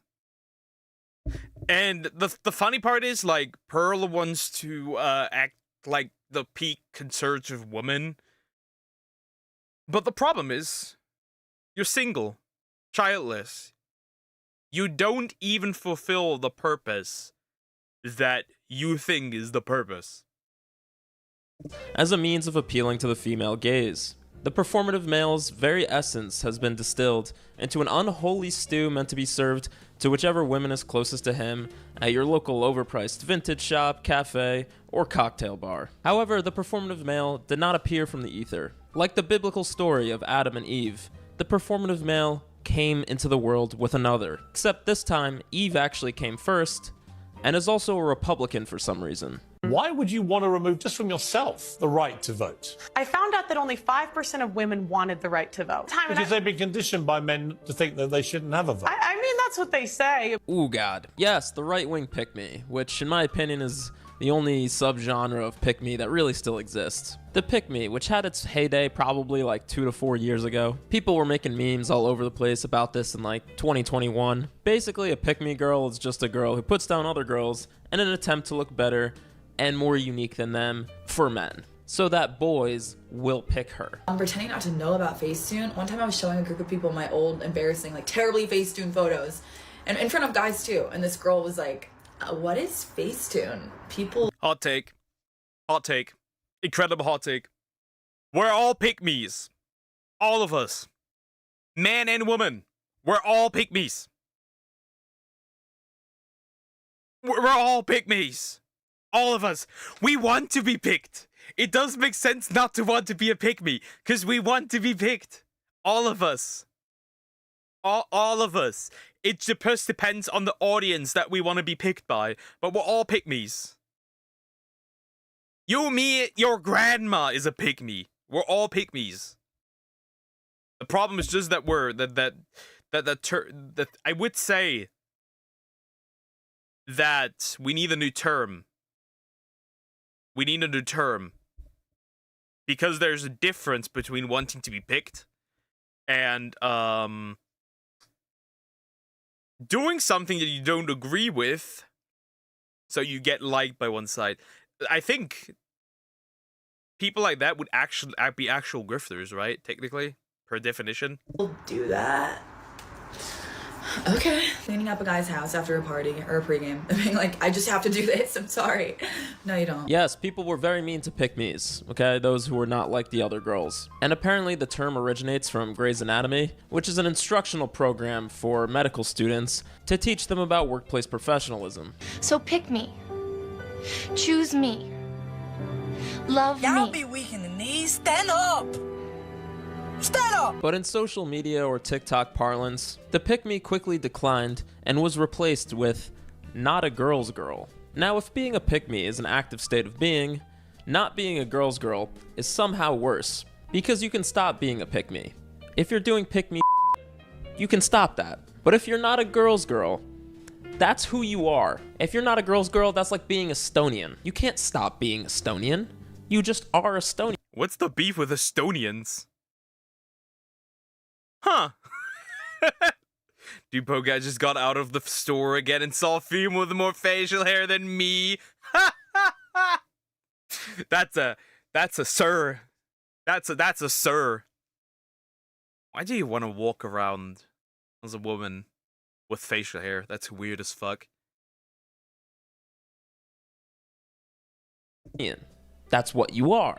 Shout out Estonia, by the way. But this not a girl's girl criticism is the 2023 to 2024 version of the pick me. And most famously, it's how Lily J, who was Ethan Slater, aka SpongeBob SquarePants' wife, who left her after starting an affair with Ariana Grande, described Ariana. Now, I typically don't dive into celebrity drama. I'm above that. I discuss important things, like the nation of Estonia. And I know this isn't really my lane, not even the point of this video, but there was this whole discourse about these terms, pick me and not a girl's girl. Are these terms helpful, productive? Is it internalized misogyny? I have no idea. I'm a man. And also there's like 100 articles in this in like Elle and The Cut by people who are much smarter. I also kind of don't give a rat's ass. The only question I have is when you say something for men, is it because you seek validation or if you actually believe in it? Because for some odd reason, we have OF girls advocating for men and telling women what men want. Which is ironic because most men don't want OnlyFans girls. Those are certainly, you could say, pick me. But you'll never be picked. More than me, that you can go read if you're interested. However, I will say this. People criticizing a woman whose husband cheated on her as engaging in internalized misogyny for saying that the homewrecker in question is not a girl's girl. Like, can she get a hall pass on this one? I feel like you're owed a hall pass. Like, if my husband cheated on me with a 6-month-old at home, not a girl's girl would be the tip of the iceberg of insults that I'd be coming up with. I'd become the joke. Minimum would be an insult. Worst case would be a gunshot. I'll be real. I'd be outside Ariana Grande's apartment building with the kid, making him hold a sign that says, "Why daddy, why?" I'd be on TikTok live calling my husband a pencil d***, saying Ariana hasn't had a hit since 2016. You know, going low. I feel like if you're wronged in certain ways, you deserve the right to go low, okay? Without people being like, well, can we hold space for learning and growth, please? You know, love is... There is no growth. Cheaters are oftentimes committed multiple times. There is no room for growth. Because that's how your brain is wired. If you are a cheater, and you know you lack that impulse control, don't get in a relationship. Don't even attempt it. I will find you. It's complicated. Relationships are hard. One day your husband is with you in bed, and the next day he's cast as Tin Man, and the day after that, he's f***ing Ariana Grande. But I digress. What is this? Ariana Grande let this dude hit. Is Ariana blind? Video about again. The point is, over time, it became unfashionable, both to be a pick-me or to call people pick-me's. It fell out of the mainstream, but as I mentioned, there's one group of pick-me's still left standing, and it's a multi-gender, multi-racial, multi-sexuality. I don't know what the term is for that one. A group of people. I'm talking, of course, about the right-wing pick-me, and this kind of pick-me is a pick-me for profit. I'm not the biggest fan of female politicians. I think generally... All pick-me's like that are for profit. You're pick-me for profit. If you do something to reach a certain audience only for profit, you say things you don't believe in, it's most certainly for profit, and they're on both sides. Father, what will piss us guys off? I don't know. Tell him he has small dick energy. I don't know. I don't know.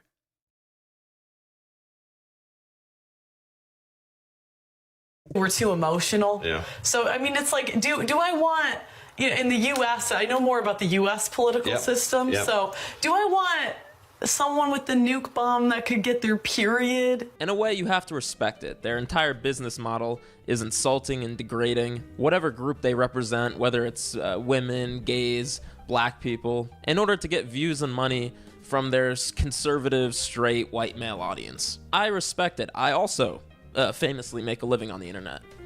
I managed to do it without debasing myself, but not everyone's as good as I am. And let's not be reductive. I'm not saying that every conservative female creator is a pick-me. I'm saying that most of them are. I don't hang out with anyone really less attractive than me. There's too much drama. Women need to understand that you can't hate on men for giving up all the best years of your lives, where realistically you guys are probably not living a life like we're living, where we can just go on yachts every weekend, no jobs, travel, everything's paid for, taken care of, partying nonstop. What are you guys doing? Probably hustling, working hard, doing all those things. Again, or specifically the ones that clearly make content for a straight male audience, which is unfortunately a decent chunk. And you can always tell. I know I've spoken out against authenticity policing before, but you can always tell when these people actually believe what's coming out of their mouth, or if it's a grift for clicks. The right-wingers who do it for the love of the game, who actually think like... Yeah, you can tell when something's off. You can tell. You can tell. I mean, for Pearl, when she dropped that all men should get vasectomies until they find someone to get a family with, by the way, not all vasectomies are in fact reversible. So whoever took that advice, you may have ended your bloodline at this point. The good thing is that Frog isn't the pick-me. She literally believes the stuff she says, which is kind of based. I love her. College is a scam and the white race is being genocided or some shit. They have a sauce, okay, that the pick-me's just can't recreate. For instance, who could forget Lily Gaddis, the trad/conservative creator who burst onto the scene about a year ago with quite an opening argument. Everybody I know who's married right now, they're married to broke-ass immigrants, fresh off the boat, looking Did she say the N-word? Interesting. for a green card. Yes, they are probably gold diggers. Yes, I think I jogged some people's memory with that clip. And obviously, again, you know, she's a racist piece of shit, etc., etc. But there's an element of like, I don't even believe you. Like, it's so clearly rage bait. It's so clearly part of a content strategy. There is no way that she talked like that before filming that TikTok and deciding to try and get famous. And her long game worked out. You know, now she's got hundreds of thousands of followers. She's still uploading here on YouTube. Which again, YouTube, I don't know how that's allowed. I don't know how she's not breaking your rules, but I am.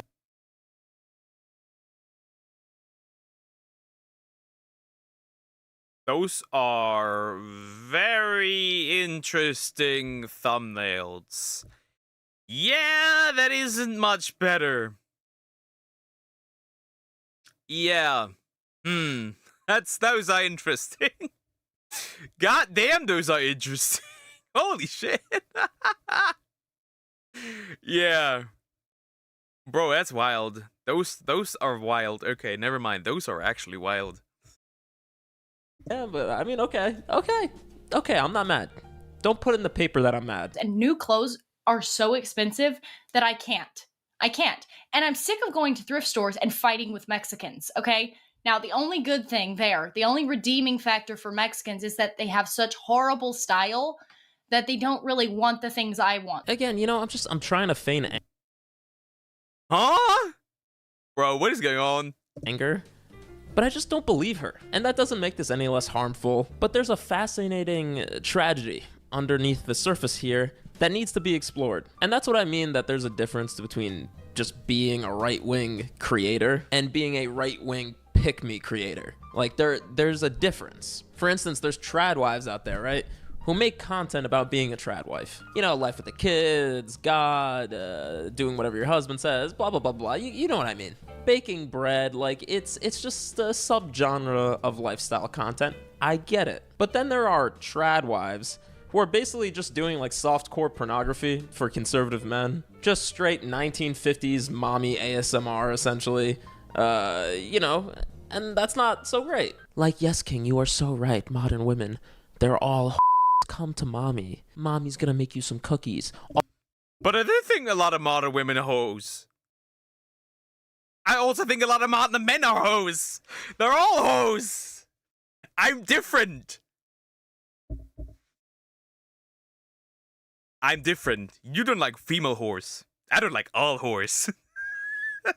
All women are Jezebels. We love you so much. Mommy loves you. Because the Venn diagram of who the audience is for that latter type of content and who the audience is for this far right white nationalist content is a fucking circle, and I can prove it using cherry-picked information and straw man arguments. You see, there's actually been a bit of a civil war going on amongst the right-wing pick-me's recently, and it is absolute cinema. And honestly, I think it ultimately proves that all of these women are pining for the same audience of like a million straight white guys between like the ages of 14 and 24. Probably 34 if we're being honest. I don't know. I'm just making shit up at this point, but that's what I would guess. So let me introduce to you to all these characters, okay? We've got Sarah Stock, a Jubilee regular and white nationalist with incredible takes such as gay marriage is fake marriage.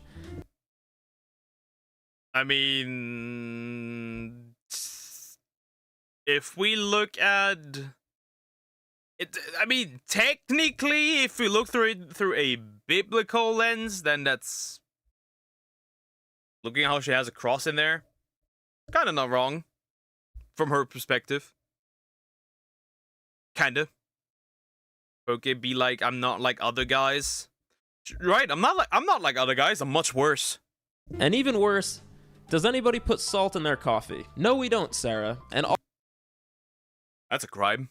Also, you're a freak. We already have a dominant culture based on European and Christian values and identity. Then we have Emily Wilson, aka Emily Saves America, also a Jubilee regular, who gained infamy with her spirited defense of slavery. That's fine. I think if everyone in a state wants something, go ahead and have it. So if everyone in Alabama wanted slavery back, you'd be okay with that? Sure. If everyone in the state wants it, go ahead. I mean, that... Should that be possible? No, but if it... The problem is not... The problem is that under a pure absolute democracy, that technically would be possible. Thankfully, we don't have absolute democracies where the majority decides what happens.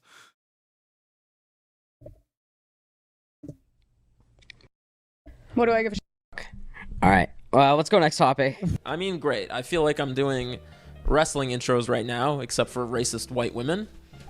But whatever. Then we have Pearl Davis, aka Just Pearly Things, who's a bit of a right-wing pick-me OG. I know I haven't even introduced you to the drama yet, but the smart money bet would be on Pearl, because she's been in this game for a minute. When women are young, women kind of start off the back as whores. I say divorce should be banned.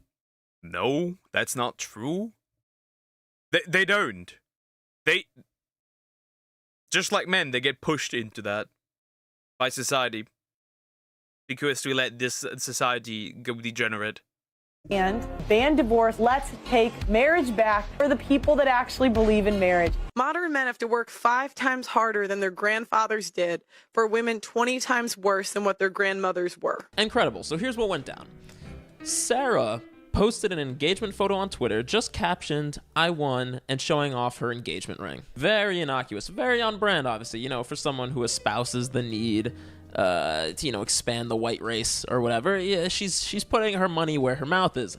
I respect it. Then Pearl Davis hits her back, though, with hottest right-wing e-girl taken off the market, parentheses, conservative women will always use their marriage and family to build their brand. Whoa, whoa, whoa, whoa. Interesting. Interesting. She isn't that much different.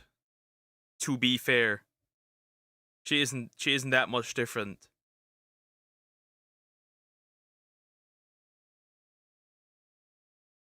Okay, look. So, in case you haven't noticed, this is like my Roman Empire, by the way. So again, as a reminder, all of Pearl's content is just on women. Like, it's for men. She's like talking about how men should be allowed to cheat and stuff. It's rage bait. It's absolute rage bait. These dudes can all talk about how they're high valued, how much money they make. If you're not loyal, dude, you're useless.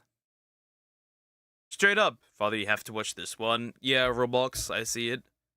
If you're not loyal, you're useless. There is no high value. You're useless. It's like that one clip with like the dark-haired lady and that muscle dude in a suit and be like, oh yeah, I tried for years to fix myself. I'm just not that wired that way. I'm not triggered by you. I'm not. Yeah, dude, you're triggered. But you know, kind of a sticking point in this corner of the internet over the years has been, well, Pearl, you know, you keep talking about women needing to do this traditional lifestyle, but where's your man? And I think as part of that, she's been kind of known to go off the rails against other, I guess, more like conventionally attractive conservative pick-me's on the internet, accusing them of being like little more than like e-thoughts. That's the dynamic at play here. But no worries, because Sarah's gonna defend herself. Once you stop getting ran through by black guys, it could happen to you too. I mean, she isn't wrong.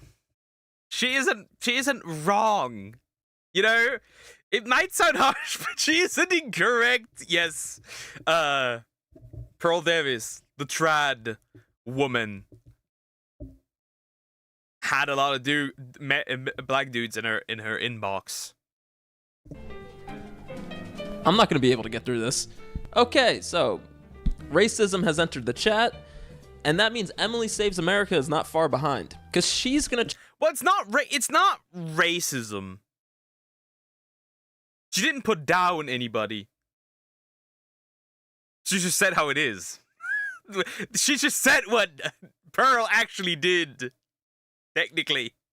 Chime in to clown on Sarah's ring size. Emily Saves America out of nowhere with the chair. And look, I don't think this is like a Jeremiah ring situation. Is it? I don't know. What's a standard rock size nowadays? Is that small? It seems a little small, but like still in the range of standard-ish.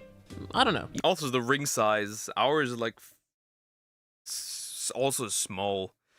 I don't know. I probably could have gotten her like a little ring out of like these little vending machines where like toys come out, and she still would have said yes. You guys let me know. And we will come back to Emily because she's the least trad coded out of all these women, and I think there's something there. But then Sarah responds, "Where's your ring, Emily?" Spicy, spicy. And then new character alert. Morgan Ariel, who is a trad Christian nationalist, anti-Semite, who's also unmarried, fires off on Emily's snarky ring comment with, "You give it up for free, ho. Might want to sit this one out." And hilarious. Yes! Pussy fights! I love those! It's crazy! Shots fired! Damn right, you bought an actual ring. Yeah, I used to propose, I used my grandma's, which they were for that exact purpose. That's why I have them.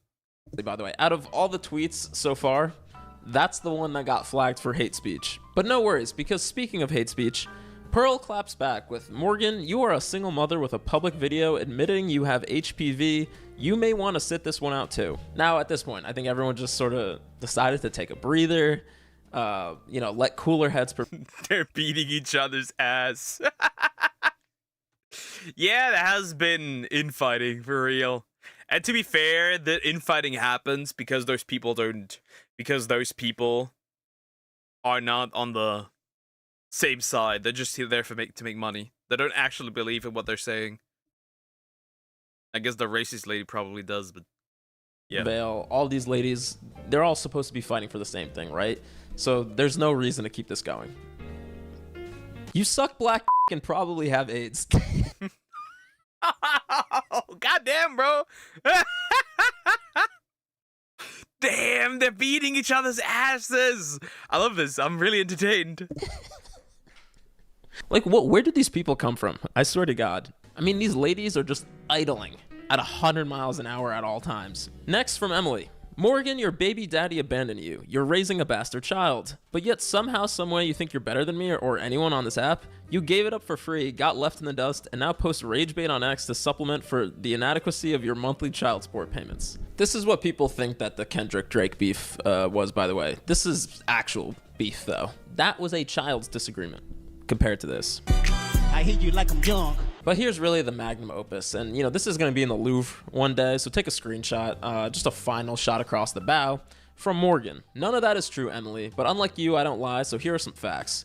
You got fingered in the middle of a hotel lobby at a TPUSA event while everybody watched and there were families around. You brag about having sex with married MAGA dads and doing drugs. You have been completely ran through by both single and married men in the right wing. Bro, she's beating their ass. That's crazy. The single mom is beating their ass. It's insane. Call young virgins losers and encourage them to have premarital sex, and you're pro-abortion. You're That's a topic I find interesting on the red pill stuff, right? Women should be pure, but men should have experience. Well, the only way to get experience then is to have sex. Because women can't be pure and men can't have experience at the same time. That doesn't work. Disgusting feminist whore with a Jezebel spirit who uses filters in all of her videos and lives in rebellion to God while grifting off the conservative movement, and simultaneously trashes women who desire to live God-honoring lifestyles because their engagement rings didn't cost enough or their lifestyle isn't flashy enough. But yeah, I'm the one who needs money, you gold-digging hoe, so yes, I am better than you. You got fingered in a hotel lobby. You're a homewrecker. You're a feminist whore with a Jezebel spirit. Let me tell you something. I will forgive Jubilee for every psychopath they've ever brought on, for every white nationalist they've ever platformed, if they bring these people in to do an actual debate. I want to see 20 tradwives versus 1 Jezebel spirit. Or middle ground, is it okay to get fingered in a hotel lobby? Once again, I'm simply presenting... No, it's not. That's public indecency. Your bed store should stay in your bedroom. End of discussion. New ideas. And obviously there's more tweets, but I mean, that's pretty much the whole story. But also, apparently, the married man that Emily allegedly hooked up with at that Turning Point Republican convention is a dude named Elijah Schaefer, who is also the current boss of Sarah Stock, the lady who's getting engaged. Very messy. Very messy. And if you're wondering why I brought all this up, it's for one, because this is hilarious, but two, because it underlines the tragedy of being a right-wing pick-me. Because when you make your entire career being a woman who shits on other women for views, is it not poetic that you eventually become the woman who herself gets shit on? Question mark? Like you're putting on a performance for a group of people that you will never be a part of. I'm glad as somebody who's conservative, I have actual issues. I'm glad I have actual issues, and I'm not on the side who's just shit flinging. I am so glad, bro. AKA misogynistic straight men who think you should be property. And you can make money from doing that, but if you think that energy isn't ultimately going to come back around to you, I think you're sorely mistaken. I'll give a more specific example. Another reason a lot of the other big right-wing pick-me's on Emily specifically is because she is pro-abortion rights. And honestly, this is how I know Emily is doing a right-wing pick-me grift, because you can see the human beneath the performance kind of like leak through the cracks. You cannot be... I mean, you can, I guess. But yeah, most people that are right-wing are not really pro-abortion. When she talks about abortion versus when she talks about other issues. Let me roll 2 clips here and just notice the difference in sauce, if you will. So I've said that one of the biggest mistakes that this country made is that they allow women to vote. I'm not gonna lie, ever since we started voting, it's really gone downhill. Wow. Like, yeah. It has. Yeah. It's like, how are women better off? They're all like working jobs, miserable, depressed, single. I don't understand. I would happily give my husband my bank account and not vote. I don't... That's not the issue. What the... Huh? I would assume, as an intelligent man, he knows what's best for all of us. As someone who's pro-choice across the board, if it was me in charge, I would have every state the woman gets to choose, okay? Like I said, Republicans hate that. I know. See, there you go. but that's what I believe as a woman. And it's one of those things where I'm like, you know, if they made it state by state, and 90% of people in a state wanted that, I don't agree with that. I would move out of the state. I don't like the government. Obviously, that I think that since you can't force people by law, if 90% of the people living there are pro-choice, then, well, I don't agree with that, but the majority decides, so that's what it is. However, if 90% does decide that abortion should be banned, then, well, you're cooked. Same thing. I'm pro-life. I'm pro-life too. Because pro-choicers can never actually offer an actual... They can never actually offer an actual argument. Because all their arguments could be applied to living humans right now. Adult humans. Or even children. That's the problem. Which is why I'm never convinced. They can't ever provide an actual argument. It's evil to kill an unborn baby. F abortion. Agreed.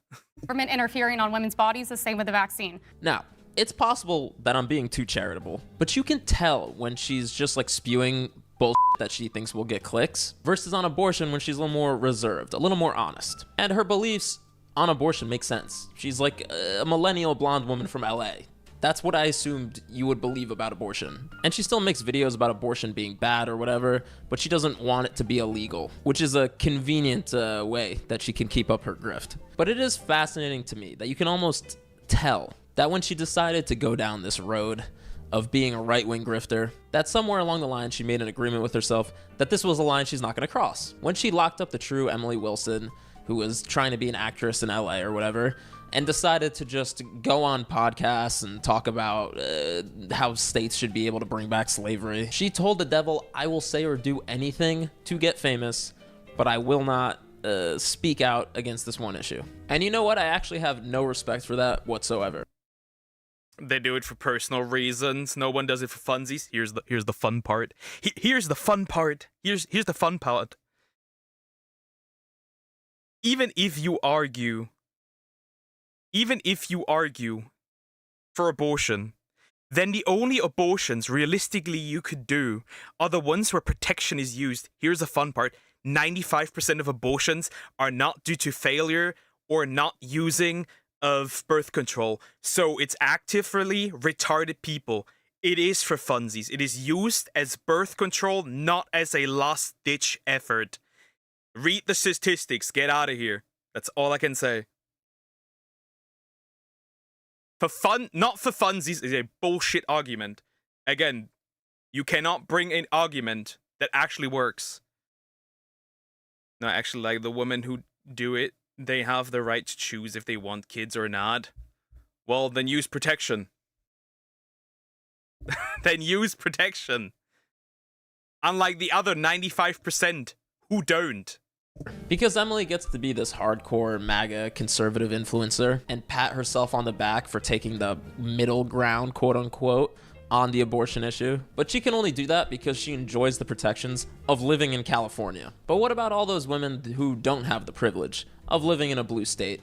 A blue state that Emily herself reviles at every turn imaginable. Oh yeah, those women just get to fucking die. Because in states like Texas or Georgia, which have the strong conservative governance that Emily espouses constantly, if you have a complicated pregnancy or something goes wrong, you have to literally be on your deathbed before doctors can do anything. And sometimes it's too late. And this is what's so infuriating.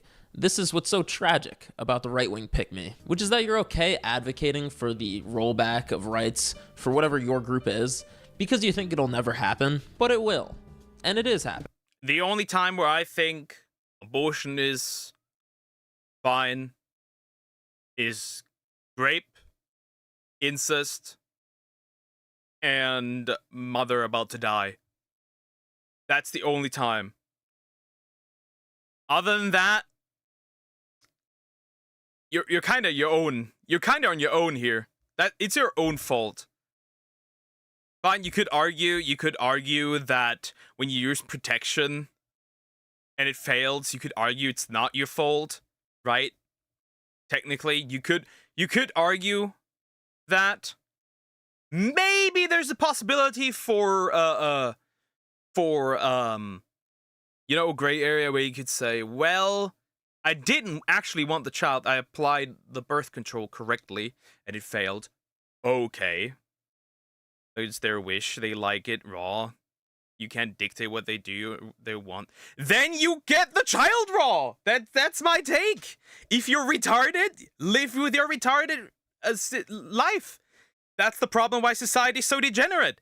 Because nothing you do, now no consequences for what you do.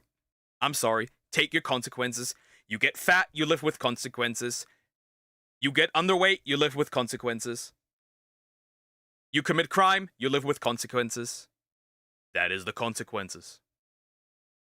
That is the consequences. You don't want the child, use protection. If you don't use protection, it's very simple.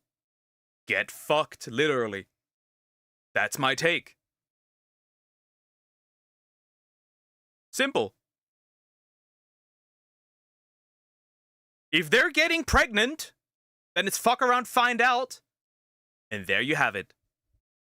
Look, they don't want the kid. I see no reason why they carry it for 9 months. Pregnancy isn't easy on your body. Again, use protection or keep your legs closed.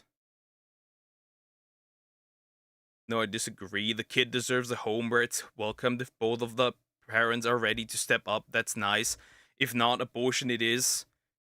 And yet, there's plenty of parents who do not take care of their children. I find that weird. I find that weird. Yet we still have... If the goal is to avoid stuff like child abuse, then I would argue nobody makes children anymore. We get a parenting license, and then you're allowed to have children. Then we go that step. You want to get rid of all the child abuse? We'll do that. Again, you cannot provide me. You cannot provide me a reasonable argument why people can be retarded and should be rewarded for being retarded. We don't do that anywhere else. The Secretary of Defense of the United States is retweeting Christian nationalists saying that women should not have the right to vote. Your point of view on this issue, Emily, Pearl, is well represented in government right now. I don't even really believe, yeah, okay, would we be more conservative? Sure. Would I risk all females not being able to vote? No. And I don't really think females believe that. I think they say these things online to get male validation. Savannah, are you a pick-me? Are you doing pick-me stuff? She is a pick-me. Absolutely. Absolutely. 100%. She is a pick-me.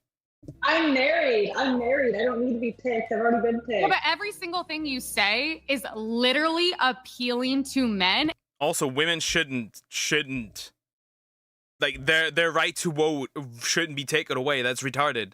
That's stupid. How is the equal value thingy then still applied? Women should be able to vote. What do you mean?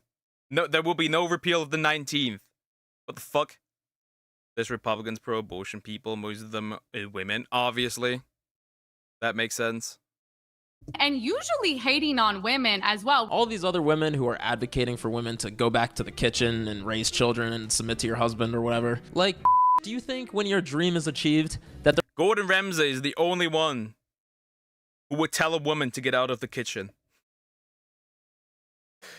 My bad, what did you say? What do you mean? They are women because it's something that affects them, obviously. Obviously. They're not coming for your podcast microphone too? When it is illegal... Well, it wouldn't affect them if you used protection. Abortion could be significantly reduced to 10%, maybe even. If people actually use protection.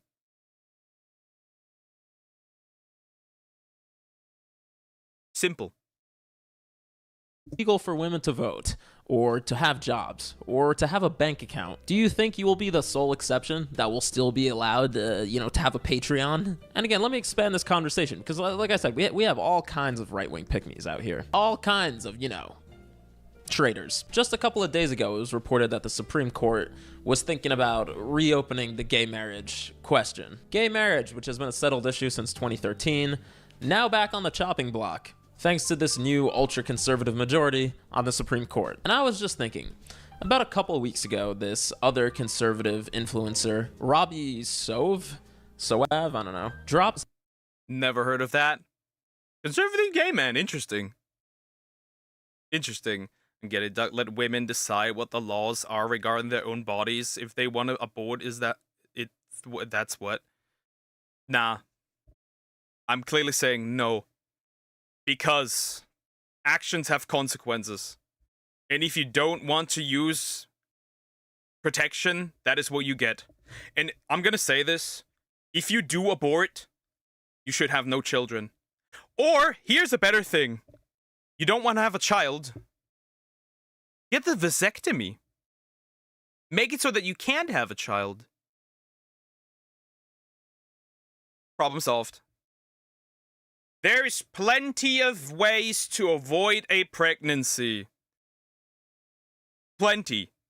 There's a lot of ways to avoid pregnancy. You are not using these. There is no argument to be made. Zero, none. There's no. None. At all.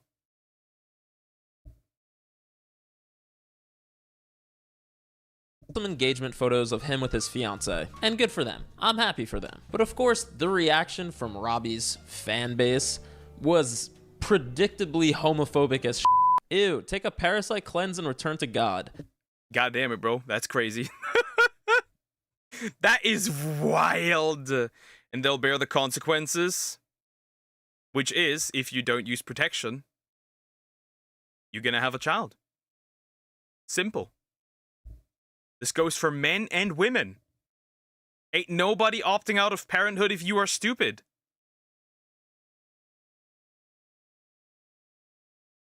Because it is a human life. There's no argument about it. The only difference between you and a fetus is the developmental stage. You are fully developed. The fetus is not. But there's no difference in kind. You're essentially, biologically, the same. The people aren't always ready for a kid at every point in their life. They don't want one right now while they're young, but they'll most likely want one when they grow older. That is not my problem. That is not my problem. If you're not ready to have a child, why you're having unprotected sex? Why are you having unprotected sex? If you're not ready for a child, why are you driving a car when you don't have a driver's license? Why are you using a gun when you don't have a gun license? Why are you using medicine if you don't have a prescription for it? None of the arguments you have brought me are logical. I want a logical argument that is not based on emotion. Can you give me that? Why you think abortion is fine and not her body, her choice? Give me a logical argument. Oh, congrats, bro, but stop goofing around with the boys. Let's see the lovely bride. Congratulations, when will you buy your first trafficked baby boy? Just insane shit. And also people going after him because apparently he was married to a woman before this. And again, I'm not here to browbeat gays for being conservative, but for the ones who make a living evangelizing conservative values to your straight male audience, you need to understand that your audience fundamentally fucking Funny thing is, men hate abortion, only women want abortion. Oh no, Frog hates abortion more than me. She calls it murder, straight up. She doesn't even care. Let's not make sure that she doesn't hear this conversation. Because they want it for the pleasure, not for a kid. Then why are you not using protection? You have not answered the question. Why are you not using protection? Condoms are most of the time safe. The pill is most of the time safe. Give me a logical reason why people should be rewarded for being stupid. We don't do that. Why are we doing it here? Give me an argument why protection should not be used. Tell me that. It's an emotional topic, Duck, and it does have logic. You aren't ready for you to accept it because it does not affect you.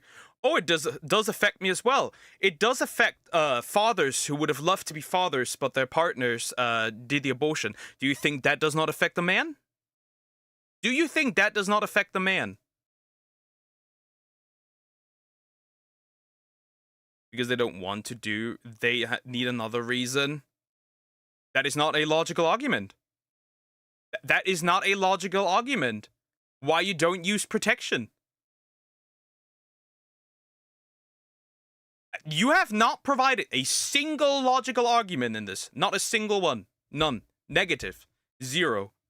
Hates you, and that the political movement that you identify with and advocate for ends with you losing your rights, and if the most extreme voices had their way, probably your life too. Here's another example. This was also going semi-viral in the last week as well. It's this gay Republican congressional intern who posted... To summarize, my point is, if you consent to sex, you should have the child. Done. I'm no longer arguing with this. If you consent to sex and a child is made, you should have the child. Because if you're not ready to have a child, you should not have sex. Done. But they should have talked it out. Then both parents decide what will happen. If one of them is not ready to be a parent, you end it. Yeah, but that's not what happens, right? That's not what happens. These abortion kits are accidents. They're not meant to happen, and people don't have that conversation because they're stupid. Simple. If you don't use protection, you will face the consequences. Simple. Posted a carousel on Instagram, including a picture of him fanboying at Mike Johnson's office, as well as him at a music festival. And I'm not showing his name. It's not a child till it's born. So abortion a day before is fine. Are you saying that? So now that argument. You can also not give me a logical argument why it's not a human. You can't do that either.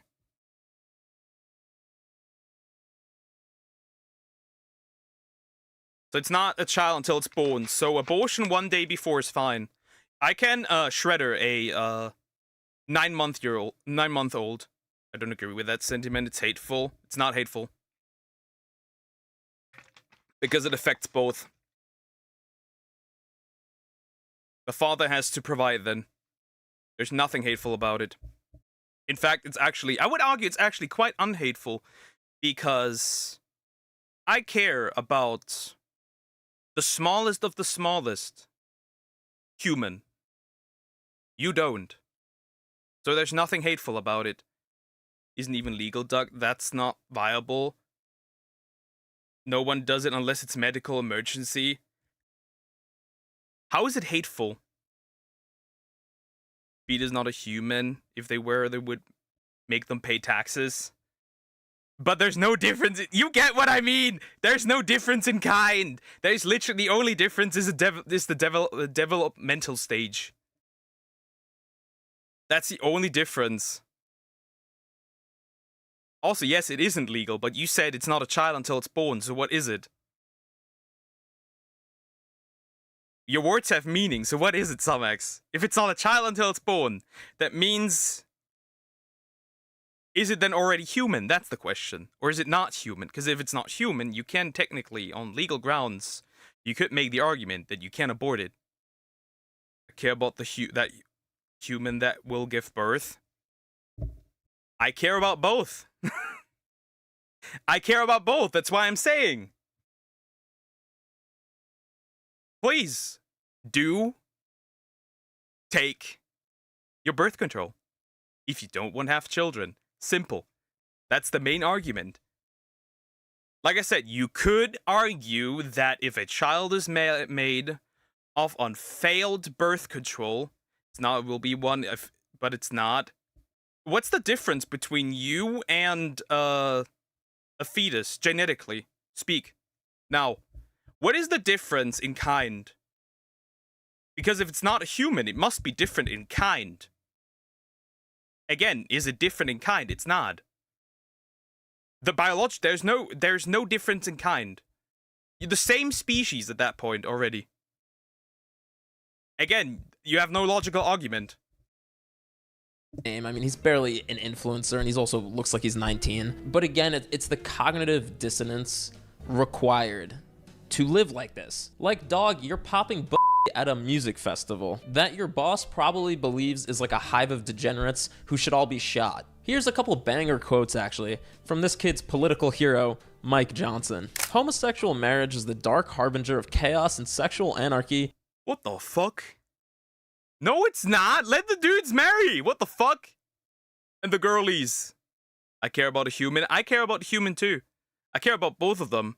Nobody should go through a pregnancy they don't want. But also, nobody should be terminated before they get the chance to even live a proper life.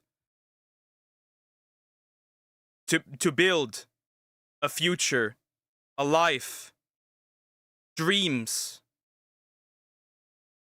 hardship. To get the chance to live a life. That could doom even the strongest republic. Homosexual relationships are inherently unnatural, and the studies clearly show are ultimately harmful and costly for everyone. Society cannot give its stamp of approval to such a dangerous lifestyle. Polygamists, polyamorous, pedophiles, and others will be next in line to claim equal protection. They already are. There will be no legal...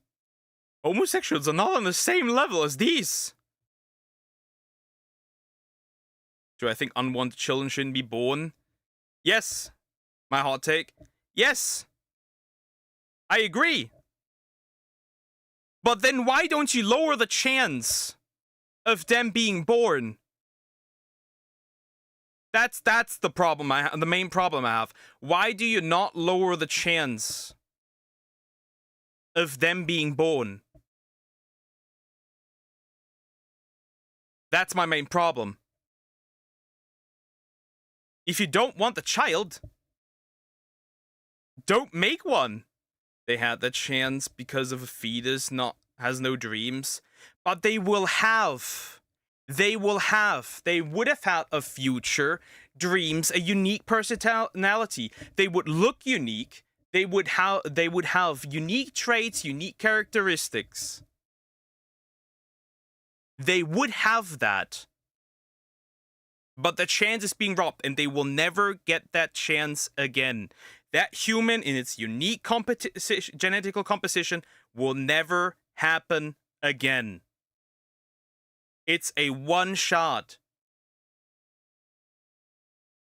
That's why I'm saying life is a gift, because nobody will ever be like you. They aren't doing it with the intent of making one, but they are not avoiding the chance of making one as good as possible. That is the argument I'm making. It's not the intent that matters. It's that protection is not used. 95% of abortions are due to people not using protection. Do you think they should use protection or not?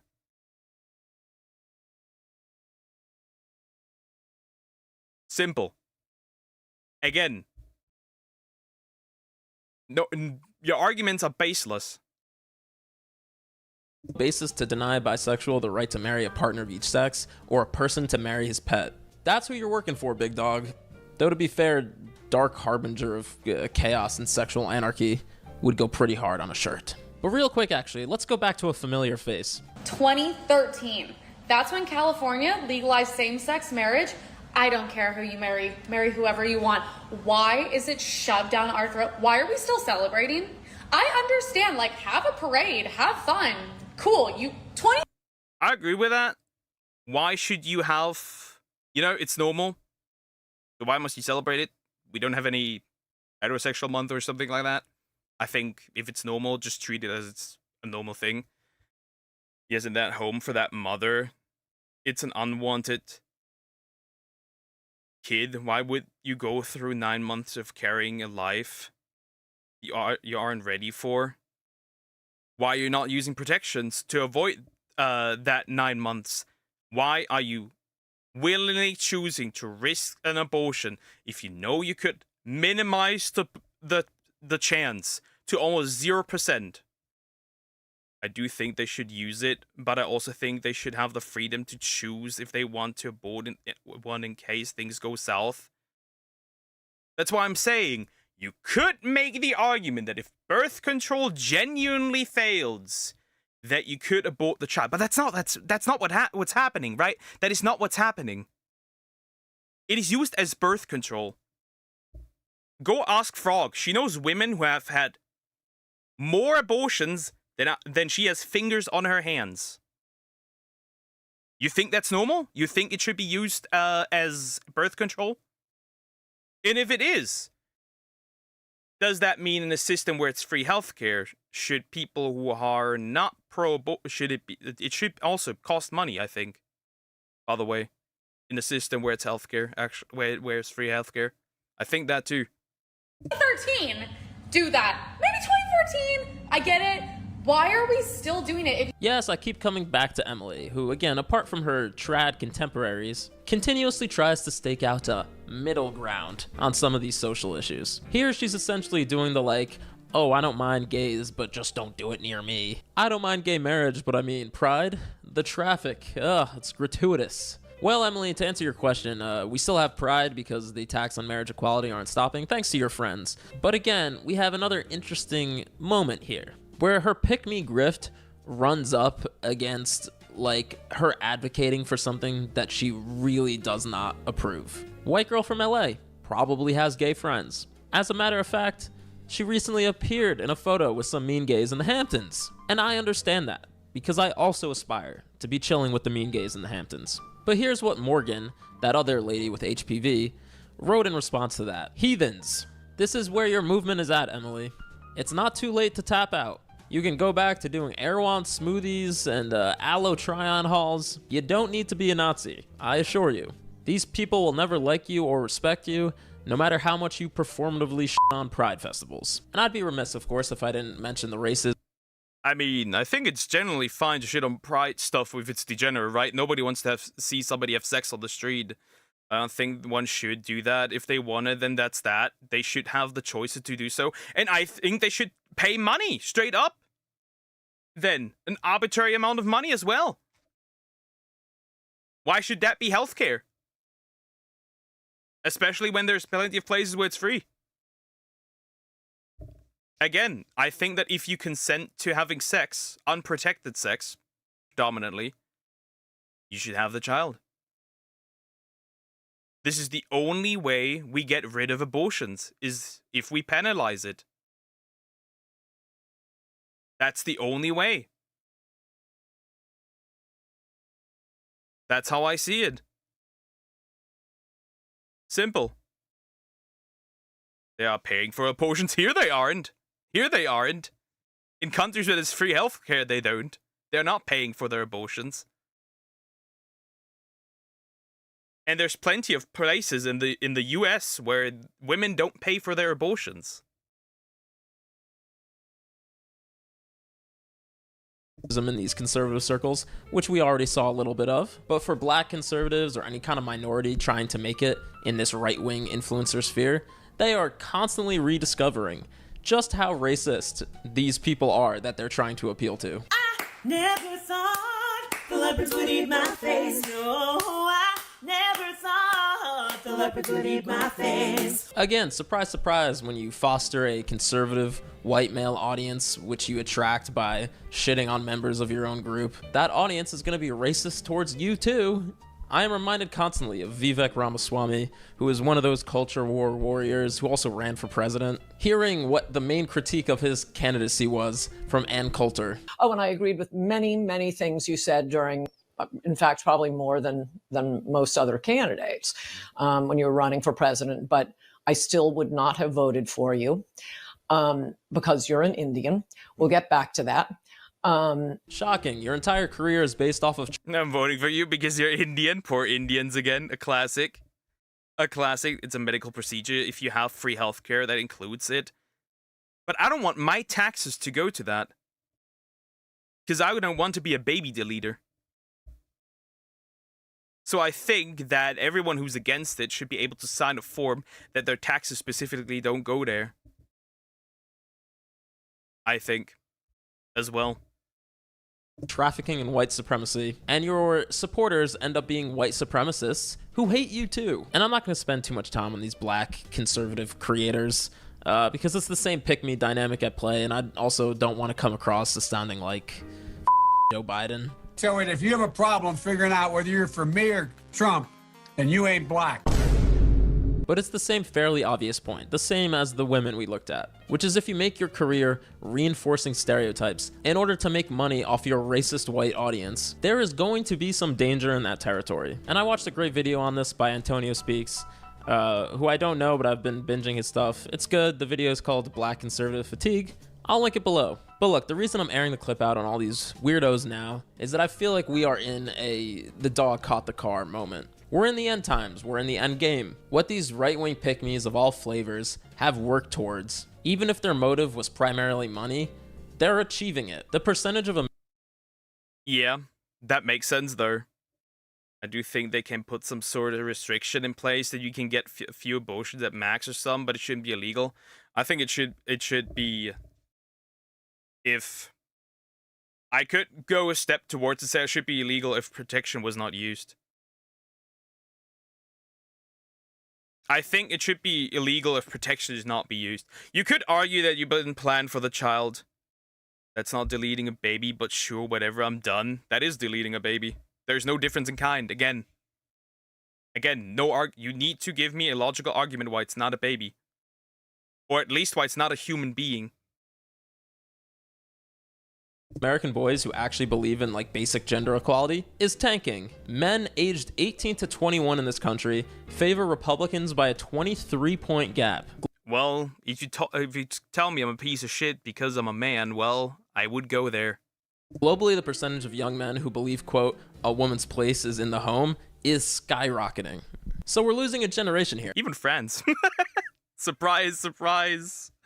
And we can talk about solutions another day, but for the pick-me's who advocated for this, I just wish that they would consider if they're really okay with like the world that they're creating.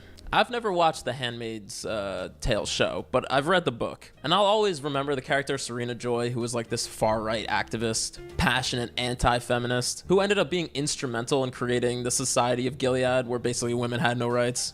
And yeah, like, surprise, surprise, she was not happy in this new society that she helped create, where she had no rights. And I'm not saying we're like 2 weeks away from Gilead, okay?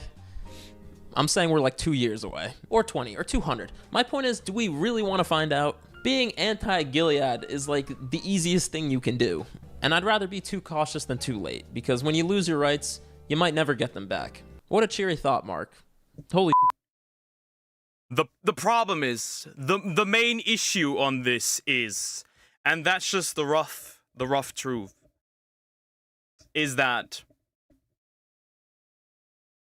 you neglected men, and that's the punishment. That's the problem. Can we talk about Labubu's now? Sure we can. No, we cannot talk about Labubus. They're disgusting. Audience, let's just make sure nobody else here has anything else for us today. Like, at least have the balls to chop your balls off, you know? If you're going to try to push this down my throat that you're a woman, at least have the balls to chop your dick off, okay? Nope, we're good. Let's bring in the Labubus.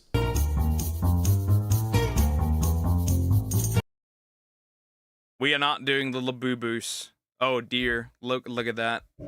That's interesting. A short. They're shorts. Diagonal! Thank you for the $5 super chat. I appreciate it. Thank you so much. Thank you, thank you, thank you. I think there's a true solution to abortion or population control. We'll all fuck this species because true intelligence is rare. I think the main solution would be if we didn't normalize it. If we didn't normalize it. If we said, hey, if you're not gonna have birth control, there is going to be consequences.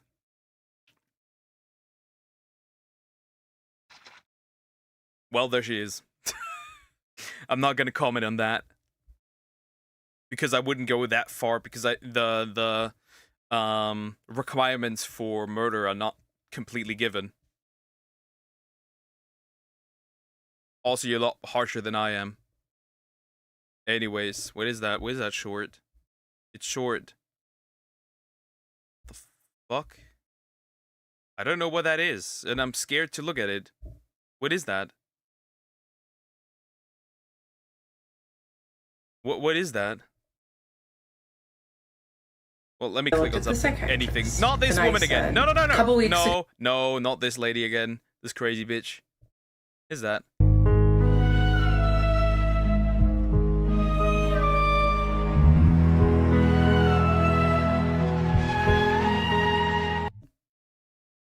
No one wants to do that, though. It's a last resort. Well, the last resort, the first resort. It's the first resort. It's the first resort. It's the first resort. Oftentimes the first resort. That's the problem. Because, hey, I can do it wrong. I can just abort. Doesn't matter if I just denied a completely unique human existence. Which, again, that one will never get the chance to exist again.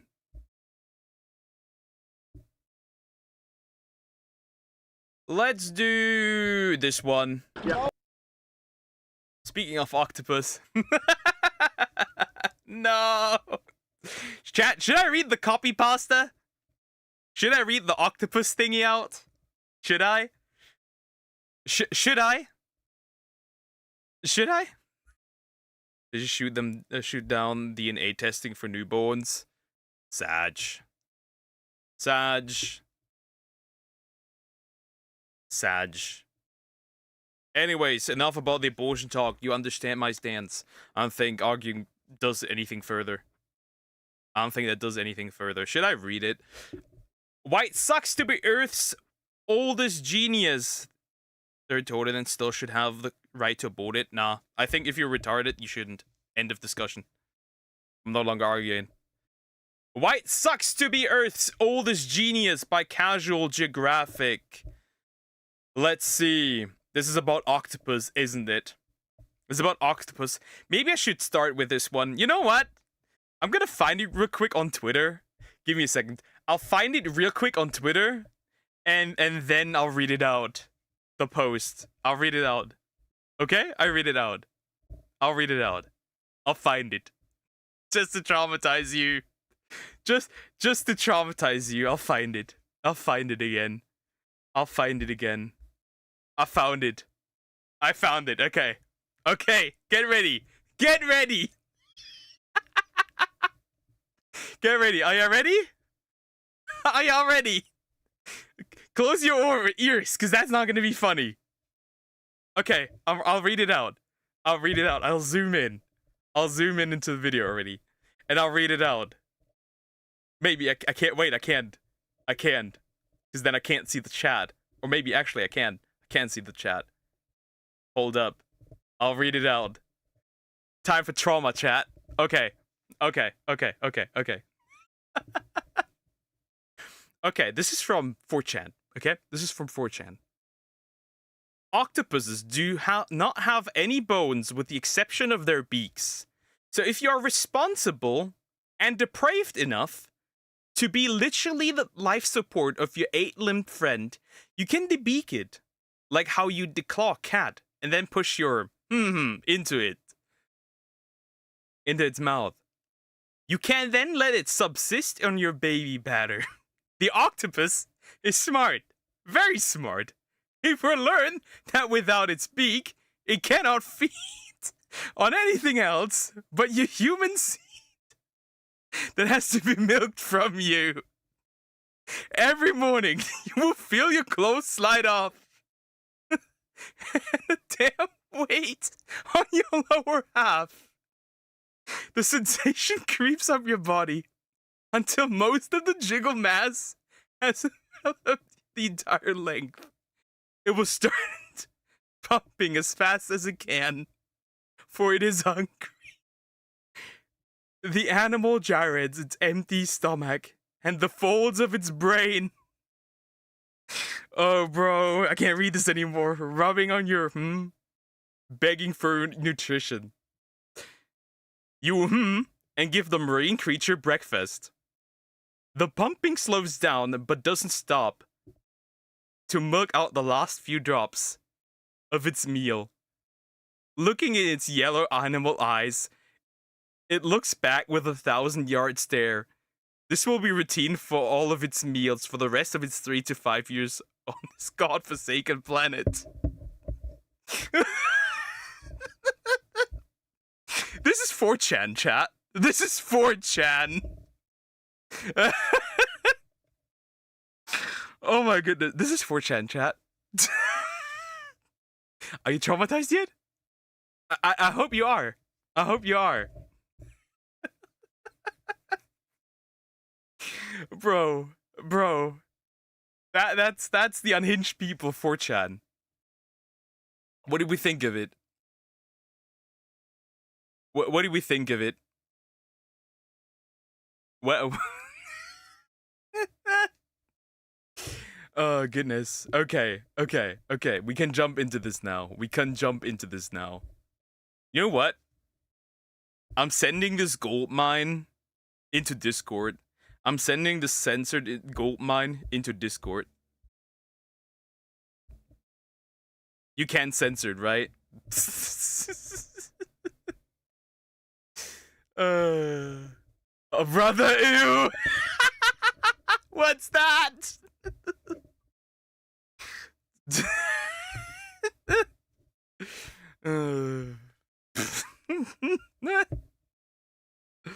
It is crazy. It is crazy.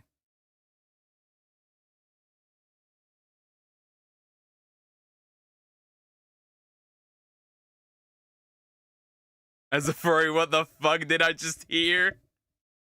Diagonal, thank you for the $2 super chat. This is what trauma looks like.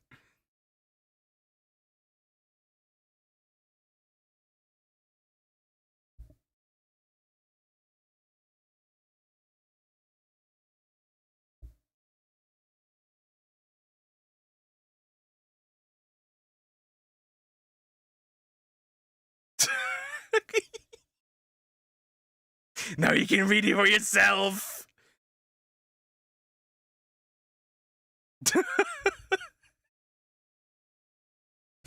Anyways, well, time to start with the actual video. No friends, no family, no wife, no life, underlooked, you're chronically cooked, abject, inept, disrespect, and often neglect. For an animal allergic to love, nature sure did consummate their misery. The octopus is a high-functioning, overachieving tentacle slug. As a mollusk, they have a family reunion more confusing than Nick Cannon's, where they have everything from a venomous anime fighter jet to this thing. That's a BBC and nobody can convince me otherwise. Which means the octopus is basically an overqualified snail that lost its shell and had to overcompensate. Now they do have a lot going for them. They wouldn't have lasted 300 million years of reverse plot armor otherwise, but call it cosmic calamari the way they get absolutely deep fried by fate. They're built like malicious compliance. Like the boss's brat demanded an octopus and the developer had no choice and did so out of spite. You're gonna learn that the Funnily enough, these dudes are incredibly smart. Like, they're actually incredibly smart, right? They can't open like jars from the when they're inside a jar. Apparently, they can just open it. And funnily enough, if anything would ever take over the planet, it'd be octopus. And then you have like a bunch of octopus people just running around, like Cthulhu style. Animal sans a skeleton got entirely T-boned by nature. It all starts when they're born. Octopus might just have the worst predator spread of any animal. Anything from cod, sharks, dolphins, stingrays, seals, sea lions, sea birds, sea otters, sea stars, eels, other octopus, and especially humans will all put an octopus out of order in the name of protein. Dolphins will even tag along stingray hunts to allow the ray's electroreception to lead it to a hiding octopus. Mind you, stingrays are like 2D sharks, and them and dolphins pulling up is like if the Reds and Blues of Los Angeles took the day off to go boo the Clippers. But dolphins don't need help humbling an octopus, as Poor guy just got taken into the air and just yeeted. Poor dude. dolphins have been observed tenderizing the underwater 8-foots by repeatedly slamming them. Sea lions got the same playbook, as they'll swim to the surface and also maul the mollusk, serving Suplex City so hard it wakes the ghost of Hulk Hogan. It's how animals with no forks or knives can tear it into bite-sized chunks. But it also means octopus might as well be born with a shape before use label. But on the surface it can look like an interspecies drive-by. Those are far from the only things that violate octopi. Sea otters are like waterproof wolverines that'll rip into octopus like candy. Poor guy. Poor guy. Funnily enough, I've never tasted octopus. Like those calamari rings or whatever they're called. I've never done that. And I never will. This is terrifying for me. Andy. In some spots, they get targeted by the scissor jaws of the bobbit worm, a worm literally named after a woman who demembered her husband with a knife. Moray eel are a common octopus, and they even have a second set of jaws in its throat to keep struggling prey in its custody, which seems like a suspiciously specific middle finger to a certain boneless entree. Even the things that seem like an easy lick can game over an octopus. In real life, Squidward would have had Mr. Krabs meeting Miss Puff's husband first chance he got. Crabs are like the potato chips of nature, and one-on-one, an octopus isn't losing that matchup unless they happen to get cheap shot by forces beyond them. But that's for one crab. An army... Rebozo? Poor guy. Goddamn, man. That's kind of sad. can easily overwhelm and eviscerate the octopus, who manages to suffer from crabs while only being screwed by fate. They have a similar issue of getting jumped by leather jackets. And I don't mean a bite gang, I mean literal fish eating it alive. Some octopus will try their luck against an unassuming shrimp until they get served an appetite suppressant in the form of a bullet fist. It's so bad, it's confirmed octopus have night terrors about being eaten, with some filmed going from deep sleep to suddenly thrashing and inking themselves. And if PTSD ain't bad enough, octopus can OD on that same ink. I was not kidding about malicious design. Imagine your biggest hater being your own creator, cause the octopus seems to be at war with its own anatomy. Let's count the ways. Octopus will use ink as a smokescreen to escape, but if they can escape their own bomb, they'll suffocate and meet Nemo's mom. Self-toxic ink is just where it starts. Self-toxic? Wait, they murk themselves? That's crazy. That's crazy. That's wild. I actually tried calamari rings at a buffet once and absolutely regretted it. That shit is basically rubber. Understandable. I mean, the dudes look rubber. Octopus got no bones, no armor, no nails, just a massive chewy gelatinous protein. They do have a powerful bird-like beak, but a hitbox that small and a hurtbox the size of Madison Square Garden is deplorable design. The beak, huh? Sim will never eat them. Never, never. Don't read what I posted in Discord. In the memes part, don't. And their build means virtually any shot you take is a headshot. Another thing is, octopus have 3 hearts, 1 central and 2 branchial hearts to pump blood to the gills, because apparently 300 million years wasn't enough time to make one cell functioning. And while that's kind of a joke, what isn't is the fact that them swimming fast takes so much energy, the systemic central heart literally stops beating. They count on cardiac arrest to get to where they want to go, meaning an octopus can be swimming for its life. Even at maximum effort, their best attempts are half-hearted. Half-armed. Yeah, it's just like these poor guys, but they're pretty cool. I think there's also some that people keep as pets. I could be wrong. If it was like rubber that wasn't, then it wasn't cooked properly, probably. Yo, GT, look in on Discord into the meme section and read it. You like that kind of stuff. Read it. Imagine we're made just chunk of meat. Made just a chunk of meat. Pause. Pause! I mean, kinda? I mean, without bones. We would then be without bones, which would be terrifying.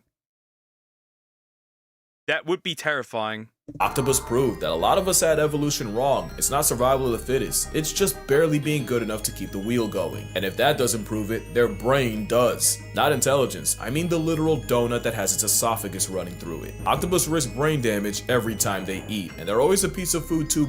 They can literally become stupid and get brain damage from eating?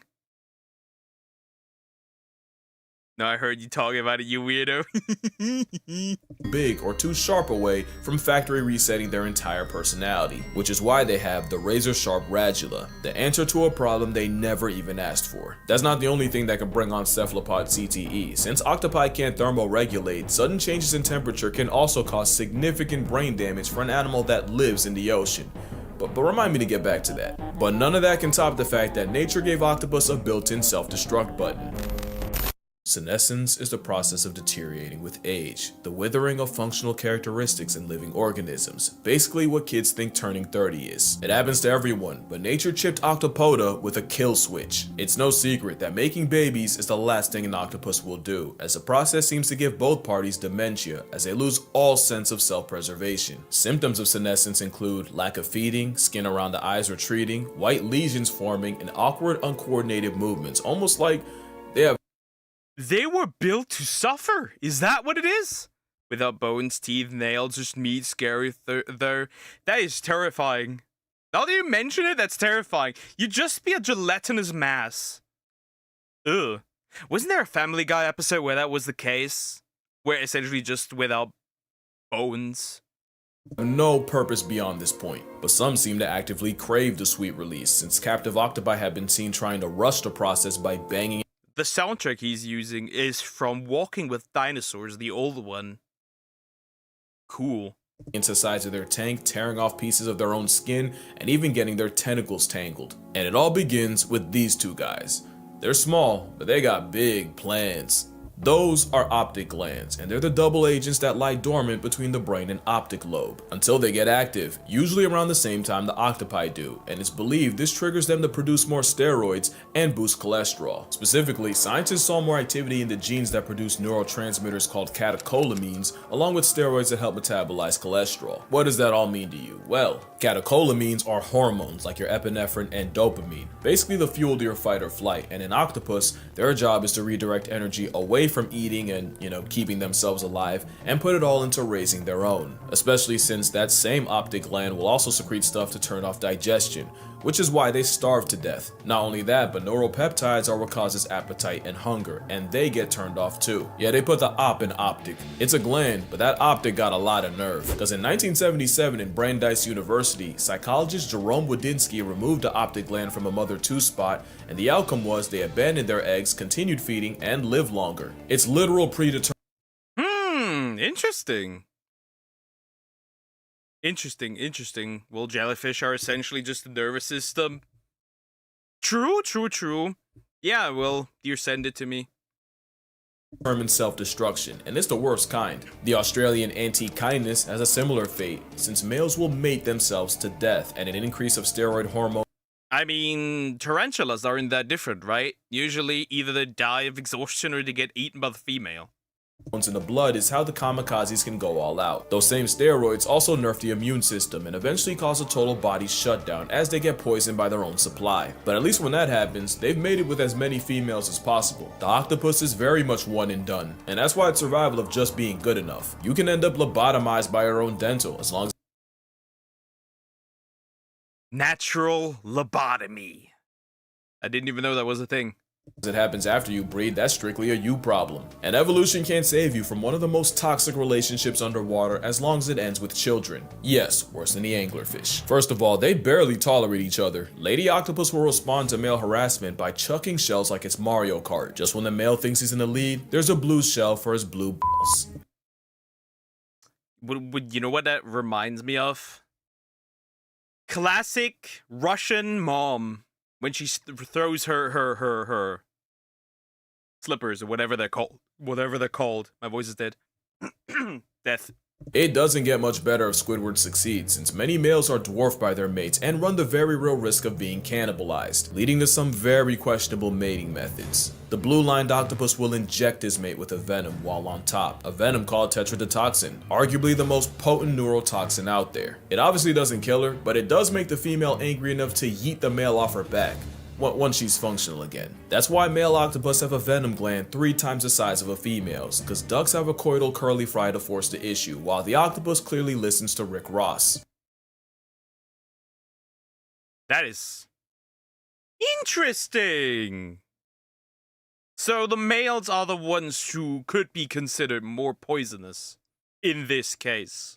There is a catch though. If the male doesn't envenomate her in the exact right spot, she can wake up early, and the best case is he gets some of his arms torn off. Of course, some, like an Argonaut, say screw it, literally, and just hand the female his baby arm and swim away. A physical invitation to go feel yourself. After mating, the male basically waits to buy tickets to a Tupac concert. They go AFK, just a catatonic state where they move like an NPC. Also, post-mating males don't return to their dens. They don't even wait for death at home. They just circle the corner anticipating its arrival in the form of sickness, starvation, or getting turned out by a predator. The mother doesn't get off easier, since she gives up her entire existence the moment the eggs come out. She'll spend all day washing them with her siphon and guarding them, all while not going out to eat once. Mothers will eat their own arms before. So the mama would rather just starve. Interesting. Before they leave them alone for a second, and that hunger strike can last years. One deep sea octopus brooded eggs for a total of 53 months. 53? 53. 53 months. She's taking care of these babies for 53 months. That's kind of wild. Damn. And humans are complaining.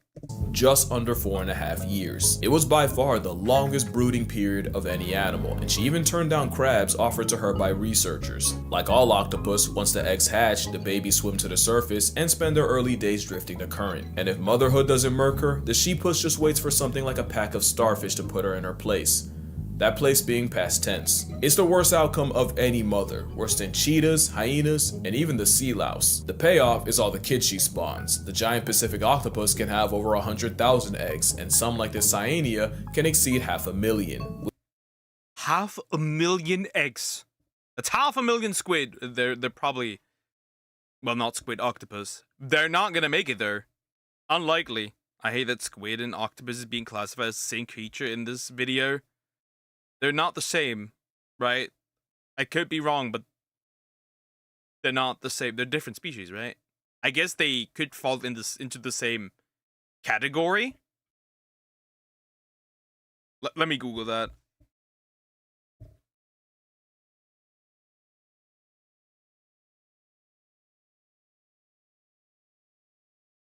Are squid and octopus the same? No, squid and octopus are not the same. They're related cephalopods.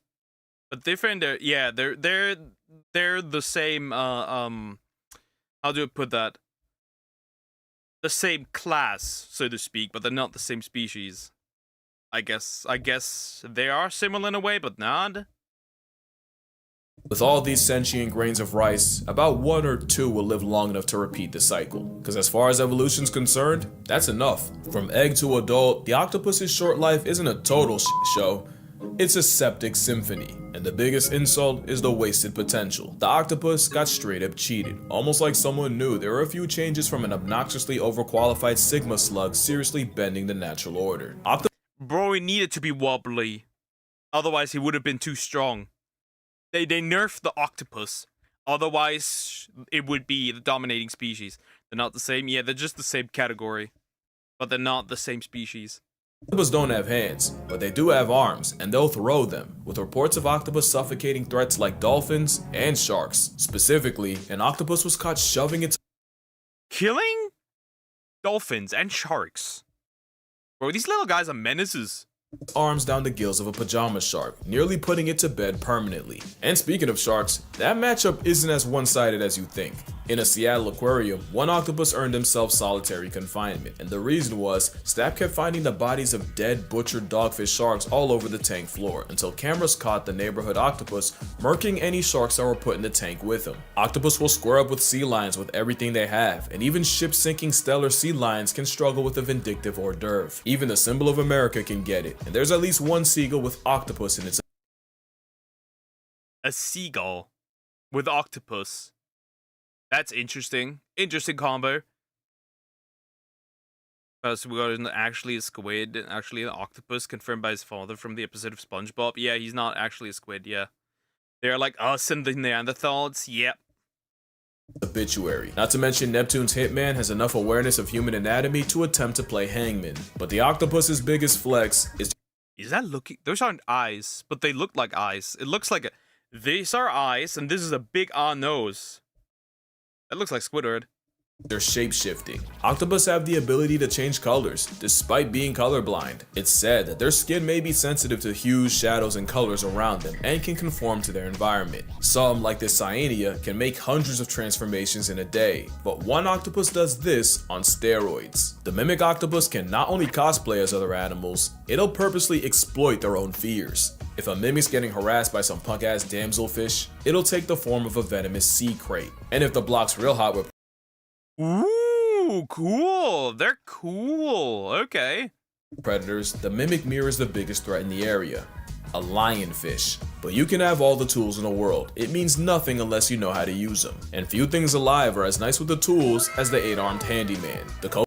Oh, so they did bring it up. He did bring it up, that octopus can do that. Coconut octopus got its name because it'll appropriate the shells of the fruit as a travel-sized panic room, pretty much re-equipping the shell that time took away from them. Some will go incognito by using shells to hide in plain sight. They don't always use tools to avoid problems. Some, like the blanket octopus, invite them by stealing Portuguese man-of-war tentacles and practicing ocean open carry. And as predators, some have learned to drill holes in prey in the exact spot needed to neutralize them. They say octopus have the intelligence of a 3-year-old, yet man's moving like a pre-med major, and it's probably because octopus don't have one brain. But Squidward doesn't have 8 tentacles. Ew, duck. Yeah, I've read it out earlier.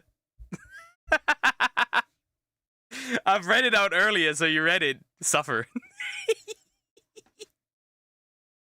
They have 9. Each arm basically has a mind of its own, meaning... Should I turn that earlier part into a short chat? Should I turn that text from 4chan into a short?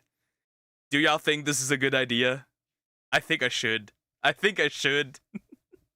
2/3 of its own cognition lies outside its own head, with over 2,000 suckers that all move independently. 8 arms that can independently learn more about the world around them. A cornucopia of consciousness, a borderline hive mind. Y'all forgot about that temperature problem, right? Well, octopus can edit their own RNA based on how hot or cold the water around them is. It's basically a built-in thermostat that protects them from breaking their brains. All that brain power is how a snail's uncle is smart enough to solve problems, and in some cases become one.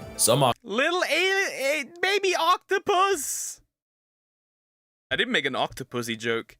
You're watching baby octopus riding a jellyfish. Are you entertained? Yes, I am! This is cool! I didn't want to read the whole thing, Doug. I ended up doing it. Didn't want to do it, though. I didn't pay attention to the whole thing, though. It's awful. Honestly, yeah, but it's bad. It's so bad. Enough to solve problems, and in some cases become one. Some octopus have learned not only when and where crabbers will show up, they'll time it just right to where they'll swipe the crab from the trap, disrespect Steve, his name's Steve's, entire livelihood, and vanish, leaving behind corpses. Octopus can also tell people apart, and sometimes they'll end up having beef with one in particular, and will squirt. Damn, they have beef? Interesting. So each arm is a unit thinking by its own? I guess so? I mean, they can also still move. Because, like, these guys, I think also crabs, you have a nerve system that is still, they still have muscle memory. That's ill. Why is bro thinking like that? Put him on the list. Well, because, I don't know. I think this was a response to the new Pal world, Pal, which is an octopus and a girl. them and only them. Some don't even stop at people. Otto the octopus decided he didn't like an overhead light, so he climbed to the edge of his tank and shot water at it, causing the entire aquarium electrical system to go out. And he did this night after night, repeatedly, until folks caught on. So why am I telling you how— Wait, he's actively deactivating it? That's crazy. These guys are insane. Menaces. smart a Second Amendment slug is? It's cause they could and should be smarter. Most high IQ creatures have two things in common. They're social and live in groups, and they live long. And sometimes those two things combine to form number 3. They're led by a grandmother. This means not only can they spend years and even decades learning, they can pass it down, building a generational database of knowledge. Was that a shark just being shot into the stratosphere? Poor guy. Octopus get none of that. Every octopus is born an orphan. It's like a video game with no save points, so every time an octopus passes, everything it learned along the way goes with it, so every octopus after it has to start from scratch. Which puts in perspective the insanity of what they accomplished in 2 years, and that's another thing, they only get a couple of years. The intelligence of a 3-year-old just to end their trial to life after 2. If octopus lived longer, lived in groups, and weren't literal deadbeat parents, I'm talking like the Batman kind, it could get scary, and that's why— Yeah, they're pretty good at it. I know the rare case of attached twins. Imagine attached to 8 more like you. Crazy. That's terrible. But that's a human octopus, right? I hope so, not the animal. So the top part is a girl. Then the lower parts is the tentacles, and in the middle you have the beak. So, yeah. Why I say octopus got screwed. Change 1 or 2 things, the entire food chain might fall. Like imagine if octopus just did the turtle thing and just climbed onto a beach, dropped their eggs and dipped. And it's not like octopus can't climb out of water. They can breathe through their skin for a short period, and they'll use this ability to take lives on land.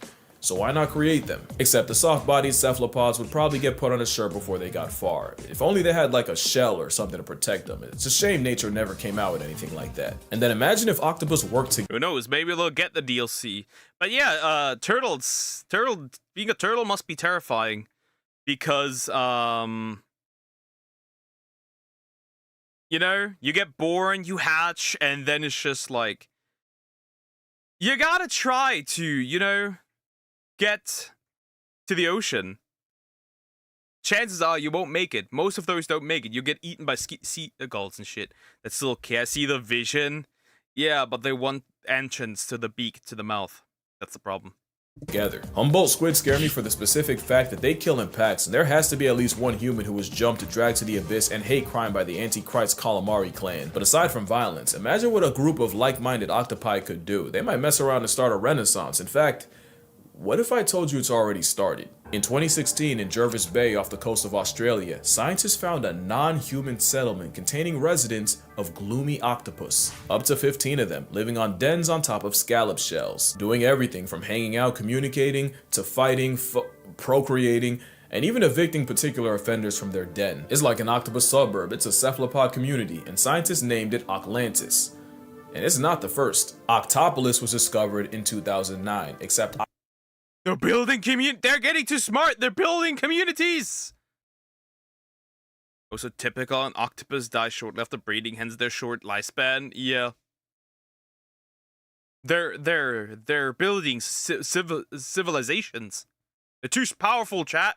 Octopolis was founded around a huge human-made metal object. And no, they're not actual cities, it's just cute to call them that, but you gotta ask, what are they cooking? One can only pray they don't F around and invent capitalism. Cause the last way octopus got screwed by nature isn't actually natural, but it's by humanity. 300 million years of character development just to end up in a glass box is brutal. And thanks to pretty privilege, good luck getting the public to care about their mental health the same way they do with cats and dogs, despite arguably being just as smart. And if an octopus can have nightmares and predator PTSD, safe to assume they suffer from being confined to a fish. Octopus can have nightmares? What the fuck?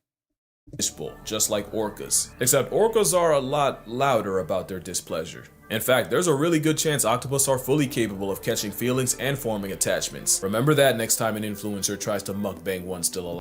Mukbang one was still alive. Terrifying. I guess what I'm trying to say is, octopus deserve way more credit than they get. They're really out of this world. And maybe that's why the world tries so hard to remove them. But yeah, that's gonna do it for this video. What if they're actually out of this world? What if there are actually aliens? Who knows? They're one of the oddest ones out there, and they're fairly intelligent too, while not being mammals. What if they're actually aliens? Yep, drink water, hug your mother, buy my book, spare a thought for the old octopus, and I'ma see. I told you that's a face. I told you that's a face. Huck an octopus. See y'all in the next one. It's like they look fake. It's like Davy Jones. They look like googly eyes. They look like they painted them on. It looks so fake. So someone that I Bro's just looking. Bro's just looking. with him just came before and just left it here. It's like some little kid dropped their toy. Trash. This is a stubby squid, not an octopus, but close enough. Look at these little guys. All deep sea creatures are aliens. Who knows? Maybe they are. Look at this cute little guy. I wanna take him home. I wanna put him in an aquarium. He's cute. But yeah, octopus are incredibly smart. We shouldn't eat them. We shouldn't eat them. We should save the forest instead. Eat more beavers. Anyways, like, comment, and subscribe. Alright. Kids. That's it for the day. Meow. That is it for today. That's cute. Yeah, that was cute. That was a cute one. Alright, guys. Have a good day or night. I will see you tomorrow. Don't goon or gum. It would make sense because they're intelligent, therefore having cognitive thoughts. So having dreams, nightmares isn't really much of a stretch. True. But yeah. Have a good day or night. I will see you tomorrow. Don't goon or gum. And yeah. And don't take away squid's beaks. Now that I gave you the idea. Thank you. Yes, women could probably do that too. Anyways, farewell. Good night.